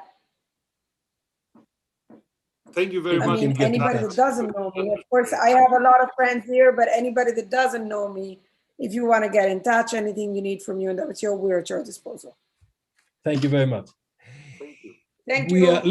Let's move to China and see the video from you, and then our good friend Mario Hardy, who has been with us for a long time, who will kind of go on around to see everything on the policy. Now, I've taken the liberty to ask Vangelis on the background if we can delay this session because of all the fantastic speakers we have got, and I think we can extend for another half an hour or so. So we'll have the opportunity to harness the all the knowledge. So Vangelis, let's play the video, and can you introduce Mr. Liu? Yes. Well, Mr. Liu Xinjun is the Secretary General of the World Tourism Alliance. He brings with him a very extensive, well-rounded wealth of experiences, education, and top positions in the travel and tourism industry in China and across the world. Prior to his position at the World Tourism Alliance, he served as the Director General at the Department of Marketing and International Cooperation of the China National Tourism Administration. He has also served as Secretary General of the China Tourism Association and at many other very important positions. So let's see his very, very interesting video right now. Dear moderators, industry friends, ladies and gentlemen, it's my pleasure and privilege to attend this Tourman 2021 conference and join with you in discussing the future of global tourism. While the COVID-19 pandemic is still spreading and causing serious disruptions to the world tourism development, our meeting today sends a message of hope and confidence for the recovery of the global tourism economy. As you know, China is the host country of both the headquarters and the Secretariat of the World Tourism Alliance. So I'm able to share with you firsthand the experiences of our tourism sector in containing the pandemic and promoting a sustainable post-COVID recovery. As you are all too painfully aware, the novel coronavirus has been and still is rampant across the world. In the face of the pandemic, the Chinese government has unified and led the entire country, or 6.9 million square kilometers of it, in an ongoing battle with this microscopic virus that has inflicted micro damage. Through painstaking efforts, China has achieved major strategic outcomes in pandemic control and achieved significant economic and social development progress. Through an unrelenting implementation of regular containment measures and the nationwide vaccination program, I'm pleased to report that the epidemic situation in China is well under control and continues to improve. Chinese tourists have always shown a strong propensity to travel and spend, and that continues to this day. According to statistics from the Chinese Ministry of Culture and Tourism, domestic tourists made 102 million person trips during this year's Qingming Festival holiday from April 3rd to 5th, recovering to 94.5% of the 2019. The 5-day Labor Day holiday from May 1st to 5th saw an even bigger increase, with 230 million domestic trips undertaken, an increase of close to 120% year-on-year, and reaching more than 3% above the pre-COVID level. These encouraging figures mark a strategic turning point in the recovery of the tourism market and the regular epidemic control. Rainbows only appear after a storm, and challenges always present opportunities. To absorb the full impact of the pandemic, we've acted in the spirit of solidarity by pulling together both our efforts and our resources. Out of the turmoil and confusion of this pandemic, we have developed a new and effective cooperation platform that encompasses government stewardship, industry-wide coordination, and business partnership. First, the government and other public sectors have played a leading role in introducing support policies. To help tourism enterprises and tourist service providers survive through the recent difficulties, the National Development and Reform Commission, the Ministry of Culture and Tourism, and other Chinese government departments have launched a wide range of relief measures. With travel agencies, airlines, hotels, and other tourism businesses as top priorities, these policies are aimed at minimizing the losses incurred by the tourism sector as a result of this pandemic, including the following: a return of 80% service quality deposit paid by travel agencies during the pandemic period, use of the Tourism Development Fund as loan subsidies, prioritizing the tourism sector with financial support and tax reduction, and supporting tourism enterprises by organizing online skill training during the window period of the pandemic. At the provincial and city level, preferential policies have also been initiated to support the operation of the tourism companies, including tax and fee cuts, special funding support, construction of tourism projects, credit support, tourism benefiting policies, and tourism promotion and marketing. These initiatives have energized and boosted the recovery and revitalization of the tourism sector.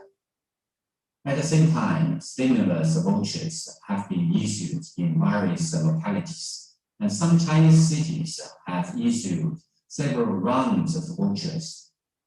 According to initial statistics, At least 30 cities have introduced vouchers and other policy initiatives to stimulate consumption and energize the market.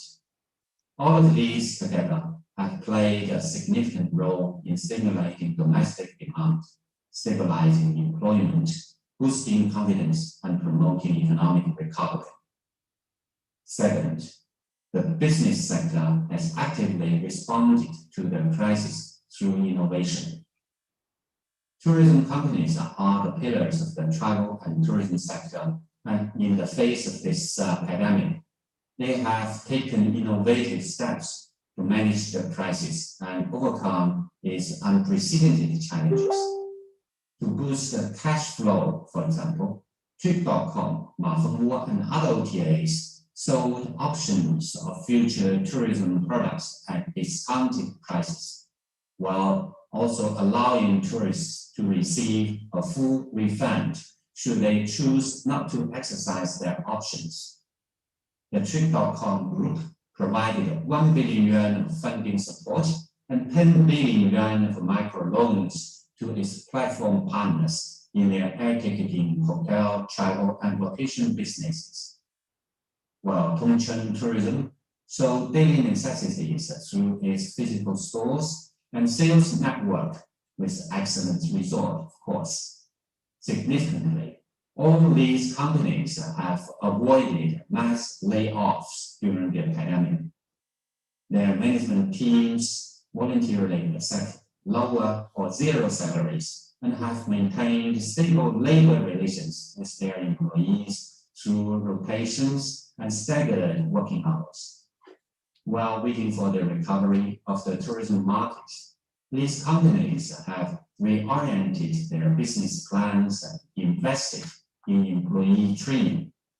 They also used this time to review their business operations and marketing campaigns to develop better plans for the future. They encouraged the employees to share their stories on social media to help them maintain good relations with their customers.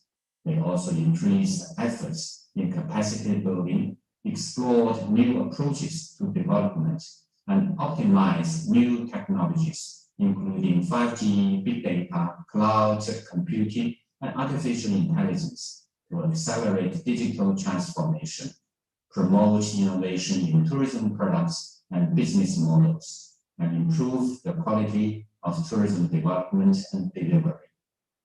In addition, to meet the requirements of pandemic containment, scenic sports, amusement parks, hotels, museums, and other venues equipped themselves with the necessary personnel and facilities. Enhanced cleaning and disinfection, rigorously management of visitor flows, and social distancing safety protocols have become standard procedures. The system of ticket reservation, limited access, temperature scanning, and health code is strictly implemented in all tourist attractions across the entire country. Multiple measures have also been taken to ensure the safe and orderly opening of tourism attractions. The resilience and commitment demonstrated by tourism companies during this pandemic have boosted the confidence of the tourism community and fostered a positive image for the sector as a whole. Third, the Chinese initiative of the mutually recognized international health code is being accepted by more countries of the world. At the G20 Leaders Summit last November, Chinese President Xi Jinping called on countries to further harmonize the policies and standards and establish fast tracks to facilitate the orderly flow of personnel. He also proposed a global mechanism on the mutual recognition of health certificates based on nucleic acid test results in the form of internationally accepted QR codes. It is an encapsulation of the experience that China has gained in fighting the virus, and is an unassailable affirmation of its commitment to building a global community of health for all. I'm confident that as the pandemic situation eases, and with the acceleration of mutual recognition of health certificates, the cross-border movement of people will return to some measure of growth. Traveling with a uniform international QR code will no longer be a dream. After successfully withstanding this latest pandemic, the tourism sector should not simply aim at returning to the old products and revert back to the way things were in the past. Rather, it should assiduously strive to recognize, identify, and meet, if not exceed, people's changed expectation and demands for new quality products, services, and experiences. The pandemic has made people more attentive to the safety of tourism products and services, thereby raising delivery to a high tourism quality standard. The demand for new experiences is driving an increased focus on tours of city outskirts, study and outdoor tours, for example, while self-driving has become a new way of life. Privacy concerns have also increased, and the concept of contactless, personalized, humanistic, and niche tourism products and services is becoming increasingly popular. To promote tourism development, we need to redouble our efforts in the following areas. First, enrich the concept of tourism.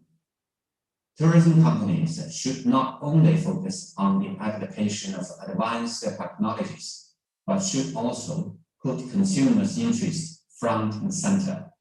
While making bold innovations, they should likewise contribute to the preservation of cultural heritage and make sincere efforts to promote creative development, brand building, and industrial integration. And second, boost the quality of tourism. Together, we need to pursue high-quality tourism with a new and innovative approach to development and leverage the Internet plus tourism model to promote the building of intelligent tourism. With regular containment protocols dutifully implemented, we need to push for innovation in tourism production, services, and management. More importantly, we need to enhance tourism products and create more opportunities for sustainable tourism consumption. Third, meet and deliver on people's aspiration for a better life. We should all advocate for civility, courtesy, respect, and reverence for local cultures, traditions, natural resources, and landmarks by tourists and locals alike. A diverse portfolio of high-quality, safety-guaranteed tourism products with targeted designs and hospitality services for different consumer groups must be developed, because that is what the future travelers is increasingly expecting. I'm confident that when this COVID-19 pandemic is behind us, the global tourism sector will, like the phoenix rising high and tall from the ashes of the past, experience a new period of well-managed and sustainable growth. The World Tourism Alliance joins with the worldwide tourism community in advocating for the responsible and timely reopening and recovery of our industry when the time is right. We join hands with our partners in the international travel and tourism community in promoting sustainable, high-quality tourism development in the post-COVID world, thereby creating a better and happier life for all. Thank you, ladies and gentlemen. Very interesting presentation, Dimitrios. I think it was very, very, very significant. What do you think?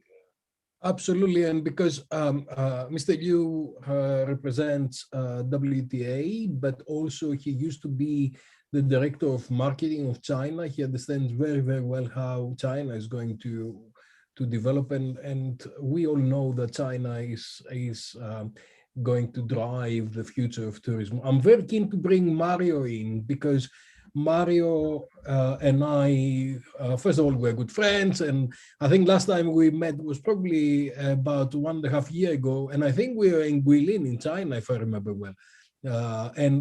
I'm very eager to hear all the good things that Mario has been doing in PATA, and a lot of people know about this, but also his reflection on what we've seen in China, in Europe, and in the world with the WTO. But before Mario speaks, Vangelis is going to do a little introduction on Mario. Thank you, Dimitrios. Dr. Mario Hardy is the Chief Executive Officer of the Pacific Asia Travel Association since 2014.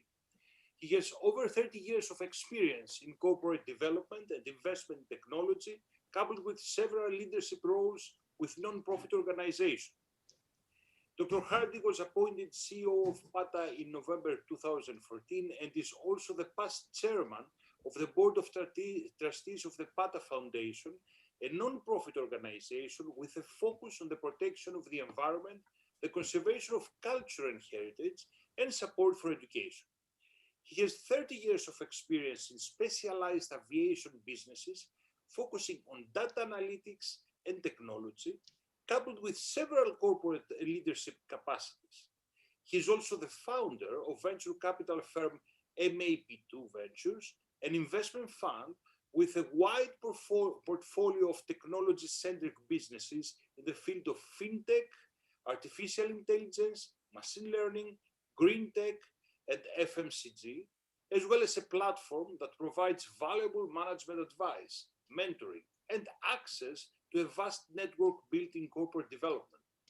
He received an honorary doctorate of letters from Capilano University in 2016 for his philanthropic work in Cambodia, where he helped develop a school for underprivileged children and for his support in the development of a community-based tourism project in Vietnam. Dimitrios. Mario. Thank you very much, gentlemen. It's a great pleasure to be back with you, Dimitrios. Sadly, not in person, but at least virtually. And I like your background. Gives us good inspiration about places to visit when we can. Come to Bournemouth. Yes. Well, that's the important word, when we can. And so it's been really interesting to hear about the previous presentations from China, from Eduardo, from Alessandra. And you know, for us who live in Southeast Asia here, we're only dreaming of traveling. And so there's a huge difference between what's happening here in Southeast Asia and part of North Asia in comparison to the situation in Europe or North America. So most of our borders, actually all of our borders, are currently closed. It is not possible for us to travel. If I leave Thailand today, I cannot return home.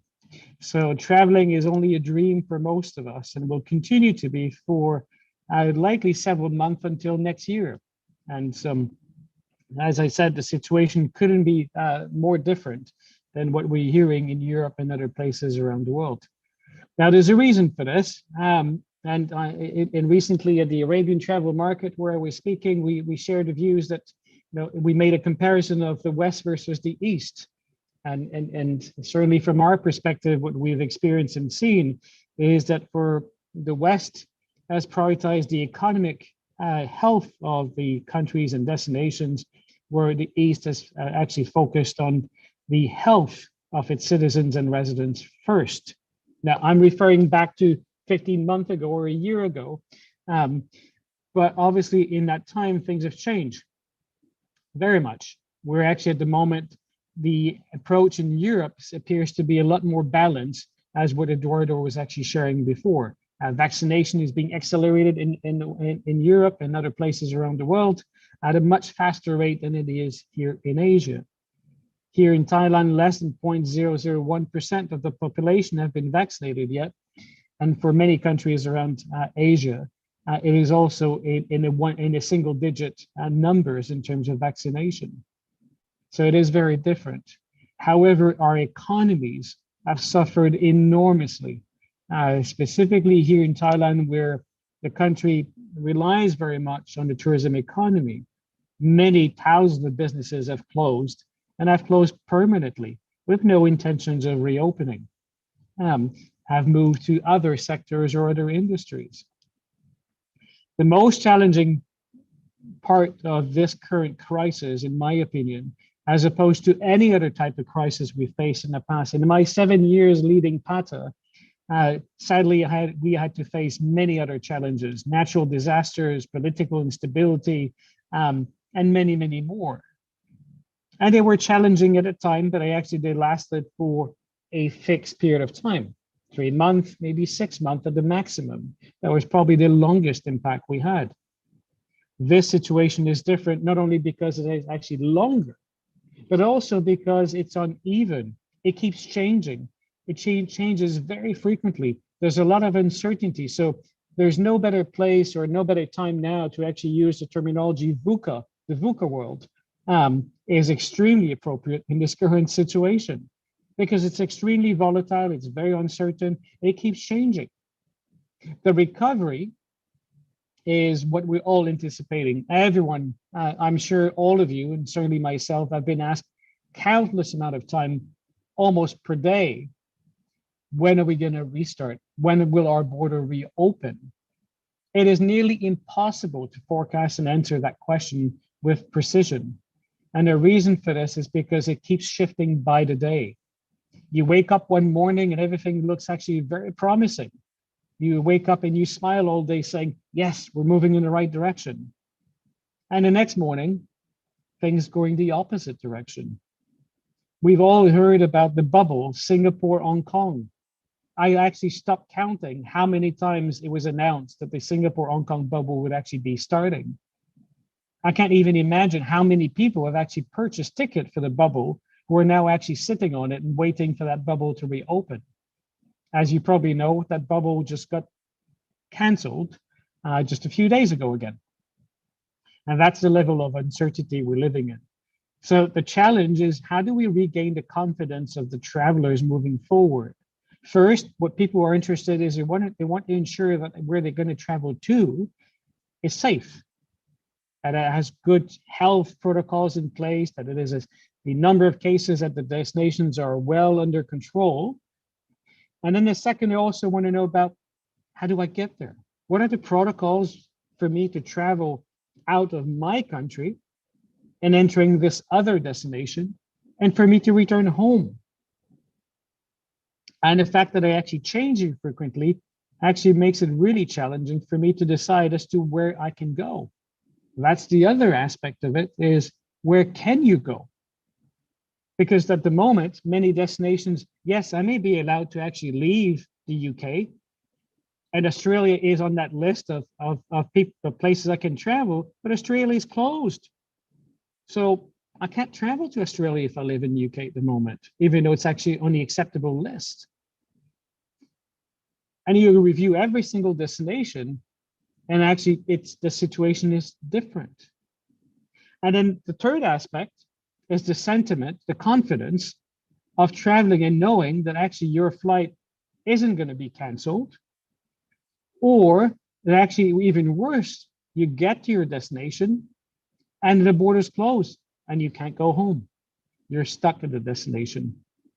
So when we talk about restart and recovery, if you consider all of these factors, the recovery is going to be long, painful, and slow, uneven, for all of these reasons. And there is one more reason where actually it's going to be challenging too. We heard from Chris before, the airlines have been impacted severely, either financially or in many other ways. And the route accessibility, the air access to destinations around the world is a lot less frequent than it was before. Direct service to many destinations are non-existent anymore.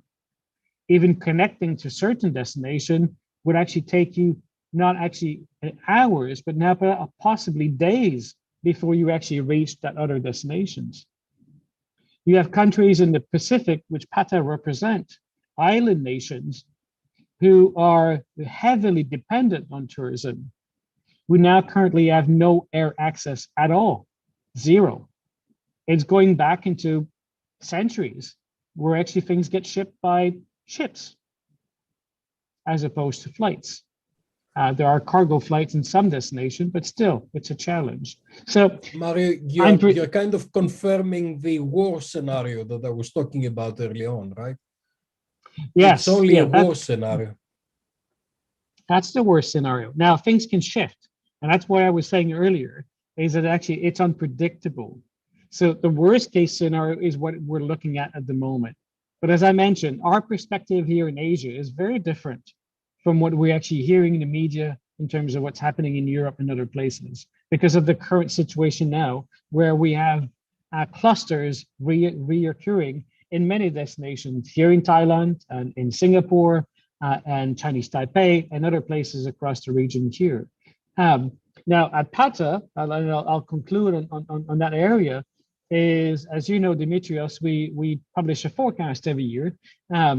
And we've just released our revised numbers just a few days ago. Well, of course, we don't really refer it as a forecast anymore because it's practically impossible to predict. However, what we have done is we have looked at scenarios, worst case scenarios, mid-tier scenarios, and of course, the best case scenarios, and over a 3-year period. Now, what it was interesting to me when the professors who were working with at Hong Kong PolyU and the other experts who work on these scenarios, when they shared with us a few days ago their results, it was pretty much in line with what it was actually predicted back in January, with a small percentage point and a positive side, actually improving in some areas, which is good, but not significantly in marginal.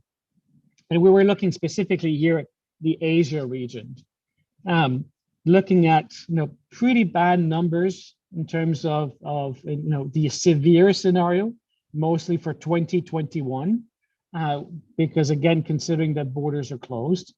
However, more optimistic when it comes to 2022, and of course, much more optimistic for 2023. But still, by 2023, it would not be at the same level it was pre-COVID-19. And I think you, Dimitrios, and many others on this call probably heard this many times from UNWTO, from WTTC, as well as PATA, that we do not expect a full recovery. And when I say full recovery, let me highlight the point that actually I'm making is on a global basis, to see the main level before pre-COVID-19 until 2024 and possibly longer. But let me also again point out the fact that, as I mentioned, uneven, meaning that certain countries and certain destinations around the world will actually do far, far, far better, will be ahead of that by far. But equally, there will be others who will be lagging behind, which will actually take possibly much longer than 2024 to get to the same level we were before.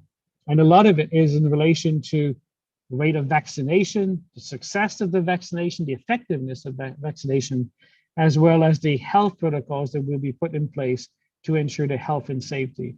And of course, all the other elements we've mentioned before, air accessibility and the sentiment and the confidence of the travelers. But the important thing here, to finish on a positive point, is the fact that all surveys have been conducted by ourselves and other organizations shows that the desire to travel is extremely strong. And as you heard just previously also in regards to China, if you look at the number of travelers in the last holiday, May holiday, which is just a few weeks ago, it was over 280 or 230 million people have traveled during that period of time domestically. Now imagine if the Chinese borders were open and were able to welcome them, would be flooded by actually tourists, which is all that the destinations wish for. So there is a glimpse of hope moving forward because people do have the desire to travel, and we do anticipate they will, as we've talked about revenge travel, and but it may actually be progressive because of the slow reopening and the recoveries. So I hope I actually didn't give too much of a negative or pessimistic views to everyone, but I'd like to be more of a realist in the sense of what is happening around me here in Asia. Absolutely, Mario, and that's why I kept you at the end of the policymakers, because exactly you encapsulated what's happening. I think one of the critical aspects is how much citizens follow government advice. And what we see in China and in Asia in general, people follow their governments. And the governments in Asia, they've been quite strict as far as, because they followed with exactly what you said, the health priority. And that's why you see countries like Taiwan, Vietnam, Thailand, China, Hong Kong, and all the region having managed much better, while the UK, we lost 130,000 people, and the US, 500,000 people, and things like that. And something else that's happening now in the UK is, you remember when I introduced the term kamikaze travel, people who will travel under any circumstances. Now it is coming back, and there's a lot of pressure on governments to actually open up and move forward and just do that. While in Asia, you don't have this pressure. The political pressure is not there. The people follow what the government say, and they follow the recommendations and the protocols, and they are patient, waiting until these things happen. I think the important point here that you're making, Dimitrios, is actually that in all countries around Asia here, the decisions to open borders or to allow people to travel, even domestically or regionally, is actually made by the health ministries and not by the tourism ministries. And so in every meeting that we've had with tourism ministers over the last few months, there was always someone from the health ministry in that meeting who would actually voice their opinion in regards to the process to move forward. And so that's the main difference, I suppose, to maybe other places around the world, is that the health ministries have occupied a very, very important part in the decisions. Absolutely. Thank you very much, Mario. Would you be able to stay with us for a while? I will. I'll be around. Thank you. We may have a more conversation at the end. So that completes the policy session of the panel. And now we're going into the analyst and the futurist, and some great friends who have got great numbers to show us what's happening. I can see Steve is ready to go. We've got Luca Ramonzi as well, and we've got Alexander Goranson from Euromonitor, and my good friend Chulong Lee, who is waiting patiently in Malaysia, in Kuala Lumpur, and it's getting quite late, but I'll keep him last because I would ask him to do a similar thing with Mario to kind of see the global world, how it's going. Should we start with Steve? And I know that we're running a little bit over time, and I hope that you're going to be able to be with us. Is there anybody of you gentlemen that is in a great rush? You've got to go somewhere else? Or would you be able to go for the next hour or so? Okay, we're good to go. Thank you so much. I appreciate that. So, Vangelis, why don't you introduce Steve to begin with, and then we're gonna go to Luca and then to Alexander, because Steve and Luca are gonna bring us more numbers, and I'm sure that Alexander will bring more analysis to it. Well, Steve is Senior Vice President of Research in STR. He has been with STR for 25 years and was involved in the original development of the STAR program, utilized by nearly 70,000 hotels all over the world, and almost all hotel companies. Steve is the founding director of the SHARE Center, STR's program to support hospitality and tourism education, with over 1,000 schools involved from 80 different countries. The STR SHARE Center provides hospitality and tourism data for research and for use in the classroom, as well as related resources, including student certifications, training programs, and student competitions. Steve serves on advisory boards and as an honorary professor for leading schools, including Cornell, Penn State, Virginia Tech, University of Delaware, Colorado State, École Hôtelière de Lausanne, and Hong Kong Polytechnic University.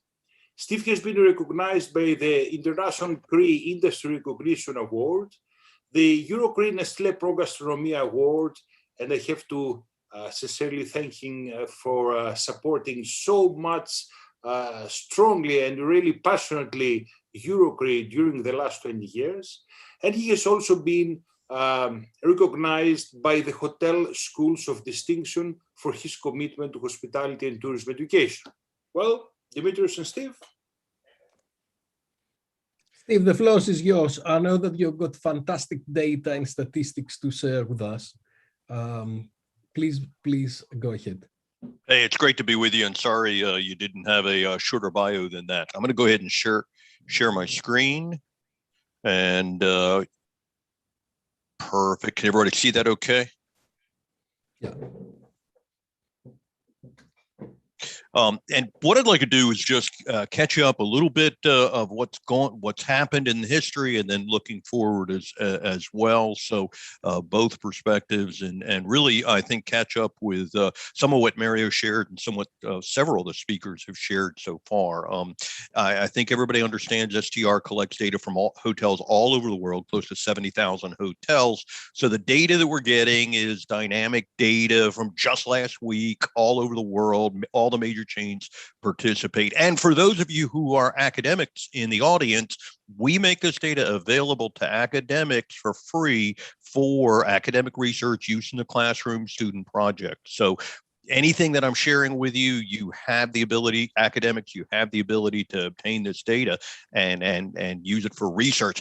And talk about the number of research opportunities, lots of opportunities in the current situation that we're at. Obviously, one of the big stories is the hotel closures. This shows you, we've tracked that over, that was not something we tracked. There are a lot of things we're doing now that we weren't doing a year and a half ago, but hotel closures, tracking them very carefully is one of those things. Most of those have reopened over time. No surprise here, 2020 was the worst year in the history of the hotel industry. This shows you total year occupancies 2020 compared to 2019. So look at Europe. Total year occupancy in Europe was 33%. 2019 was 72. In Asia Pac, 39 compared to 72. So, the industry has never seen numbers like this before. Now, when we jump ahead to Q1, let's just look at Q1 a little bit for these same regions.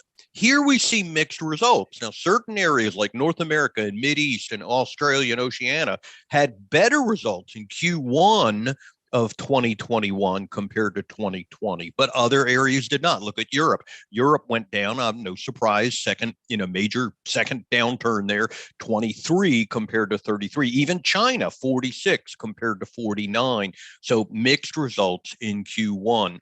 This just shows it to you for the major gateway cities all over the world. Now, I didn't give you the 2020 results, but I did give you the 2021 results, Q1 results. In Q1, interestingly enough, you saw more green cities. Now, what I'm tracking here, what I'm showing here is occupancy, and then the different colors. Red is occupancies below 25, green are occupancies above 50, and yellow is in between. In Q1, we saw more red and more green. Q1, look at Europe, for example, London, Berlin, Paris, Rome, all below 25. So, mixed results in Q1. Some areas moving up, some areas moving down. Now, this chart shows line graphs of the major regions during the entire history of COVID, where from February, where you see China at the very bottom below 10%. And then, as we were talking, as several of the speakers have mentioned, China had very strong recovery up until October, November, the Golden Week holiday. Actually, there were days during that holiday that surpassed 2019. Of course, then a second wave beginning, but look, good recovery back up to 70%. You see other areas experiencing similar situations. U.S. back up to close to 60% in different areas. Europe, seeing some increase most recently, and this is just data from 2 weeks ago. So again, we're seeing some positive signs here. Diversity has really been the key word. When you look at Asia Pac, look at the diversity here, all kinds of different things from, you see the China graph in there again. You see Australia, very consistent recovery, a good promotion of domestic tourism. Look at Maldives, where they turned travel back on at the end of the year. Went up to 80% for the holidays in Maldives, attracted a lot of attention. But then, of course, you see Thailand and Vietnam, as Mario was saying, really hurting and really still close to the bottom. You look at Europe, big diversity here. You see, you see sample countries in Europe. You see some of them coming out of here. Russia being pretty strong in 2021. UK coming back as well, and we'll look ahead in just a minute, because obviously, we're hearing a lot of news from Europe, planning reopening for the summer and positive signs for sure. One of the things that STR tracks is STR tracks forward-looking data. The data I've shown you up to this point has all been historic, but we also track reservation business on the book. So look at what happened, related to May 17, that was just last Monday. Look at the business on the books, how that surged. Now, this is going back a week, looking at reservation data, and you see a big surge, after restrictions were lifted. The first, and a lot of this is related to weekends, and that's of course a big story, the weekend getaways here, and look at how reservations jumped up immediately. A country like Ireland, shortly behind. They're counting, and I'm not sure if the announcements have specifically been made, but they're counting on being open 2 or 3 weeks right after the UK. And again, you see the reservations jump up there. Of course, they have a big sporting event coming up in June and July. Here's forward-looking data for a lot of the other countries in Europe, and you see some strong results. You see Netherlands and Switzerland jumping up dramatically, and positive news coming from Switzerland right now. Restaurants are back open, and even Spain.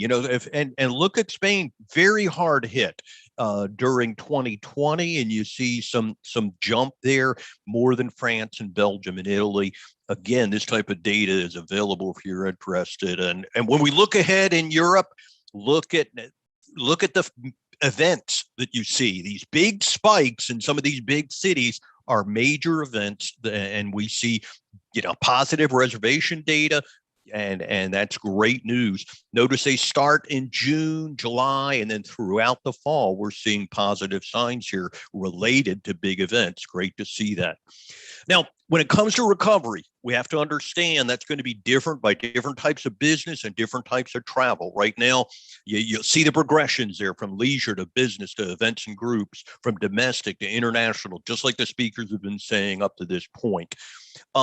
This is interesting. Not all destinations are created equal. Look at especially the leisure markets. We're seeing a lot of these, strength in a lot of these leisure markets, and some actually outperform. Sanya, for example, the 2020 numbers actually outperformed 2019. So here's a hot resort destination that beat their prior year records in the midst of a pandemic. I give you lots of other leisure examples: Maldives, Darwin, Sochi, Algarve, the ski resorts in Switzerland. Nice when you're the only resorts that are open.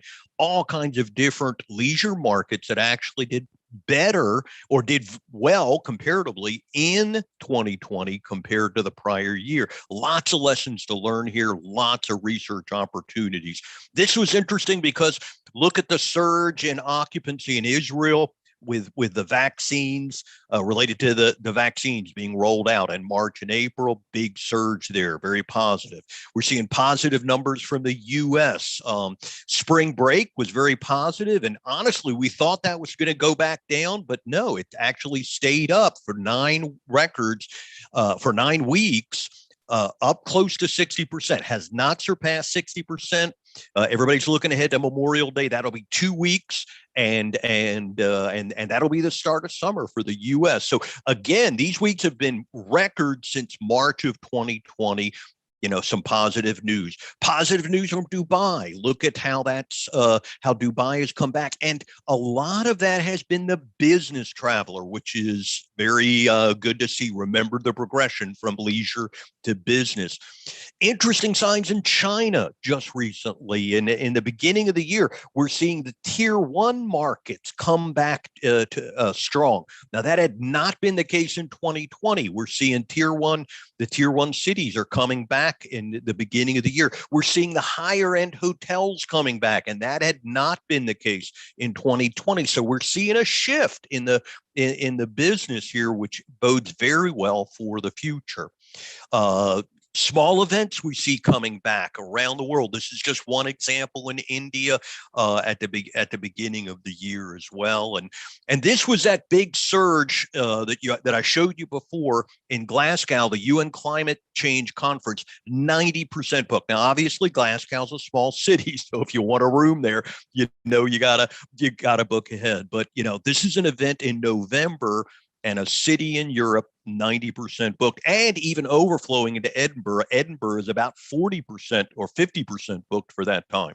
So, as Mario said, recovery is going to be different in different areas of the world. It's, we're projecting out, and keep in mind, recovery has various metrics. You have demand, the room sold, occupancy, average daily rate, RevPAR, all those things have to come back. But it's going to be different in different areas. Some areas are going to bounce back much quicker. Areas like Thailand, as Mario was saying, that's going to take more time. And but we're looking at positive signs, 2022, 2023, when we're getting back to 2019 records. That's just a quick look at data, and please let us know if we can help you research opportunities. We'd love to explore more with you all. And if you'd like more information, here's how to get in touch with me. Thank you very much, Steve. Incredible information and a whole range of data there that will make sure that we take the right decisions on our way forward, learning from what has happened. Thank you. Let's bring Luca in, because he also has got numbers, and then we'll bring Alexander to actually show us some more qualitative insights to complete the conversation. Vangelis, would you like to introduce my friend Luca? Yes, of course. Luca Romozzi is Sojourn's Senior Director, leading the team dedicated to partnerships with destination marketing organizations all over Europe. He has almost 14 years of experience in travel, tech, and destination marketing. Before joining Sojourn, Luca spent nearly a decade expanding the Expedia Media Solutions teams in EMEA cross-travel verticals. Luca completed a master's in tourism economics and management at Ca' Foscari University in Venice, Italy. Dimitrios, Luca. Dimitrios, Luca. Luca, I think you've got fantastic information from your data, and we really look forward to see your insights. Yes. Hi, everyone. First of all, do you see my screen? I try to share immediately. Perfect. Well, of course, thank you, Dimitrios. Thank you, Vangelis. Thank you, everyone, for inviting me. It's really a big honor. And also, it probably is my happiest week, because I got vaccinated and I booked my first business trip. So it's perfect on time. So I'm going to take you through some ideas, okay, that can be just kickstarters to then have a discussion later. What I want to make sure is that, for who doesn't know us, Sojourn is responsible for digital marketing, and we do through data. So we are very different from STR, of course. So we are more a digital marketing platform. So for who doesn't know what we do with the platform, we empower travel marketers to move travelers from dreaming to destination. And we do that thanks to real-time data and AI technologies. So to make sure that our clients, the 10,000 clients, are happy as those travelers are back into the Greek Sea, we need data. Okay, we need lots of data, and we need it real time. So the data that we do receive to empower our marketing campaigns are coming from 100 data partners: hotels, airlines, OTA, Meta, Rail, Cruise, and so on. So today, what you need to have in mind is that the data I'm going to share is basically coming from an aggregation of those partners, and of course, is coming from their website. So have in mind probably an FIT traveler okay, so more independent, and of course online. It's coming from consumers that are mainly online. So first of all, actually, I definitely encourage everyone to go on our site. We launched during the pandemic an open data dashboard. You can consult. It shows the volume and the forward looking. So it's very interesting and is open to the whole industry. Just log in and you can play with it. It drills down until city. And so here, I'm going to take you through my 55 slides. No, they're only 5, don't worry, Dimitri, on the world travel insights, and then we'll focus on Europe and Greece. So let's start with a check-in, okay? So what you have here is the trends of the travel intent, so the searches that we see on hotels and flights compared to January 2020.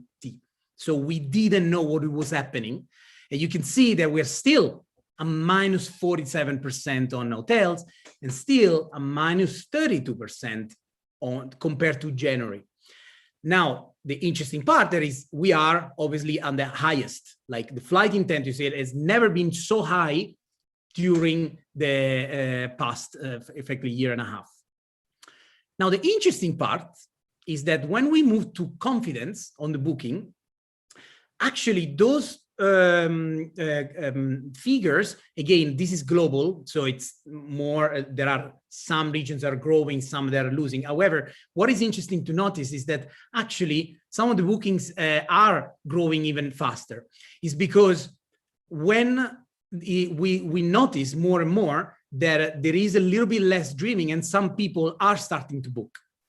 So that's why we see an acceleration. Again, check-in, of course, we are still negative compared to January 2020. So minus 23 on hotels booking and minus 32 on flight booking since the first week of 2020.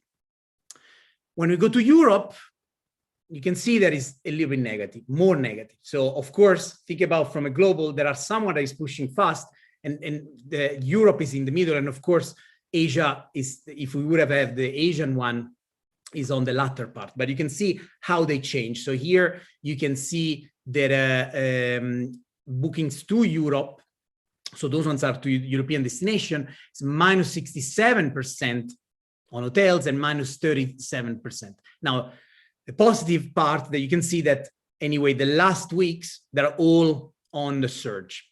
So that's something to notice.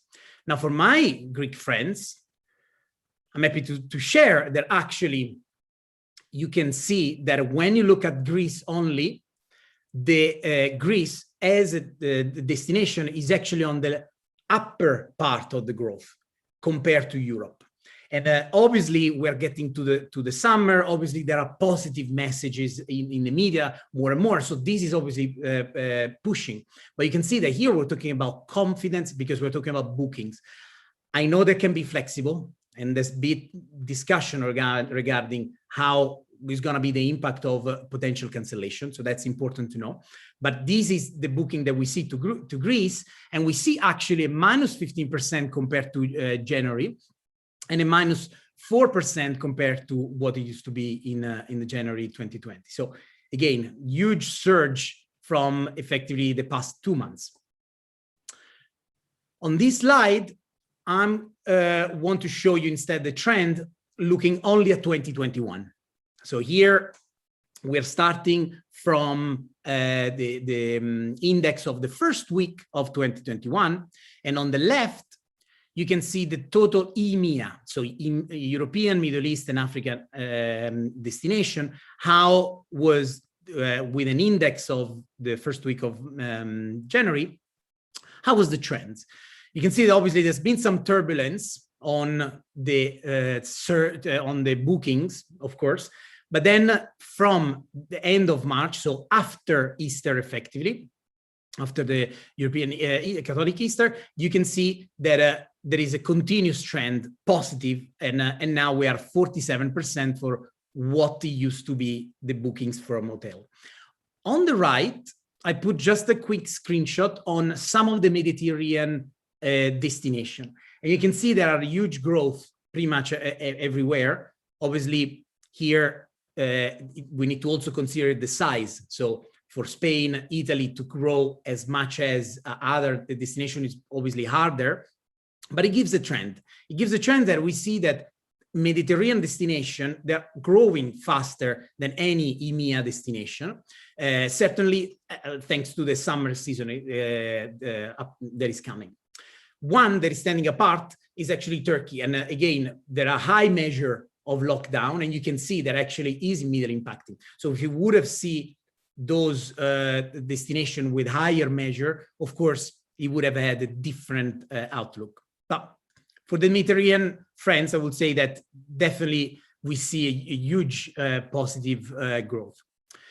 So again, we go back to hotel to Greece, okay? An interesting part, and I think it will be more and more important, is the market share. Because corridors, permission, communication will change a little bit how your new travelers will be. So it's interesting to look, and what we did, we look back a very short window, so the last 15 days, to be honest. And the last 15 days, we saw what are the changes for bookings to Greece. And we saw that compared to last year, actually, France and Germany are becoming more and more important for the hoteliers in Greece. And so that's an important thing. So remember that some travelers will change. Some origin market will definitely change. Now we go on flight to Greece. And you can see from the graph, you have 3 lines. One is the year-over-year of 2019. Then is the year-over-year of 2020. I don't know if you see the gray line. You can see we ended up at minus 80%. And then 2021. As you can see, from April, we definitely see a surge that received to Greece. And that's, from a flight booking point of view, is very encouraging, because at the moment, we are at the level, what we see on our data partners, we see at the level of 2019. Obviously, this is only to Greece. So it's very encouraging sign for the summer. And the last slide that I want to share is a look forward. Okay, so look forward into the future. These ones we're talking about Americans, British, French, Italians look forward search. So those ones are the bookings, the hotels booking that have been made the last 30 days. So in the mid-May to mid-April, with a departure that you can see on the screen. So from April, May, June, up to April 2022. So I would like to close with a positive note, because if we look at the last 30 days on the booking, we can see that obviously they are very green. Again, we need to take into consideration that there are different markets that will definitely have a different impact. However, I love to close in an optimistic side, where you can see that all the departure dates are actually green with strong growth, with the difference of France and Italy that they have some on the future looking. So what is interesting again is to say, like, the confidence, at least from countries like Europe and also the US, is actually definitely coming back. Last 4 things, like for the discussion, I think I loved one article that Dimitris posted at the beginning of the pandemic, and it was about bracing. Okay, brace, because we need to be confident and land. I think right now we landed, and we need to be ready to challenge ourselves. And we need to be challenged in 4 areas that are important. One, data-driven. It's something that it's crucial, being data-driven, but it cannot be overnight. It's something that it's a continuous process. So the know-how is fundamental, but it's not just buying, just doing once. Second, the KPIs must change on any destinations. And the KPI must change with a customer-centric view. then data and technology must be part of the strategy, because the travelers will always be online, will always be everywhere, and will be always multi-channel. So if you don't have data and technology that are working together, it's going to be really, really hard to understand how to have a consumer-centric view. Finally, public and private partnership. It's time for tourism to push this area. UNWTO put it as a goal before 2020, and it's important that there needs to be a push as an industry to have this collaboration flourishing for an industry that it's obviously transversal and is not definitely vertical for many economies. Thank you. Thank you very much, Luca. Fantastic data and great to see some optimism. And that confirms what we've been saying, is that people are ready to travel and they're engaging in all kinds of activities. I'm a little bit concerned, I've got to share it with you, and this is something that we now see where people are doing double bookings and triple bookings. And because of the cancellation policies being quite flexible, I think what we'll see is a lot of bookings, and actually even a booking is not a conversion as far as it's concerned.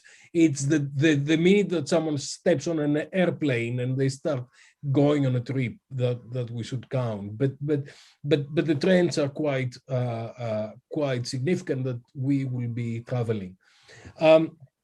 Let's go to Alexander and then have a conversation together with Lee as well. Alexander. Yeah. Rather let Evangelos actually introduce you and then you're speaking. Yeah. Thank you, Dimitrios. Thank you, Alexander. Alexander Gerensson, I hope I pronounced Gerensson. Excellent. Is a consultant at Euromonitor International with a great interest in the travel industry.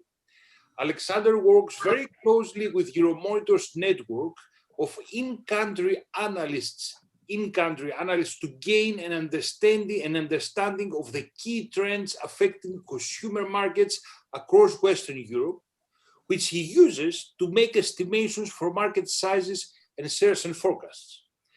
Alexander has been in Euromonitor for 19 years, and we're really looking forward to some really impressive data. Alexander, Dimitrios. Yeah, thank you very much for the introduction, Evangelos. And I'd like to say it's a great pleasure to be here with a very distinguished panel and audience and many very interesting presentations. So I've put together a presentation. I'm just going to share my screen with you now. And we need to go into full screen mode. Is it showing correctly? Great, so I'm good to go then. So I'd like to talk to you today about restarting the global tourism industry and Euromonitor's thoughts about that. And we'll first be looking at our latest forecast outlook, and then we'll be moving on to look at the softer consumer drivers, which we expect will drive the recovery. And for those of you not familiar with Euromonitor International, we're an international business intelligence company. We cover a wide range of consumer industries. My focus is on the travel side of things. And as Evangelos mentioned, we work with a network of local analysts. Where we differ to perhaps what STR are doing and Sojourn is that we are more focused on tactical researchers to plan future business decisions. So to begin with, looking at our latest forecast outlook. So before I move on to that, just want to say that really, and has been discussed a lot in the previous presenters as well, that consumer confidence, what we see is going to be the key to recovery. As you all know, there's a tremendous amount of pent-up demand out there. But to overcome that and to get people traveling, again, the biggest barrier is not so much financial or concern about the coronavirus. It's just the fact that, what are the travel restrictions when you go to a destination? Will you be let in? Will there be things to do? And of course, the big risk of, if I travel somewhere, will I get stuck in transport? Will I not be able to come home? Or will I have to quarantine when I come home? So what is important here, and to sort of enable the travel industry to recover, is going to be to coordinate travel restrictions. As we heard earlier on, there's been a good move on that by the European Commission. Again, vaccine passports, will they be recognized everywhere? That needs to be coordinated. And at the same time, from the industry side, we mentioned cancellation policies earlier. That is going to be key, as we'll see later on, is one of the main things that consumers look at when booking travel.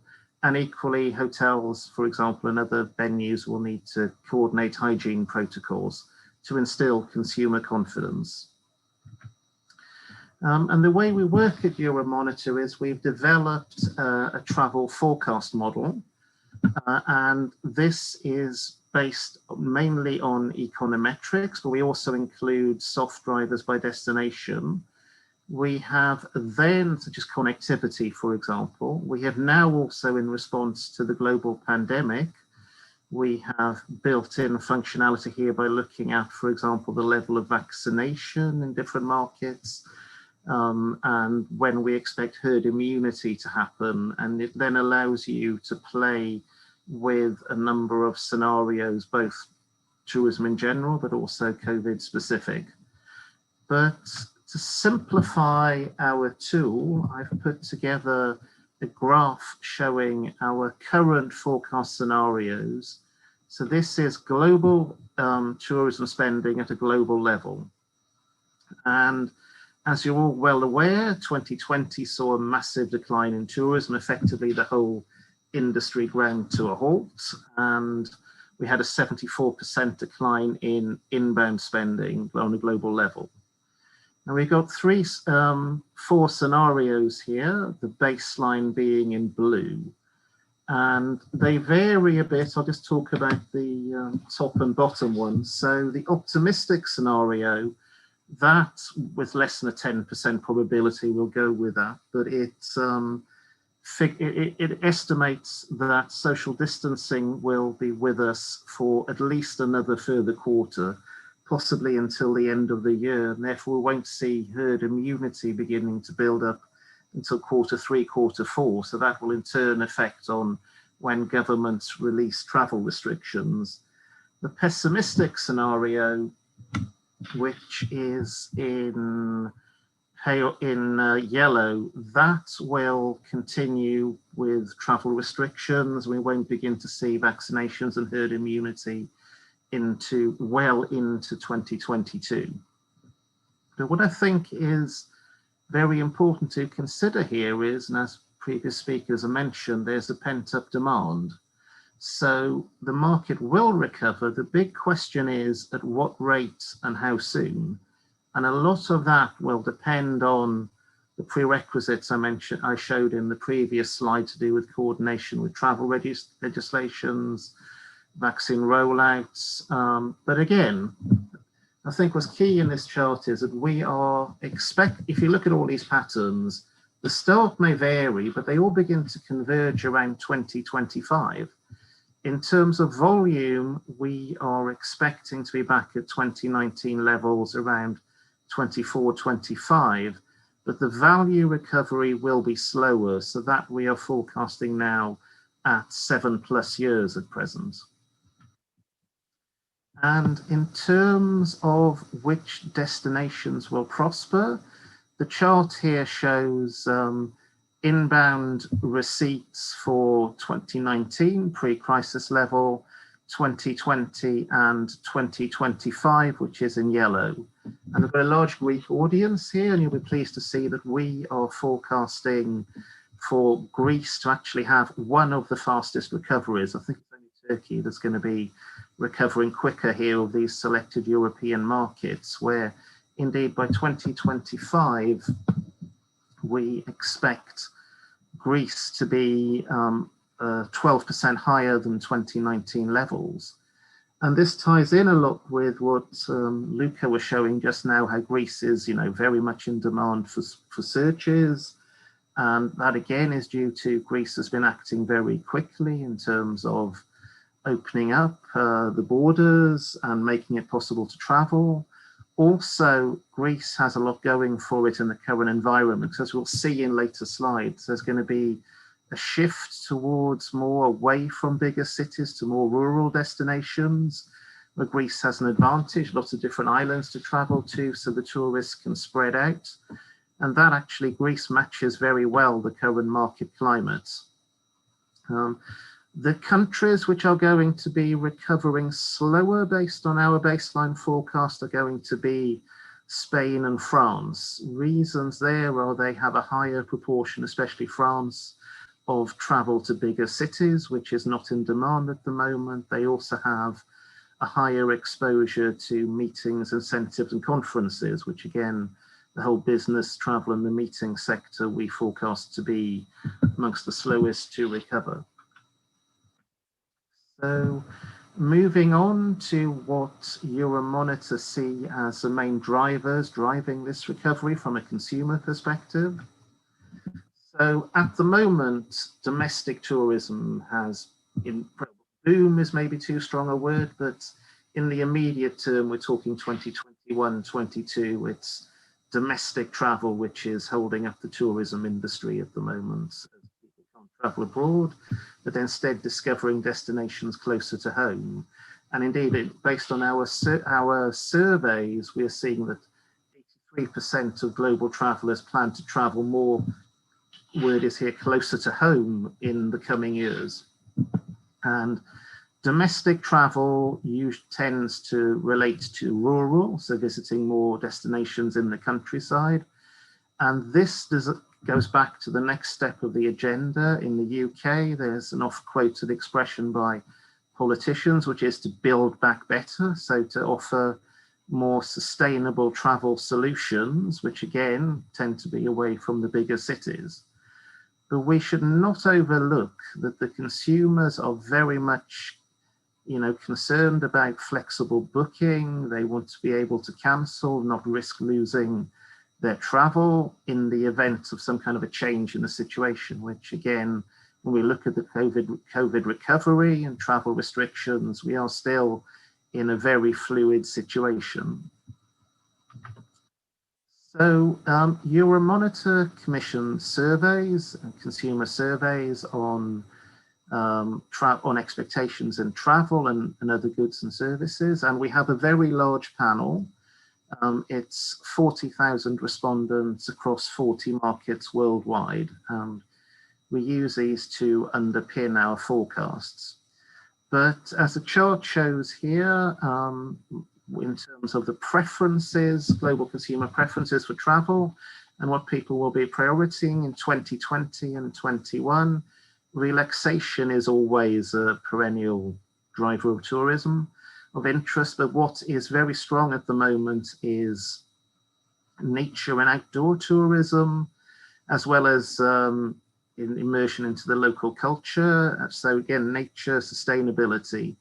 However, what is out of fashion at the moment in 20 and 21 is going to be visits to cities and arts and heritage.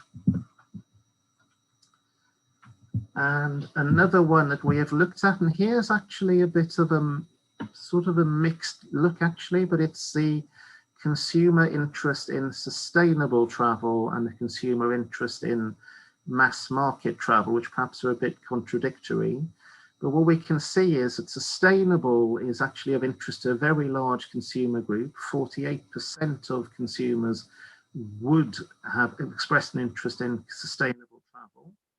If we look at the markets where sustainable travel is most important, and if we look now at these is now by destination. So the source markets who request national travel, they include where sustainable is bigger than the mass option, actually a number of key inbound markets for Greece, such as France, Germany, and Italy.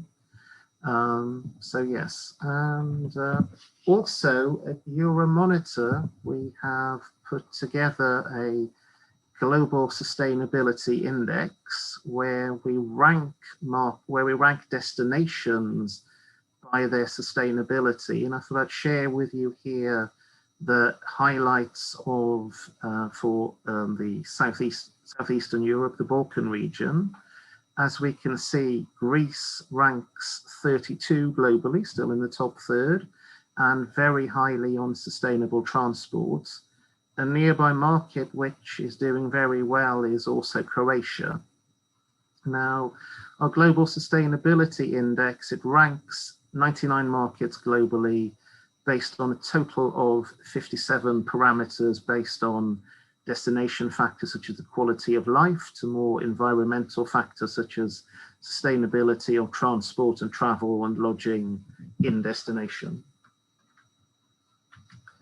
And finally, to emphasize here with the importance of flexible booking, and it was mentioned earlier by a speaker that a lot of booking at the moment is actually using vouchers from previous cancelled bookings. But in terms of who is requesting flexible booking here for the selected markets in the slide, for example, free cancellation is an influential factor for 50% or more of travelers in most of the markets and much more ahead than flexible payment terms or even free upgrades.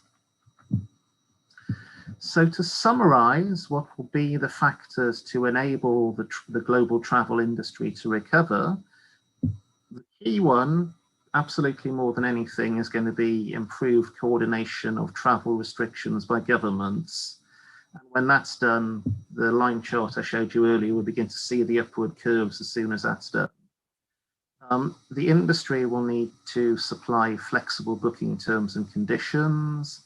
At the same time, the industry will need to respond to people now altering their travel preferences from cities to rural destinations. And again, we'll need to factor in sustainability as this becomes more of the mind of consumers. But above all, tourism will recover. So thank you very much for listening. You've got my contact details on screen. Thank you very much, Alexander. Thank you. That was very interesting. Michaelis, I guess there are several questions, and I think you may like to ask our friends who are bringing real research, Steve, Luca, and Alexander together. We can ask them a couple of questions, and then we're going to go to Mr. Lee and conclude the session together. Yes, well, there are lots of questions. Of course, it's impossible to convey all of them. But I try to find out what is the most important or the prevailing question.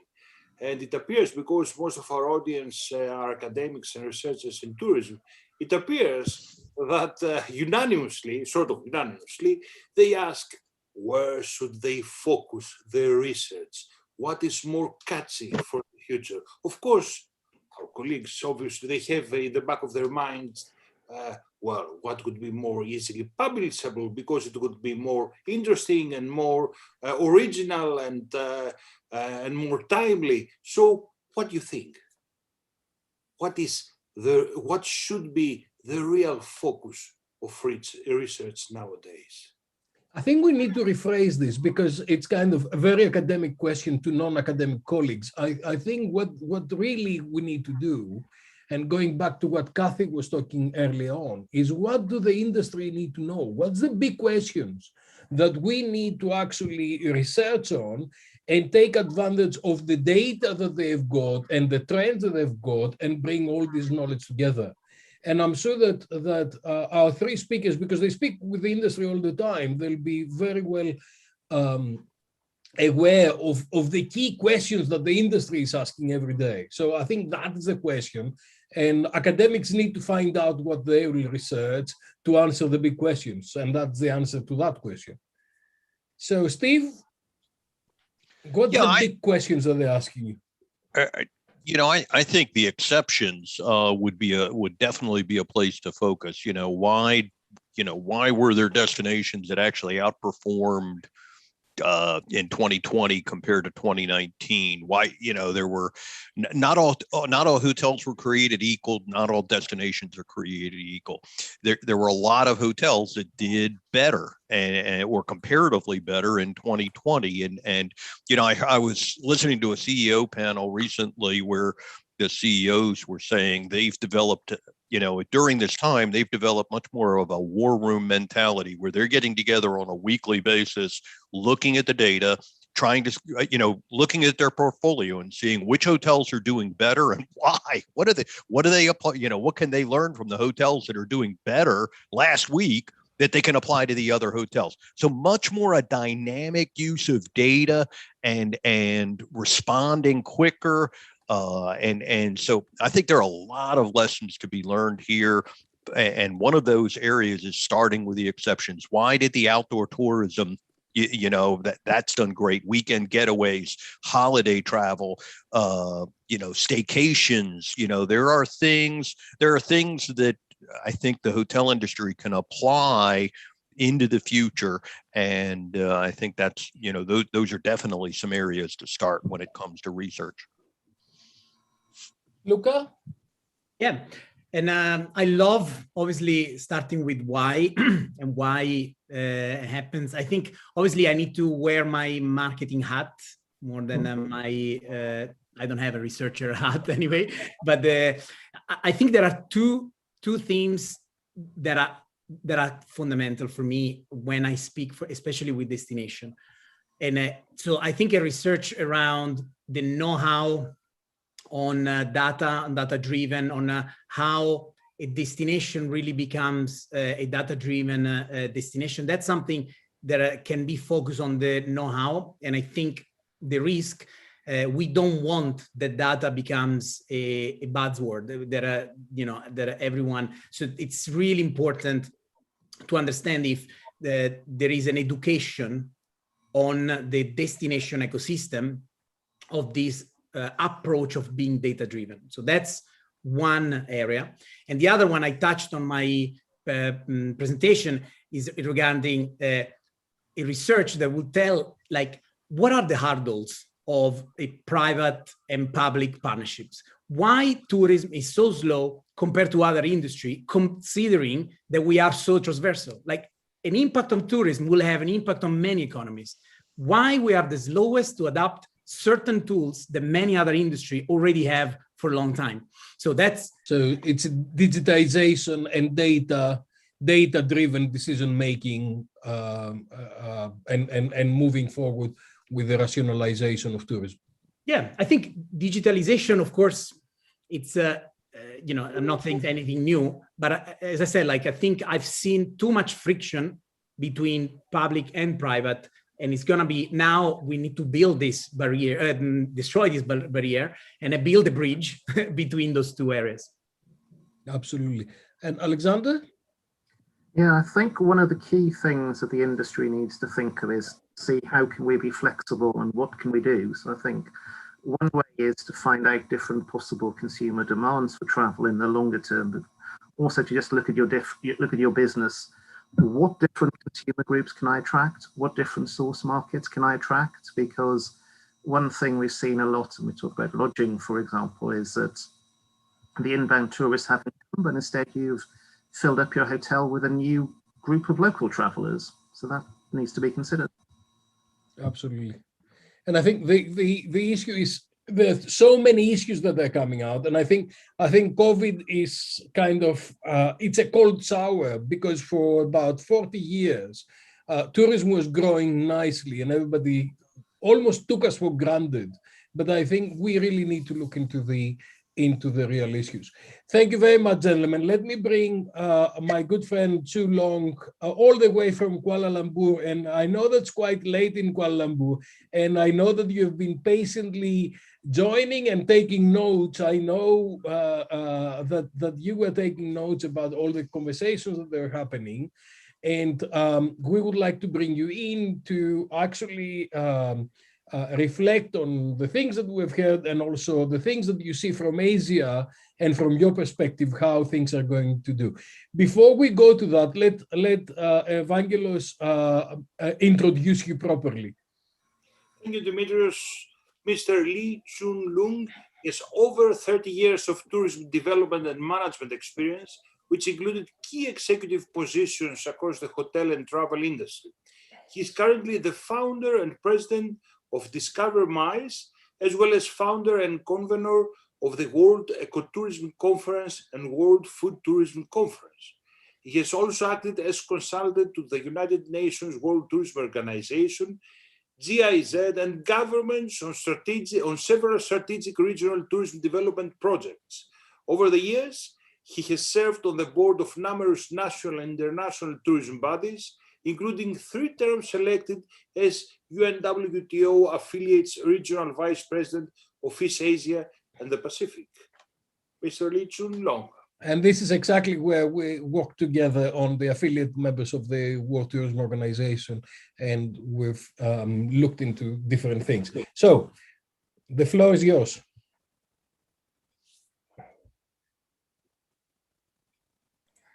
Thank you very much, Professor Evangelos and Professor Dimitrios, for the kind introduction, and thank you for the opportunity to participate in this important discussion.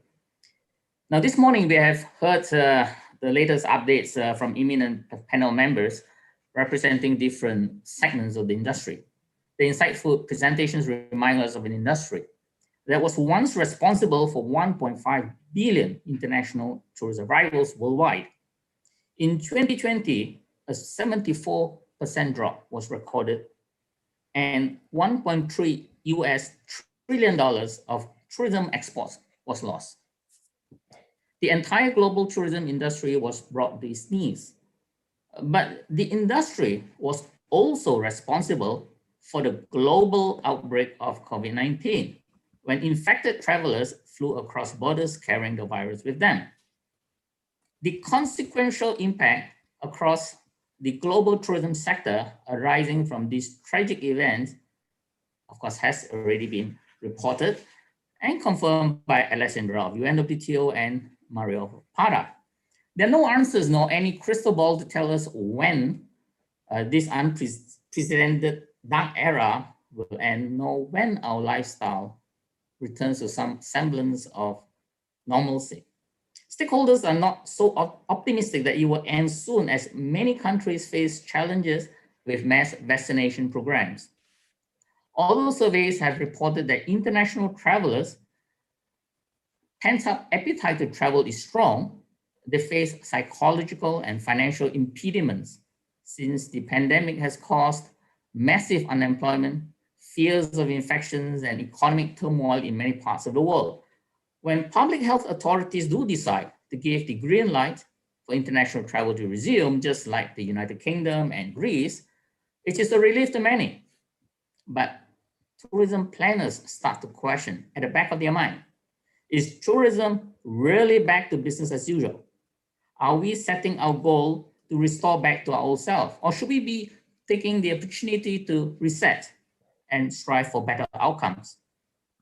Now, from my observations as a tourism entrepreneur, I strongly believe that rebounding back to what we were and where we were in 2019 would be a mistake. It would mean that we did not learn valuable lessons from this pandemic, which brought the industry to a standstill. It would mean that we are ignoring the flaws and deficiencies in tourism governance and management that have contributed to many people deriding tourism and blaming tourists for the degradation of natural and cultural assets. It would mean that we are in denial of an industry that is simply not sustainable yet, nor resilient enough to face another global threat. What this industry needs is not a rebound, but a reset with resilient pathways towards a sustainable future. Restarting the global tourism industry, what are some of the strategies for the future? I think the most important strategy for the future is developing and strengthening tourism resiliency.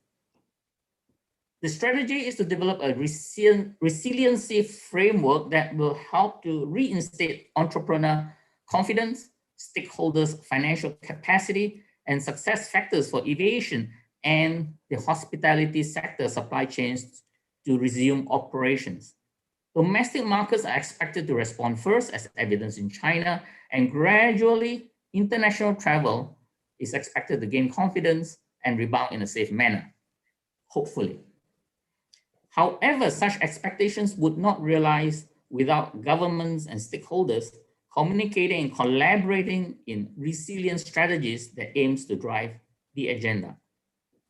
Now, some of the strategies that governments and stakeholders can undertake are lifting travel restrictions, apply new health protocols for safe travel, apply to diversify markets, as well as restoring travel confidence and stimulating demand with new safe and clean labels for the sector, introducing information apps for visitors and domestic tourism promotion campaigns.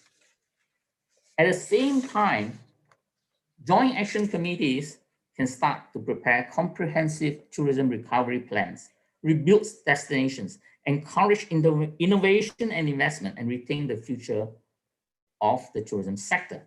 Now, here are some of the specific strategies for the betterment and advancement of a new tourism era. One is restoring confidence, and that involves the mass vaccinations for the tourism sector.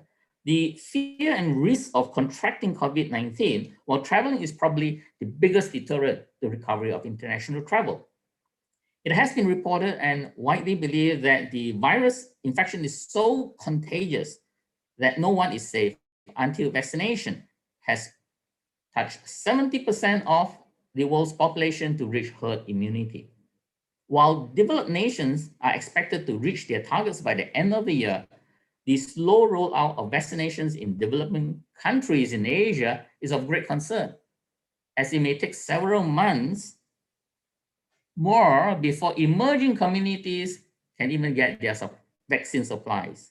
For this reason, the global tourism sector will most likely see earliest tourist traffic rebound only in the developed countries this year.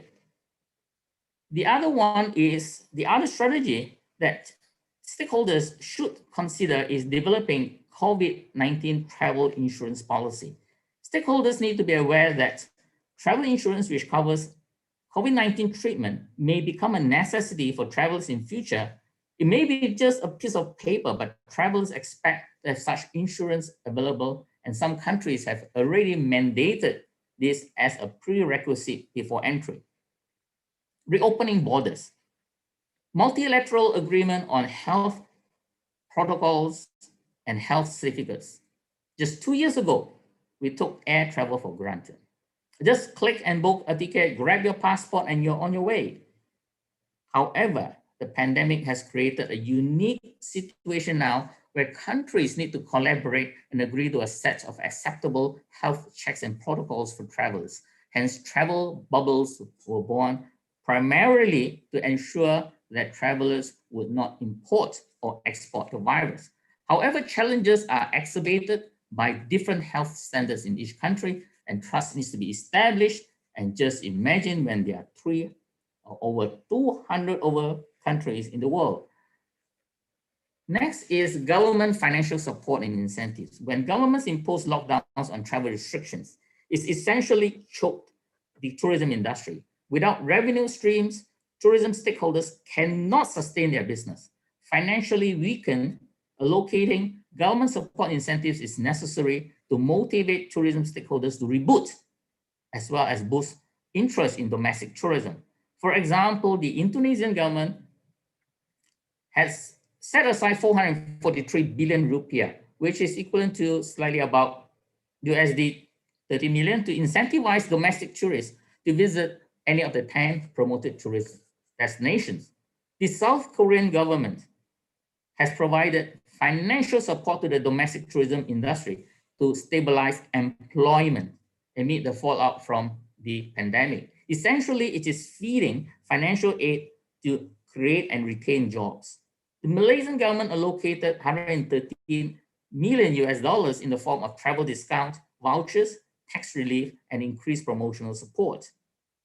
Another important strategy is the investment in digital technology applications. The industry moving forward require better forecast markets, model scenarios, and understand risks using innovative business intelligence solutions. Data analytics is required to monitor changes in consumer behavior and assist in destination management and marketing. Since there is a transformation in the industry, reskilling human capital and transforming hospitality operations is essential. Today's hospitality is being transformed into a 100% digital technology-enabled industry powered by online, mobile, cloud, IoT tools and applications. Digital technology is making its way into every aspect of the industry, and to prepare for the transformation, strategic action plans needs to reskill human capital. Strengthening domestic tourism, as we've heard a lot this morning, curation of domestic tourism experiences. Research surveys have indicated that due to restrictions in international travel, domestic demand will likely fuel the recovery of tourism in the form of staycations, camping, family travel, ecotourism, and luxury accommodation. A strong domestic tourism industry can boost the resilience of the tourism industry and softening future shocks. However, small island developing countries have reported challenges in this area and still depend on international tourists. Rural and outdoor destinations is the focal point. Post-pandemic times may affect the appeal of many to crowded tourist spots now deemed too risky.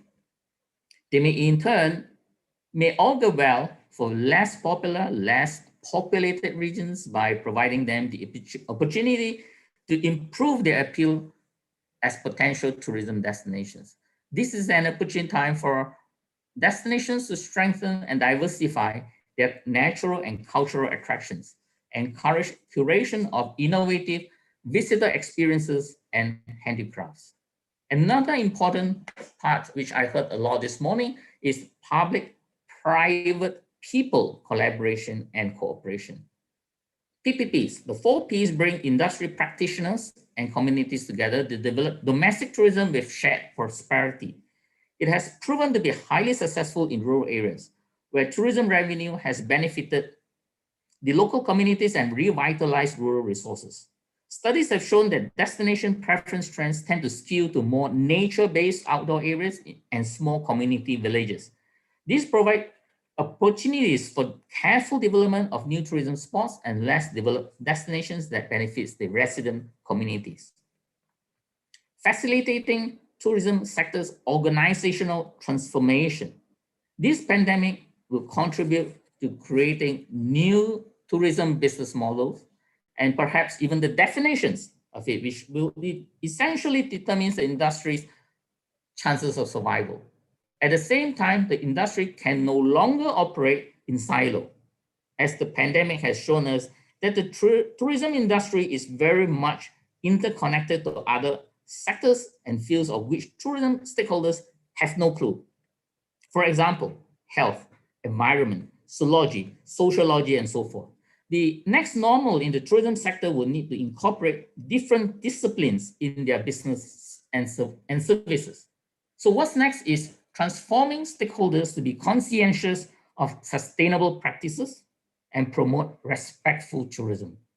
A conception to instill respect of host communities' culture, traditions, and customs when traveling, in line with the catchphrase, travel, enjoy, respect. The strategy is promoting a knowledge-based and data-driven industry through partnerships between academicians and tourism practitioners. This will enable knowledge translation to tourism business applications and strategies, creating real and meaningful impacts. This particularly holds true in sustainable tourism, ecotourism, and tourism segments related to science and data. Reviewing and improving legislation and business ethics. As a result of unrefunded deposits held by airlines, governments need to revise and improve regulatory regime surrounding cancellations and passenger refunds. It is also time for governments to revise their tourism legislation and regulations to be in tandem with increasing adoption of digital processes, and in particular, the transformation of brick and mortar businesses to click and book businesses. Enhancing tourism governance and destination management based on visitor economy strategies. Developing countries are encouraged to adopt visitor economy strategies as tools for betterment of destination management, conscientiously curating tourism experiences and services that is tied to the sense of place and meets the expectations of consumers. It develops community participation and responsibility and inculcates sustainably tourism development in tourism destinations. Now, this is a massive exercise, and while waiting for borders to open, tourism proponents and practitioners can get busy on this. Last is multilateral regional strategies. As long-haul travel is expected to rebound last, equally important are regional resiliency strategies that help to facilitate regional travel. In 2016, I drafted 3 strategic development declarations for Laos and Cambodia, including the Patsy Declaration on ASEAN Roadmap for Strategic Development of Ecotourism Clusters and Tourism Corridors. The pandemic has elevated the urgency of such regional strategies and roadmaps to expedite operations, boosting cross-border tourism and facilitating travel under proper health procedures and protocols. This by no means is an exhaustive list that can be taken in future. It is due to time constraint that I have to leave out the others, which is climate action and sustainable tourism, which can be discussed in another forum.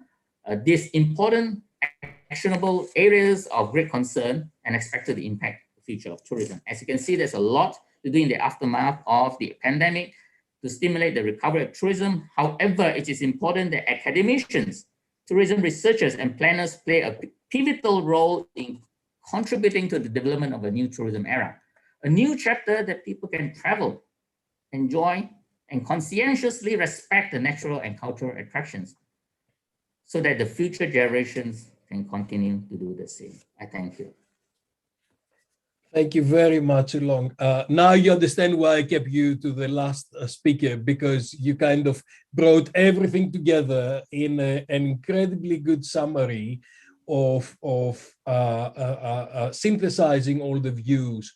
And actually, I'd like to keep 2 words from what you said that people should take with them. One is the transformation of tourism that we experience, and many of us were this morning in Hong Kong talking about the Great Bay Area and the smart tourism that they're trying to bring there in order to build different things. And we see around the world all kinds of transformational initiatives to take us somewhere better. And you encapsulate that with the word respect. We need to respect locals, resources, environments, and everything else. And I know that we've gone over the time, and Vangelis is not going to be very happy because we are half an hour more than the time that we're allocated. But I think the ideas that we encapsulated in these 2.5 hours have been incredible. And I really thank you all for your contribution. I'll go back to Vangelis to close the session. Thank you. Thank you, Dimitrios. Absolutely, it was brilliant. I keep receiving an inflow of messages from participants, from delegates that are really excited with this stimulating discussion. I would like to sincerely thank all panelists, each one of you. I mean, you did a really impressive work. Above all, I would like to thank Dimitrios for organizing this initially, for having this idea about this panel, organizing it and moderating it so effectively. Thank you all, greatly appreciated. And I believe we can move now to the presentation of 2 more interesting destinations, North Aegean and West Greece. So, Efia Slanidou, the floor is yours. Thank you, Dr. Christou. Let's start right away with our next destination, Western Greece. Welcome, Dr. Lavrendios Vassiliadis. Thank you. Nice to meet you. Very nice having you here with us. Dr. Vasiliadis is the head of Tourism Strategy Planning Division in the region of Western Greece. So you may start with your presentation. Just a moment to upload it. Okay.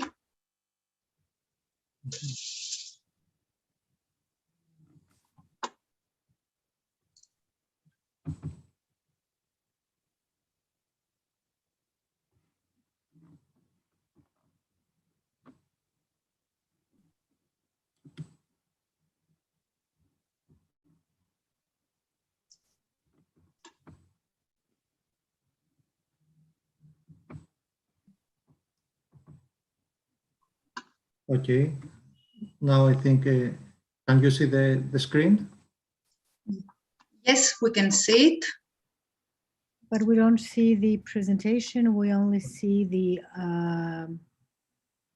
files of your computer. So you need to open your presentation and then start sharing that one. Start sharing the PowerPoint, not this one. Okay. Now? Yes, now that's perfect. Yeah. Thank you. And it's okay now? I don't know, because I cannot see yes, myself. Yes, that's perfect now. Thank you. So, I am head of the Tourist Planning Strategy Division for the region of Western Greece. We are a coastal region, it's very close to Athens, and this is one of our main advantages. First of all, the region of Western Greece is consisted of 3 prefectures, Achaia, Ilia, and Tolokarania. I will tell you a few things about its prefectures in a while. It is one of the, in my opinion, of course, one of the most beautiful, but also one of the most unknown regions of Greece. It is the 3rd most populous region after Attica and Macedonia. And we have a great advantage. We are the place where the ancient Olympic Games were born.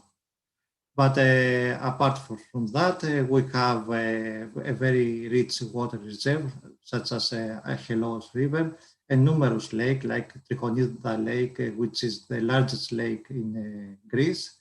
And of course, we have a very good ski center now that now is being upgraded, the Kalavrita Ski Center. As I told you at the beginning, we are consisted of 3 prefectures, Achaia, Tolokarania, and Ilia, but also we have some other more local of high-profile destinations, such as the city of Patra, the city of ancient Olympia, Naphakos, etc. So far, we have developed a policy for tourist promotion around 6 axes, which is nature, seaside, culture, religion, gastronomy, and city break. I will tell you a few words about each one of these. Let's first of all say a few things about Achaia. This is the center, the capital of the region of Western Greece, and it is the 3rd most populous area in Greece. We have 2 universities and 1 research center. We have a very rich cultural and archaeological background. As I told you before, we have ancient Olympia, which is our most highly profiled cultural and ancient, let's say, location. And of course, we have throughout the year sports and winter sports and summer sports like ski, winter ski and summer ski. But also we have a very long beach front, especially in the area of Ilia and in the Tolokarania, in the Ionian Sea.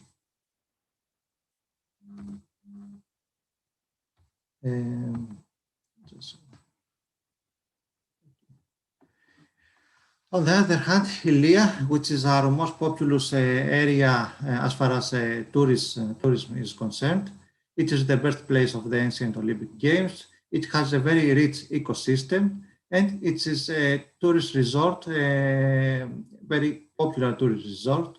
And it also has the Catacolo cruise port, which is the main port for tourists to go to the Olympia and St. Olympia site.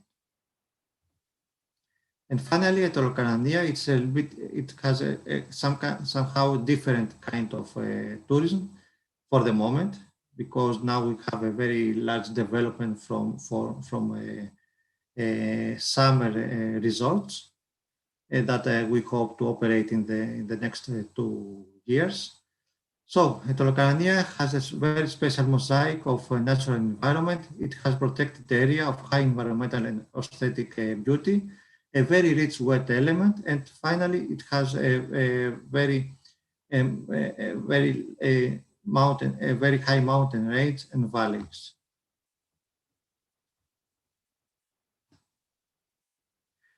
The region of Western Greece as a whole holds a strategic geographical position, as I told you at the beginning of my presentation, as it connects Peloponnese with central Greece and Epirus. It is one of the main portals of the country, and it is nowadays considered as the western gateway of Greece to the Adriatic and Western Europe in general.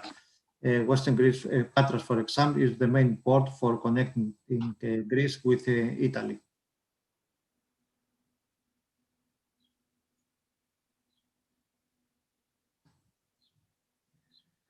Let's I'll tell you a few words about the main entrance gates in our region. First of all, as far as the airports, we have 2 airports. One in the Actio International Airport that was a few years ago privatized by Fraport, and now the development of the new airport has been completed. And the second one is Araxos International Airport, which operates only during the summer period. And we hope in a few years to be at the second wave of airport privatizations. Apart from aviation infrastructure, we have a very good port infrastructure.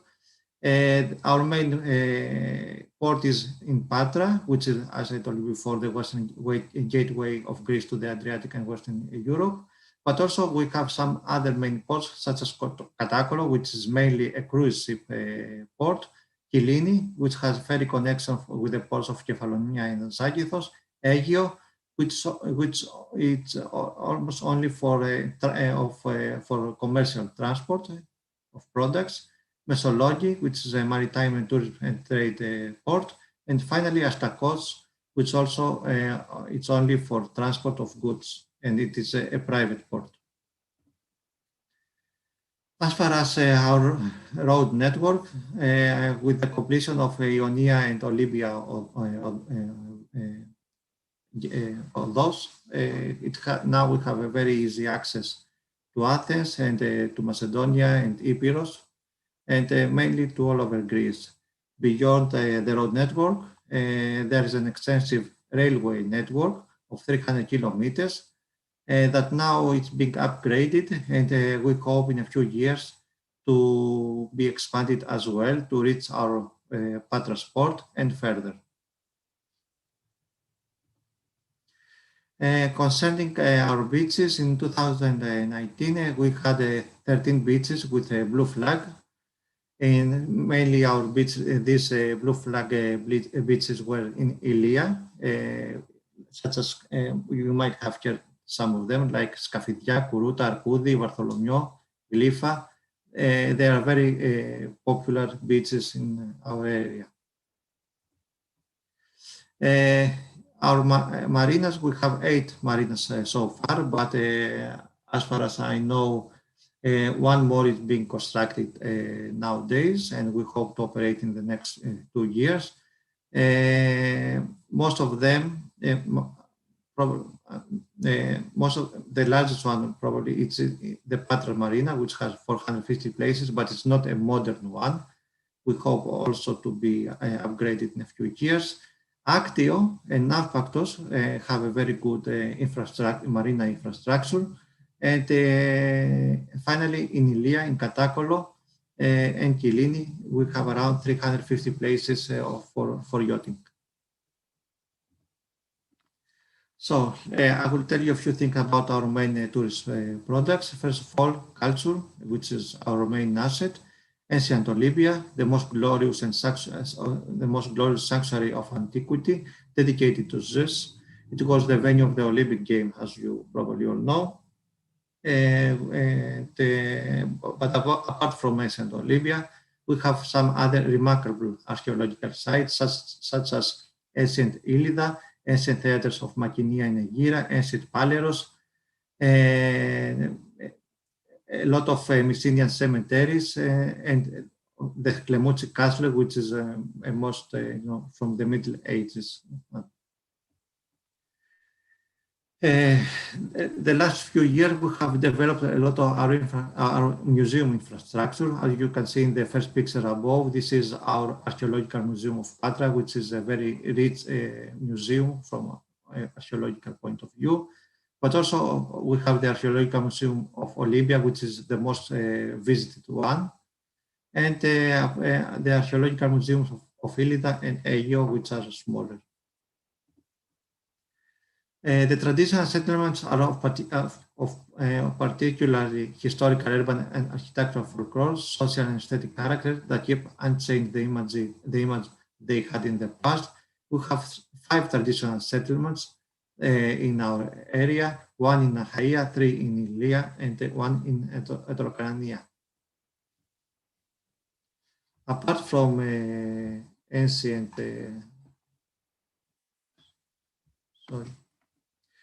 apart from our antiquity, we have a very rich religious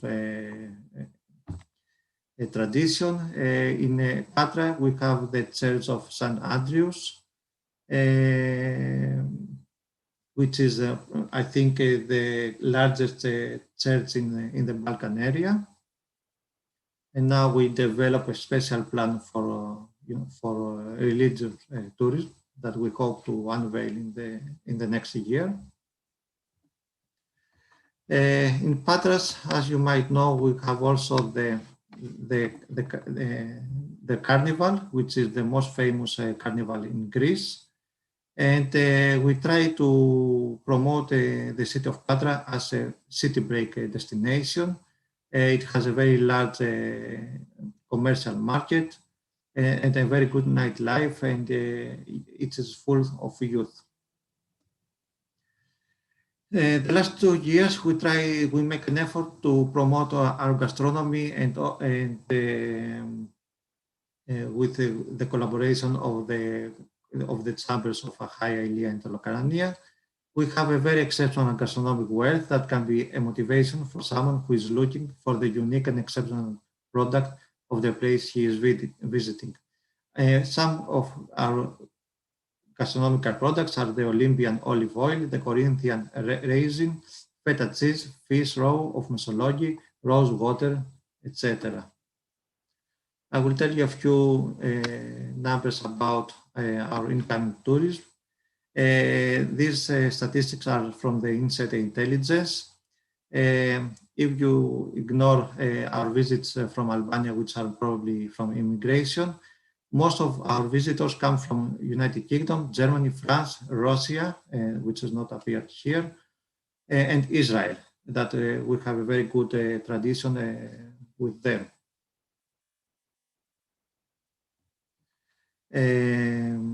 As far as the employment, the Western Greece is not tourism in Western Greece is not very, it doesn't have a high percentage of GDP as far as the economy. That's why tourism employment as a percentage of the total employment is very low. It began from 6.2% at 2010, and now we are at 8.5%, sorry, in 2019. We don't have figure for 2020 or 2021, but we believe that we have some drop, which is, I think, common to all over Greece and the world as well. As far as our hotel capacity, our main 5-star hotels are located in Ilia. If you have a look, you will see that in Ilia we have the only 5-star hotels. Achaia and Tolokarnia do not have ones. Now, in Achaia, during the last 6 months, a 5-star, probably a 5-star boutique hotel operates. And we expect in the next 2 years, at least 2 5-star hotels to start operating in Tolokarnia. So there we have a transfer of movement, let's say, probably a transfer of investment from Ilia to other locations. And Ilia, in Ilia, new investments are very difficult. New coastal investments, I want to say, are very difficult due to legislation, which is very strict there because of the riskiness of the environment. As far as overnight stays of foreigners and natives, what I wanted to say that in 2010, natives, I mean Greeks, were at least 40% more than the foreigners who stayed in our hotels. Now this figure has changed, and the majority of overnight stays is being produced by foreigners. And the Greeks are, are mainly steady, close to 1 million per year.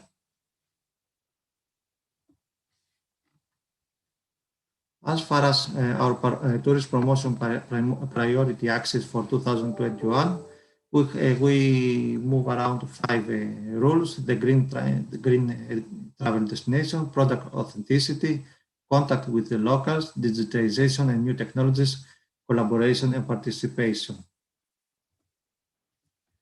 Our tourist promotion objective for this year, for the first time, we have introduced a 4 million tourist promotion program, which will be unveiled during the period 2021-2023.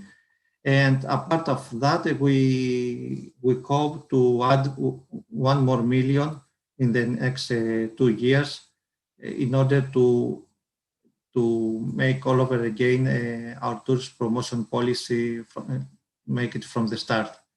Emphasis is being given so far in the internal market due to the pandemic of COVID-19. And we try to use innovative technology such as VR, virtual reality tools, and special advertising campaigns like TV spots, internet, public transport. Apart from that, we enhance advertising through the production of special publications to strengthen the presence of the region of Western Greece. And we follow an information and awareness policy for the local population and professionals on the priorities and goals of tourist promotion. Very often we make some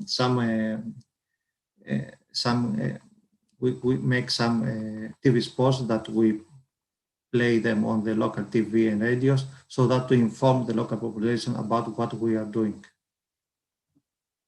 So this is what I would like to tell you about region of Western Greece. I would like to thank you for your attention. Thank you so much for your presentation. I wish to thank all of the speakers today. I wish to thank Effie for all her hard work she's done to bring the destinations to us. Before we conclude this session and we'll begin the parallel sessions, please, I'll close the meeting, I'll close the session showing you the video from Western Greece. Thank you all so much. Thank you all for being with us. You need to stop sharing, please, Mr. Vassiliadis, so I can start sharing. Thank you.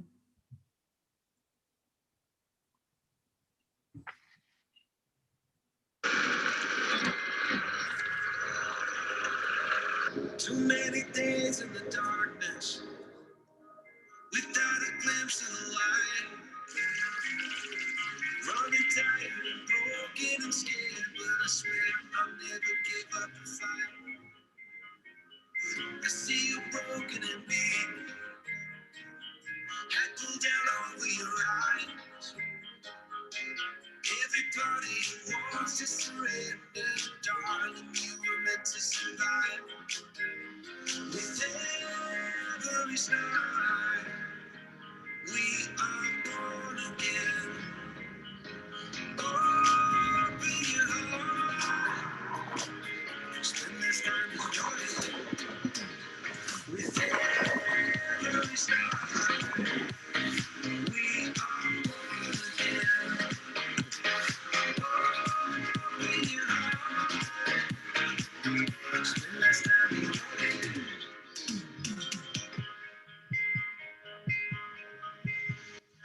Just like a seed in a garden, you will grow to be tall. Staring out over miles of land without it, wanting to build a wall. Lift me up in your presence. We can watch the sunrise. Just a couple of bruised up souls that believe that it was worth one more try. With every star, we are born again. Open your heart, spend less time in your head.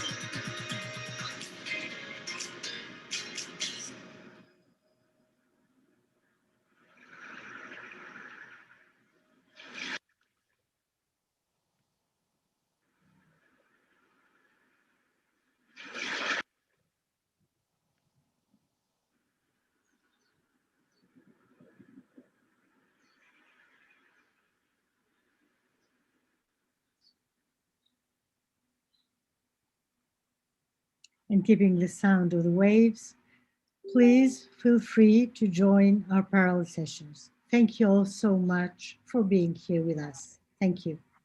Thank you very much. Thank you. The parallel sessions have already started. They started on time, so please hurry up and join them. Thank you very much.